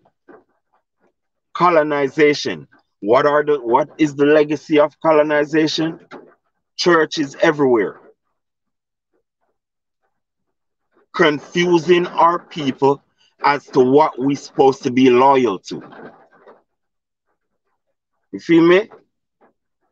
A lot of people saying, okay, I'm loyal to Christianity and Jesus. No, yes, they say that, but something more powerful is right in the middle. Money. Money. Money. They are loyal to money more than the Christ. If you are a person that prefer action than words, if you are just listening to words, then you will not see what I'm speaking about. But if you are in the business of making action be your judgment, then you will see that I'm right. You feel me? So, and yes, you have a lot of our black people, especially black people, who are loyal to the white Jesus more than money. You feel me? But Good they the one afternoon, that good evening. This is Ephraim. Hold on. I got to intervene in this, okay? Hi, hello, sir. Christianity, how you doing? Christianity is a black religion. They just changed it, okay? The Yeah, but original Bible, why would you? the original Bible, and the whole Bible is in Ethiopia. So this confusion about the blue-eyed Jesus and all that, we spoke about this about 3 weeks ago, and I even showed you Yeah, but pictures, the look at this original big E. pictures. Look at this big E. Picture Do this you big understand? E. Picture this big E. Hmm. It is not Ethiopia that colonized the continent with their version of Christianity. It is not. That's Ethiopia why is not. that's Hold why on. Ethiopia was Wait, man. excommunicated. Wait, Biggie. Wait, Biggie. I just deal with evidence of things. Ethiopia is not perfect, but it's better than Western Christianity. You feel me? But the fact remains that it is not Ethiopia that conquered the rest of Africa and infiltrated with their version of Christianity, the Orthodox way. So it don't count right there. What counts is the fact remains that nasty, dirty, corrupt Europeans enslave us with their version of Christianity, bro, and also forced it on us. And what you see today is the reaction off of those actions. You see me? But what are the reactions? Something that is professed to take us to heaven would be expected to make the people live heavenly. But no, no, no, no, no, no, no, no, no. Everywhere Christian come in where we are, black people is in contact with Christianity, it's pure destruction in our neighborhood. So my question to you, okay? So what? So no. So my thing is, do the math. Those No, are my after question. action. Hold on. I got After fire. I action. got a question. I got Yes, a sir. question. Christianity, when it all began, from the three wise men that went, one of them was Ethiopian king. Okay, from the birth of Christ to the first English that went in the 4th century, where Ethiopia defeated the Romans, So where are we sent the you? first English. Hold on. Do you know about that? So are you eliminating the concept of Egypt and the virgin birth of Egypt? are you eliminating those facts since it's No, older? listen, we can go a lot Hold on, older than that. hold on, big man, Now, Biggie. I'm 'Cause I asking, don't, I I'm understand asking. all of these concepts. You feel me? I know what went Well, on. You feel me? Hold it's on, not man. concept. It is Hey, a In fact. the DJ, invasion, Biggie. listen. In the Yeah. of invasion of Africa by the Romans, Ethiopia was in entanglement with the Romans at that time. Out of How? Egypt, hold How? on, out of How? Egypt, Guys, hold the on, wait. architect is on the. I don't know if you have admin powers to allow the architect in. There's a what I forgot his Ridge is on the is waiting on the is on the chat, the private chat. If you can see him, he's waiting to enter the panel. I don't know. Let Pastor S. them in. Let them in. All right, Biggie, right? Hold on. In the invasion of Africa by the Romans, exactly about 2000 or a little bit before 2000 years ago, right? In the alleged birth of Christ. You feel me? There was in Egypt the cockpit, the Coptic. See me? The Coptic is a is a learned membership from Kemetic cosmology. With what I mean is all the stories of Egypt combined built the Coptic. And the Coptic gave Rome their church. But No, you're before, talking hold about on, after. wait, This is wait. during the time. No, no, hold on. Because you're talking about. This is about 300 years inside the excommunication of Ethiopia. Yeah, I'm not. Hold on, I didn't come to Ethiopia yet. Ethiopia Hold on, was wait, no, wait, no. Ethiopia wait. was I'm getting to isolated. Ethiopia. I'm getting to Ethiopia. I'm getting to Ethiopia because Yeah, but do not mix it because hold this is on, not when the 2,500 Egyptian. years ago, 3,000 years ago, Ethiopia didn't have a church. 3,000 years ago, Ethiopia did not have a church. So I know what I'm talking about. I ain't stupid. You feel me? No, Just 3,000 listen. years ago. Just 3,000 years ago, Yeah, Ethiopia did not have a church. Egypt, had a church. Ethiopia was kings of Egypt at that time, I think. You feel me? But hold on, just let me speak, man. Out of Egypt birth the Coptic. Out of the Coptic birth the Orthodox. You feel me? Where um the Orthodox was what the Orthodox was what the Romans used to learn from the Coptic. You feel me? Or and they have that's how Ethiopia, right in that mix, that's how Ethiopia became Orthodox. You feel me? Through the Coptic. So it's right there 2,000 years ago, Ethiopia adopted the Coptic, the Orthodox. So what was before that? Christ never existed. Christ is the Son, S-U-N. Christ is Ra, the Son, S-U-N. Birth from a virgin mother, you see me? Which is Asar, Aset, and Heru. You see me? No, let me tell you something. You saying son, S-O-N, and we don't call him son Yeah, in but Ethiopia.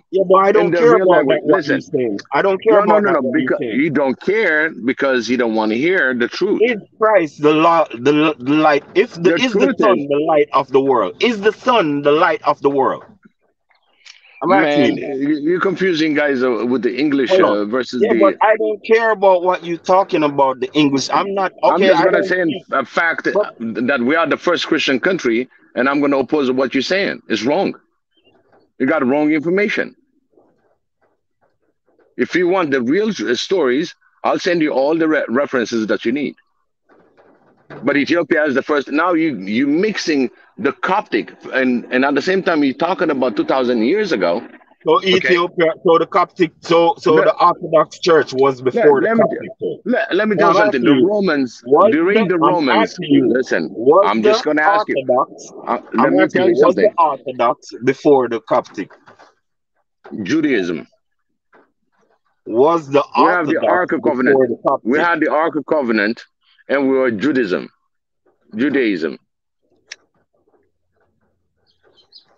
That still came about in the same era right there. Man, you crazy. The Ark of Covenant came in between after Makda, between Solomon and Kushiba marriage.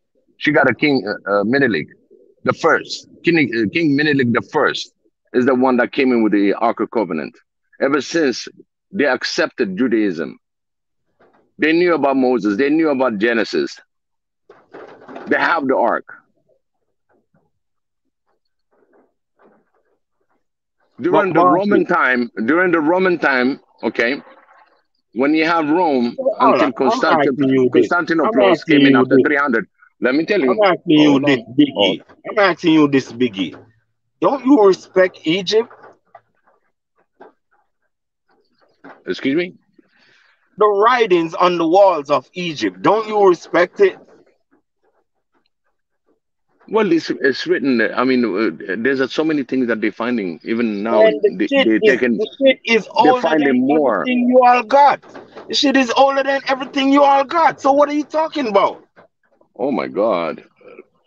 Listen, during King Solomon, you telling me that Egypt existed at that time Solomon is in their older than real. Egypt? Is Solomon No, no, older than no, no. What Egypt? I'm saying is, no, no, no. What I'm saying is, all the history that came about, which they even snuffed the nose on all their statues. When did this happen? After, I'm gonna tell you something after, about no, no. your book. After, listen. The After, when Moses left Egypt, okay, this is way before King Solomon, Yeah, so that means right? Moses, hold on. So that means Moses learned everything he knows in Egypt.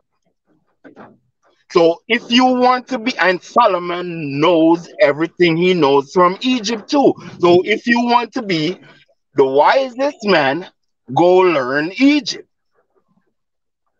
Because everybody learned their wisdom from Egypt. And where the pharaohs came from? I mean, some of them came from Ethiopia and the Nile Valley. Now But you're coming but along. but but the writings of Egypt is a combination of the knowledge of Africa put in one. You feel me? Which give you the true creation story, the true Christ story, the true everything. It gives you the day, the year, the months of the year, the days of the week, the goddamn how much year days in the year, all that. It is Egypt who gave the world that. So what's this type of taboo with Egypt as far as how I see our people in Africa? Is that we don't have no respect for Egypt as far as direction is concerned. And that's crazy. Did you know the book of Enoch is a like a science book? It's like a goddamn chemistry book. You just don't know. Who wrote it? Who wrote it? Same with the Bible. Same with the Who Bible. wrote It's it? a Who chemistry wrote book. it? Yeah, who wrote it? Where is books found? in Ethiopia. Yeah. That's You when think I the don't know that? angel Raphael, angel. I don't know. You're mixing so many Yeah, topics into it. You know what I'm saying? You're but bringing so Ethiopia, many topics that bro. I cannot find the tail of it. You know what I'm saying? I'm speaking like I know what I'm talking about. I'm not. But you jumping Ethiopia from wrote one the book of subject Enoch. to You think I another. don't? You think I don't know Ethiopia No, wrote no, the no. book of I didn't Enoch? say you don't know, but you jumping from one But subject what to I'm another trying to subject. say to you, it's a later book. It's a late book. You feel me? It is, it is, it is core. It is core. It was what you call it. It is through Egypt that the book of Enoch was made. You feel me? The book of the coming forth by day, which come from Egypt, those are the books that the book of Enoch was made from. So if you want to have real and true knowledge, you have to go to Egypt. You feel me? What I'm trying to say to you now about the science, right? It's like it says people, it says people, but it's not people. It's actually chemistry. It's actually the zodiac, all of that, right? The 12 disciples is the 12 zodiac. It's not people. You feel me? The Christ is the Son, not people. You feel me? Judas is also a zodiac. You feel me? That stung the Son, which is that's the betrayal, and made the Son fall. It's in Egypt before every other person's story. You feel me? How come we found? Let me tell you something. How come we found Lucy 3,000 years old, 3 million years old bone in Ethiopia? You're gonna tell me before Egypt? Ethiopia and the rest of Africa created Egypt. What are you talking about? But They're time all. time changes stuff. You understand? It is the same age. It is a listen. Time changes stuff.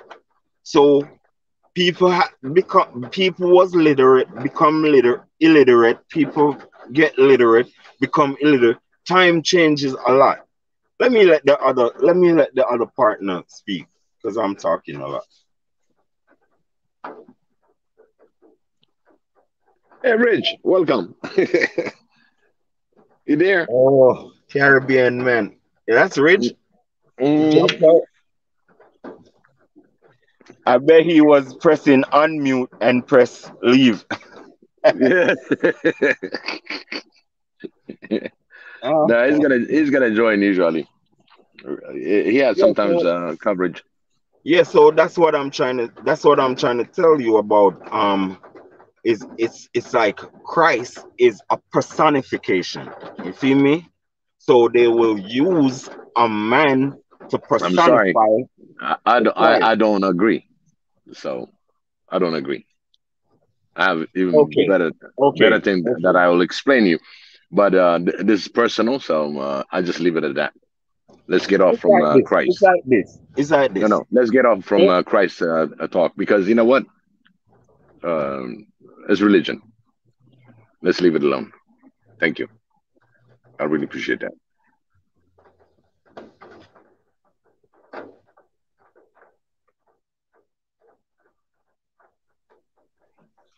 Okay. If Actually, we had you a great conversation about a certain thing about cannabis. That was something that I was gonna add to it, but we just went a little bit uh, to a different direction. But one thing that I know is true. Israel is really doing a lot of researches using cannabis. It's not just from what people talk about the drug addiction and everything else, I think but they're doing yeah, yeah.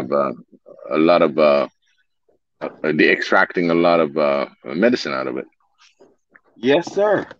Yes, all the sir. oil and everything else. Because you need things to develop your people in terms of what can we test out in the labs. You see me? So you need your undergrads and all of these people to be examining these products and all that stuff. So it just gives them more. So to me, it just preoccupy them. You gonna preoccupy people Yeah, for trying to innovate. and at the same time, and there's a lot of other things that comes from the Western influence. Wherever they find something, uh, just to come, the herbal medicine that we have throughout Africa. There are so many amazing, I think, but there are some medicine they tried, and if the dosage is not right or anything else, they die. It puts out a negative, and they go on that negative and feed it like the herbal medicine is bad for you for a long time, for a long time, until Bro, now we the we are not because of seeing. the pharmaceutical. Yeah, we are not seeing the agenda placed on herbs, on herbs bush. Hmm. These people have undermined herbal treatment because the they haven't figured out the monetary gains. Did you know that oil, petrol oil, is making a lot of medicine? Biggie. Yeah. Yeah. That's what they usurp the herb industry to establish um the pharmaceutical with oil medicine made from oil products. So that's some shit, right? Yeah, but we just give the crude. Mhm. We just selling our oil. Yeah, a lot of listen, our refinery. A lot of people don't know what a refinery is. You feel me? A lot of people think, oh, the oil just be running through pipes. Hell no. You ever heard of petroleum jelly? That's what they use in here. It's good for it. We use um, Vaseline. what Africans use it. Vaseline. Huh? Vaseline. Vaseline. Vaseline. Vaseline, yeah, Yeah. but yeah. So that's um crude oil making that. Hmm. You'd be surprised. A lot more stuff is made from crude oil, Oh yeah. including tablets, Hmm. capsules, those type of stuff.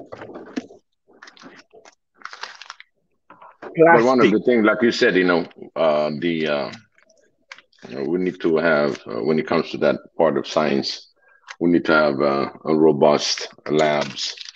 Even if we can put it in one nation where you can explore that, and all nations supports that mission, and as well, Hold on. Does Africa make paper? yeah, Anywhere, they should.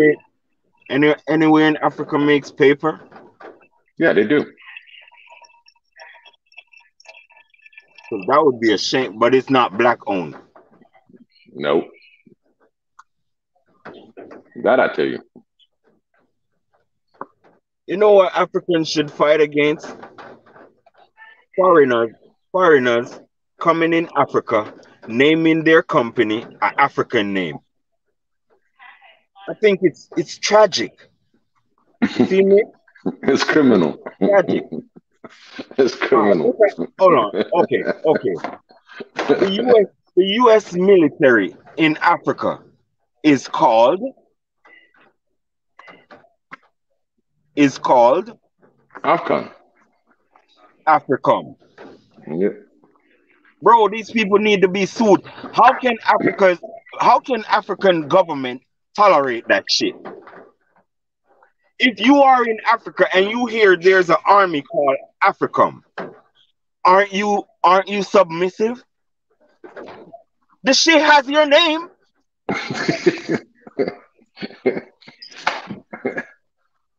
That's true. Bro, these things should be illegal. No foreigner should come in the goddamn continent naming anything African. Call it your foreign goddamn name. Let everybody know who the hell you is. Why didn't they name it American Brigade? Huh? Would we sit still if we heard that there's a army base in Africa called American Brigade? Everybody wouldn't be questioning shit. Why are we making these people manipulators?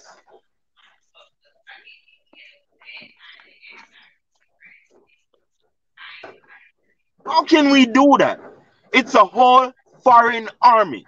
Why is it called AFRICOM? Why we allow that shit? You're I think absolutely it, right. I think it's tragic. Our minds is in a tragic situation. It is Christians who is doing it. It is Christians who is permitting that. They're the ones who run in sub-Saharan Africa. Am I lying? Am I lying? All of them, they are Christians. They are the ones permitting that type of bullshit. They have no patriotism. Can you go to Africa, America, and name anything American so easy? Would you even want to? You see me? How would you look as a African and go to Europe or England and name your shop English what the hell ever?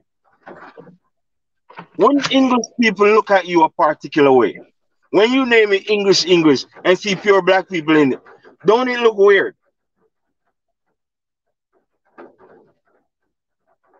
And it don't look weird to us for something to be called Africum, and it's pure crackers, pure white people. How that stuff don't look strange to us? What are we thinking?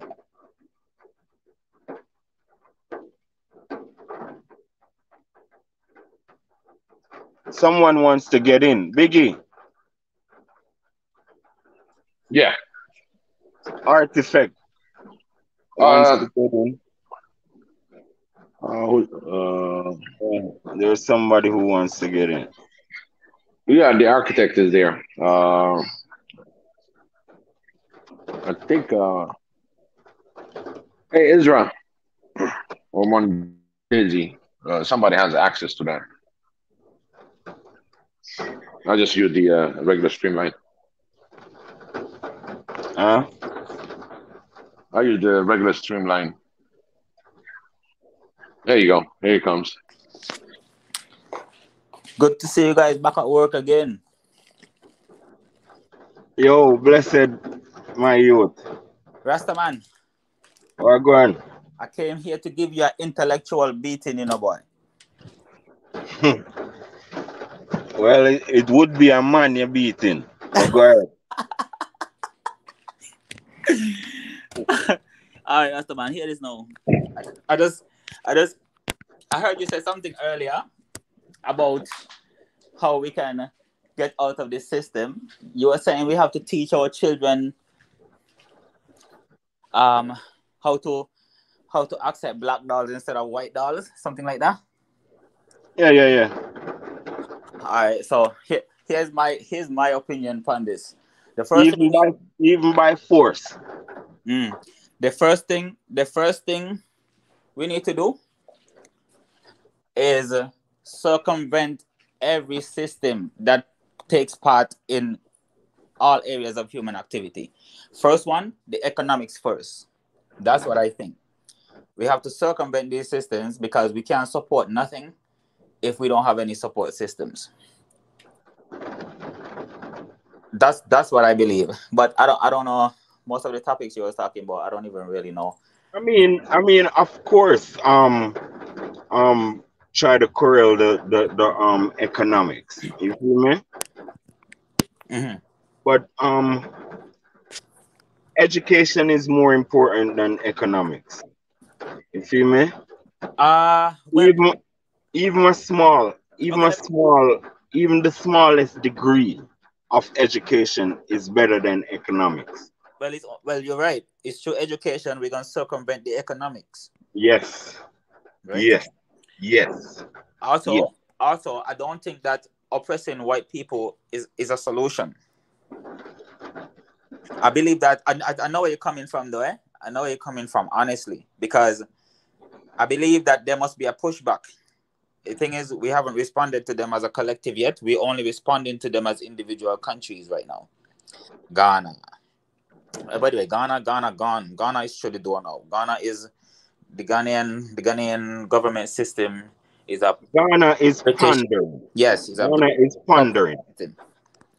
British puppet system. That is. They even. I just can't understand how African countries could practice sanctioning other African countries. This don't make no sense to me. Yeah, I think that is so wicked. You have never sanctioned any one of your slave masters, but you want to sanction, you want to exert your power on our people. You know why? Piss me off. You know why? Because you see, usually when people, because they're in the business of nigger hating. No. It's more than that though. It's like this. When people feel like they're weak, they usually only contend with the people who they feel like is as weak as them or weaker than them. Look here, goddamn, what's your name again? Don't make me whoop your ass, man. Oh. Yeah, look here. We need to think with superior logic. You understand? Yes. Superior logic mean you don't just see what's in front of you. Mm-hmm. You see me? You have to foresee things. Yes. You see me? Be proactive, not reactive. Yeah, whether in the past or in the future. You see me? So when you judge the past, right? When you judge the past, you see that there's a conspiracy to hate blackness. And you're here.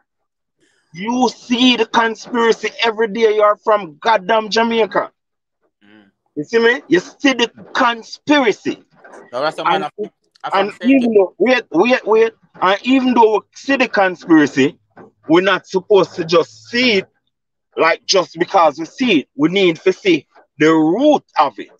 You see me? So when me see the root of it, me get to understand it's white people and nasty Arabs. How you deal with something like that now?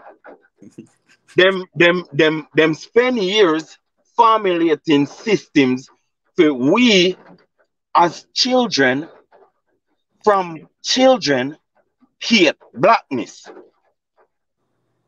Like in Jamaica, them we tell us say you're black like a monkey.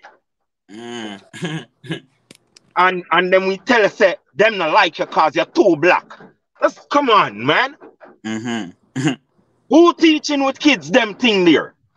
Who perpetuating these things? That's generation after generation as one rotted idiot pick the band, them just turn idiot and not like nothing black too.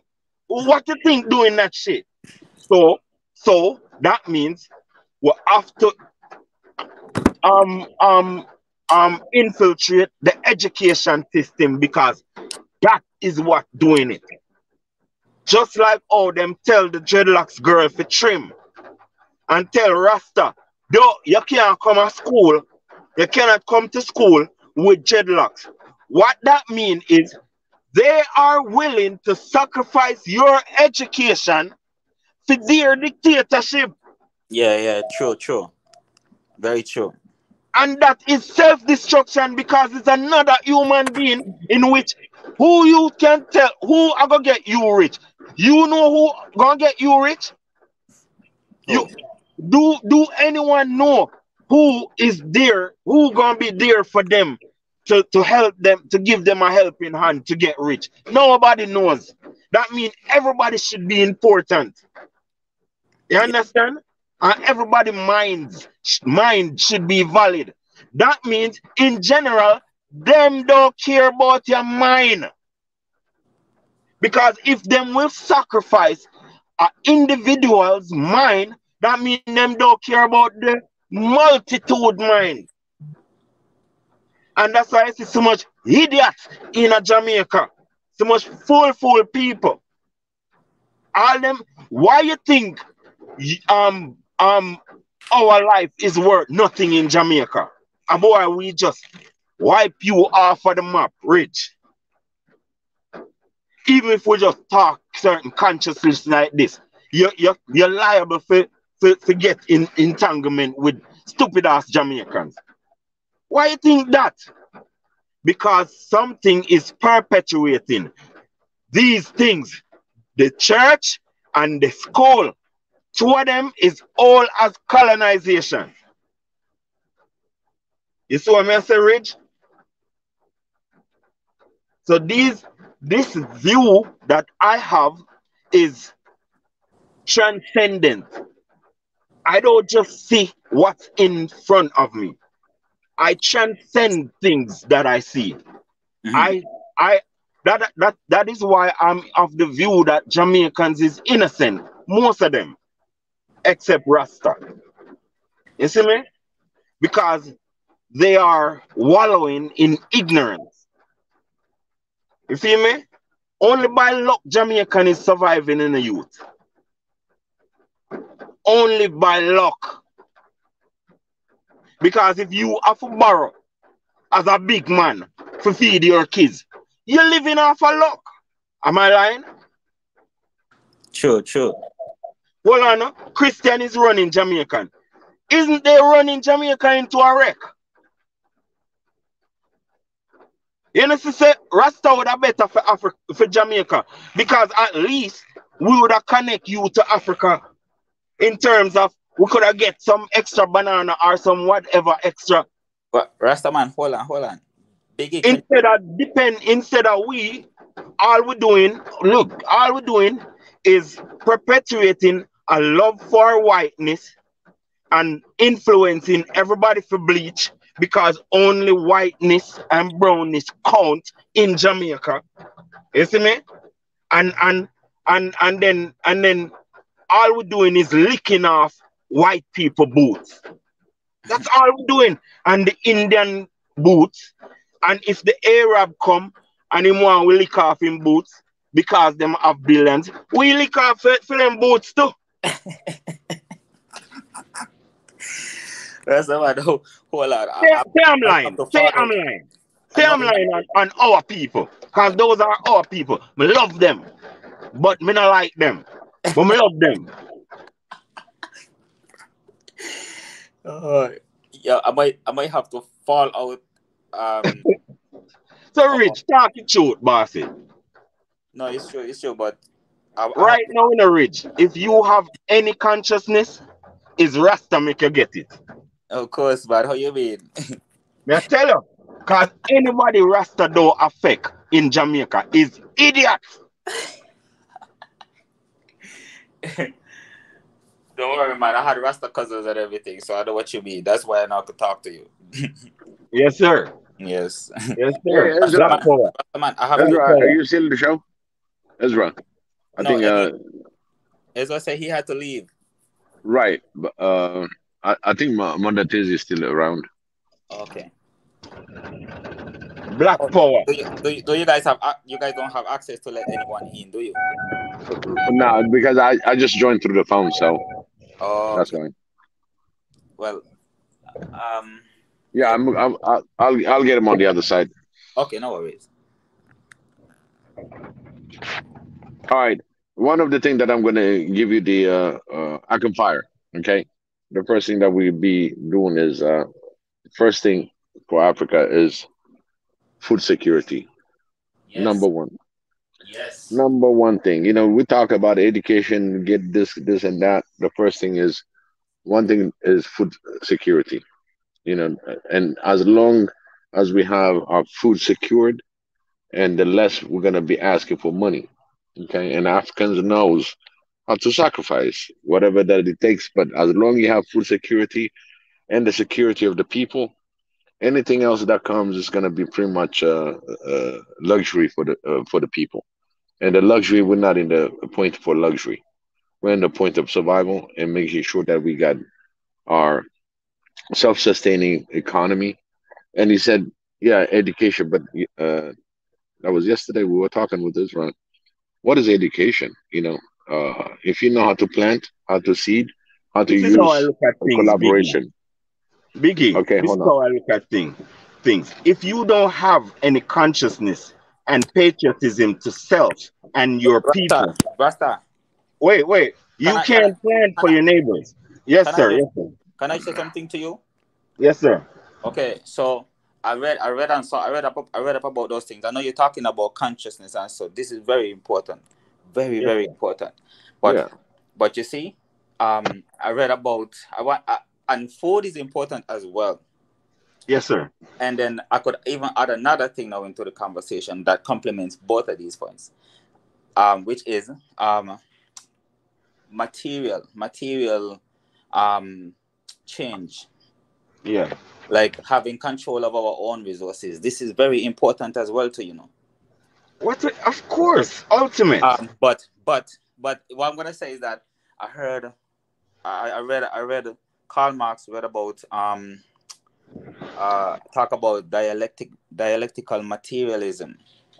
Have you ever heard of this? No. So dialectical materialism, basically to sum it up, it talks about how humans end up getting into conflict because of material needs. So Yeah. he was saying that material gain, like quantitative gain equals qualitative gain. So if you want our people to focus on their consciousness, we first have to at least be able to feed ourselves. That's what Biggie is saying here. Because we can't think about consciousness. Our people can't think about consciousness if they're in a bad position, a position that is too bad, to the point where it costing them their life. You know what I mean? That point, consciousness is not even on people's minds. Do you agree? Not totally. Okay. Not Okay. totally. So The reason I said that, not totally, is like this. It's like this. Let me If put it you in are, perspective, okay? Let me can I let me put it speak? in Can I perspective. speak, man? Can I speak? Yeah, let me Hold on. put something Look in at this. perspective because when I said food security, okay, you have the land, you have the collaboration of people. How many times you can harvest during a year? But if I'm gonna be harvesting on education, I'm gonna wait for the education to come The through. boss, y'all let me speak, man. No, no, I'm I putting it have, in perspective of what I yeah, was but I talking about. understand we are not babies. You me I didn't say understand? But hey listen this. guys, actually Listen this. Ezra said that you guys have 10 minutes. All right, listen this, right? If you are, say the word unconscious, then right? If you are unconscious, you'll go hungry, and you will cause people to go hungry. All right. You feel me? Because it is a formula of dysfunction. You feel me? So when we need you, you're not gonna be there. You feel me? So what I'm trying to say to you is, if you don't teach the child to be loyal to the family, when he becomes a teenager, he's not gonna go hunt for you. Okay. No You gotta problem. teach him, But that the family needs to be cared and you have to look out for your family. So he like start hunting with his bros and his people and start figuring ways to feed the family. So because so when I say consciousness, You don't have to have a deep consciousness, like know everything. You understand? What I mean is consciousness of self. Like, it don't take much to say I'm loyal to my color. I'm loyal to my hair, love my hair. And I am a patriot to Africa. I will die for my motherland. These things is not totally education. These things are family matters. And that's where consciousness is. Education is a detailed subject in which you have math, English, all of that stuff. You see me? But what the main part, because I would overlook trying to teach everybody technical history. Just teach them to be loyal, and even that's why I say Ridge. That's why I say everything that we do, everything that we make, every organization, we should have this oath. I swear loyalty to the black skin and patriotism to Africa. So we make everybody start swearing to their self and their people and their skin. Because this is the problem. Listen, if I had power in Jamaica, I'd overhaul the constitution, and that would be at the top. Every goddamn police boy have to say it, and every soldier have to say it. You feel me? I think the soldiers are lazy too, sitting in barracks every day, waiting to be deployed on the people. I think they need to go farm. Take the prisoners and go farm. Go build bridges, all that stuff. Go build roads. You feel me? Instead of instead of hiring Chinese to do what some big old men can do, they sitting there in the goddamn barracks every day doing nothing. They could have been learning high grade engineering because the army have access to a lot of nations. So they could have been learning high grade engineering. And yes, I want to tell you, you have 1 more minute now, and then it's Biggie turn. We only got 10 minutes, so you got to take 3 minutes. That's cool. Yeah. So am I lying? Ridge? No, you're not lying. You're not. It's not a matter of lying or not lying right now. It's just reason. Because you know that it is illegal. It is really illegal and inhumane to deploy the army on the people. Did you know that? Which time have you ever seen the British Army being deployed in Britain? Tell me, when you ever see that? Well, they don't have the armies for their own places, you know. They have them for other people. Nah, man, you're not listening. So we have our army for our place. Okay. So that's what we have our army for. It's big, you know. Biggie turn now. It's 6 minutes. It's 3 minutes. It's good, man. Yeah, just in the whole to wrap the show, right? Basically, what I would say, you know, all about the formal education, the homeland education, homegrown education is all fine and good, but our people are hungry. Okay, our people are always waiting for a handout. Okay, they've been given this handout with something else in return. They have to sell themselves, literally.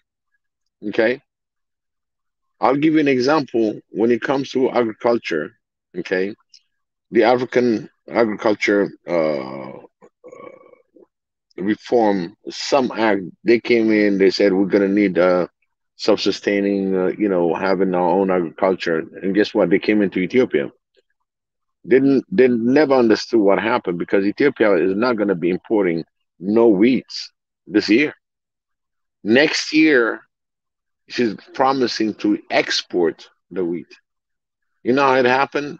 Little small power cells, put it together, and they all worked on it. They got machine that came in and Ethiopia helped has them to wheat. harvest.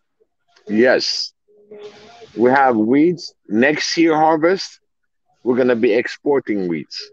Okay, so when they came in to fund, they looked at it. They were shocked. This thing started in 2018, 2019. Now Ethiopia is self-sustaining on wheat. Did the Now next Russians year, teach you? I'm sorry. Did does Russia have any involvement in terms of teaching you? Oh, what happened is whatever the teaching is, what's so important is the collaboration of farmers on small So, parcels, and so they put it boss, together. did the Russians? So you're saying it's part of? So I love that. I love that though. Go ahead. So in Western country, what happened is a corporation will buy all these parcels and do that. But these parcels are owned individually, and whatever the yield that they bring in, they are self-sustaining. And not only they were self-sustaining, but they're gonna be exporting next year. So if we Yeah. got that security, these we got the sun, you get the water irrigation system, all that. Africa can have all this Everything. available, everything. So Africa can that's what have I'm. everything. Once once you once you have food secured, okay, the next thing is you focus on what comes to the science, what comes to the other.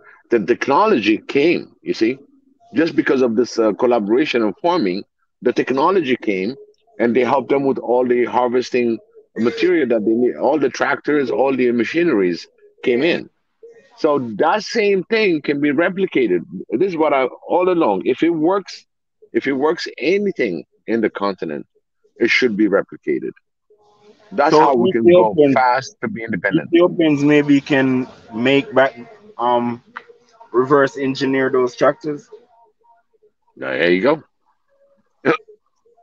That's the next level. So what I'm saying is, we really look at the high level, like the military in Eritrea. Okay, the military don't sit around. They are busy building bridges, building a dam, the roads,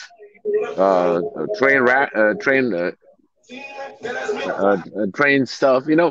I mean, they are soldiers, but at the same time, they are really working with the community. That's some And real shit. yeah, and the one that was in the north, with the Semin, when the TPLF went and attacked them, these are the same people that helped them harvest, that helped them to seed, that helped them in the agriculture, and they turn around for their own purpose, destroyed that army. Okay, so we can have our working armies, because even here You they know, got the man. army corps. They do a Joy, lot of engineering. chilling. Okay, so in a nutshell, yes, education is good, but let's see the lowest hanging fruit, which is to be self-determined and Yes. self-sustaining, Yeah. and being able to feed our people. And Yeah. not only we feed within our area, we can export that. That That's when we're gonna have a respect. you know what? You know what? I think that we only have like a couple more seconds for his Mhm. 10 minutes, but I'll say this also. Like, this is what army is supposed to do. Army is supposed to protect what's valuable around you. Mm-hmm. That too. You know what I mean? Have some kind of mechanism set up or something. Because as I say, um, quantitative change equals qualitative change. If you're able to be self-sufficient to what you own, right? You're able to Mm-hmm. live and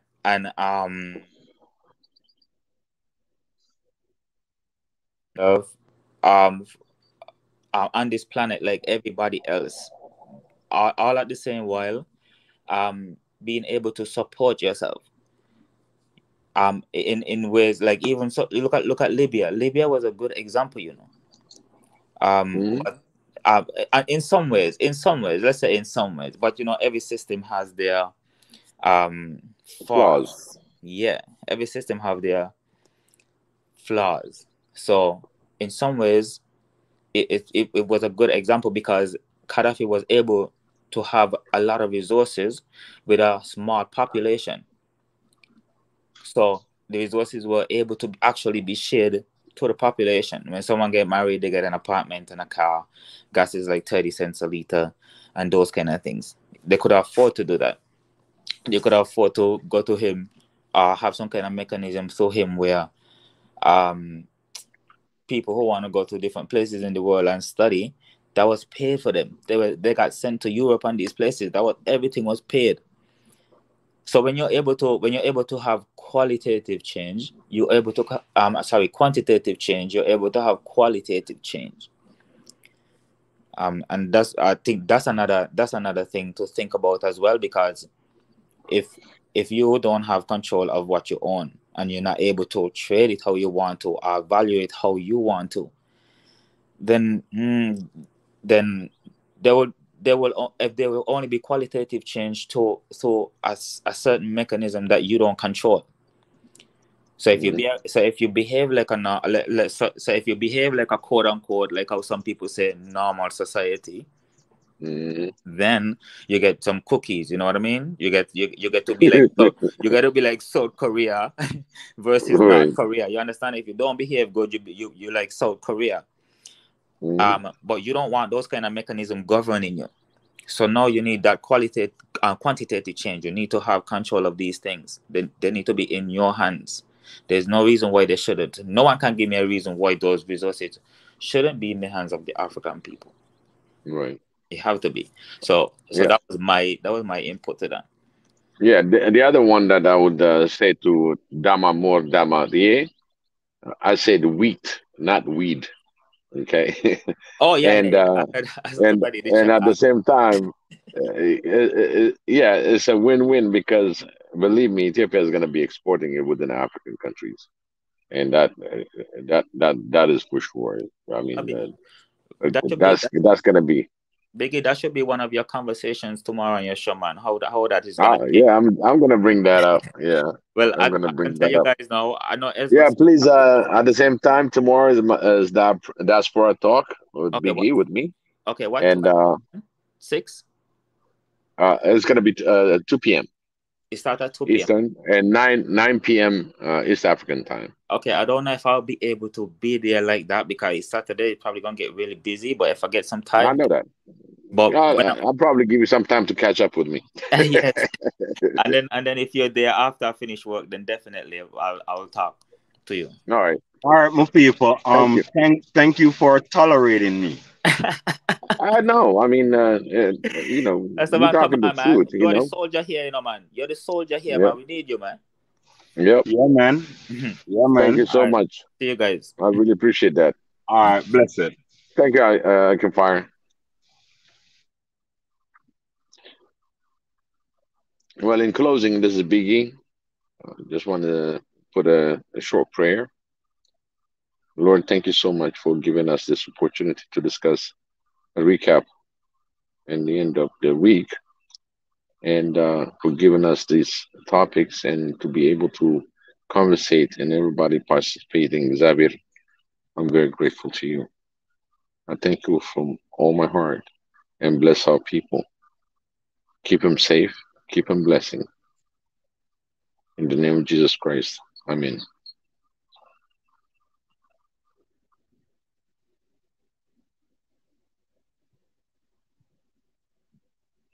It's a wrap, Ezra.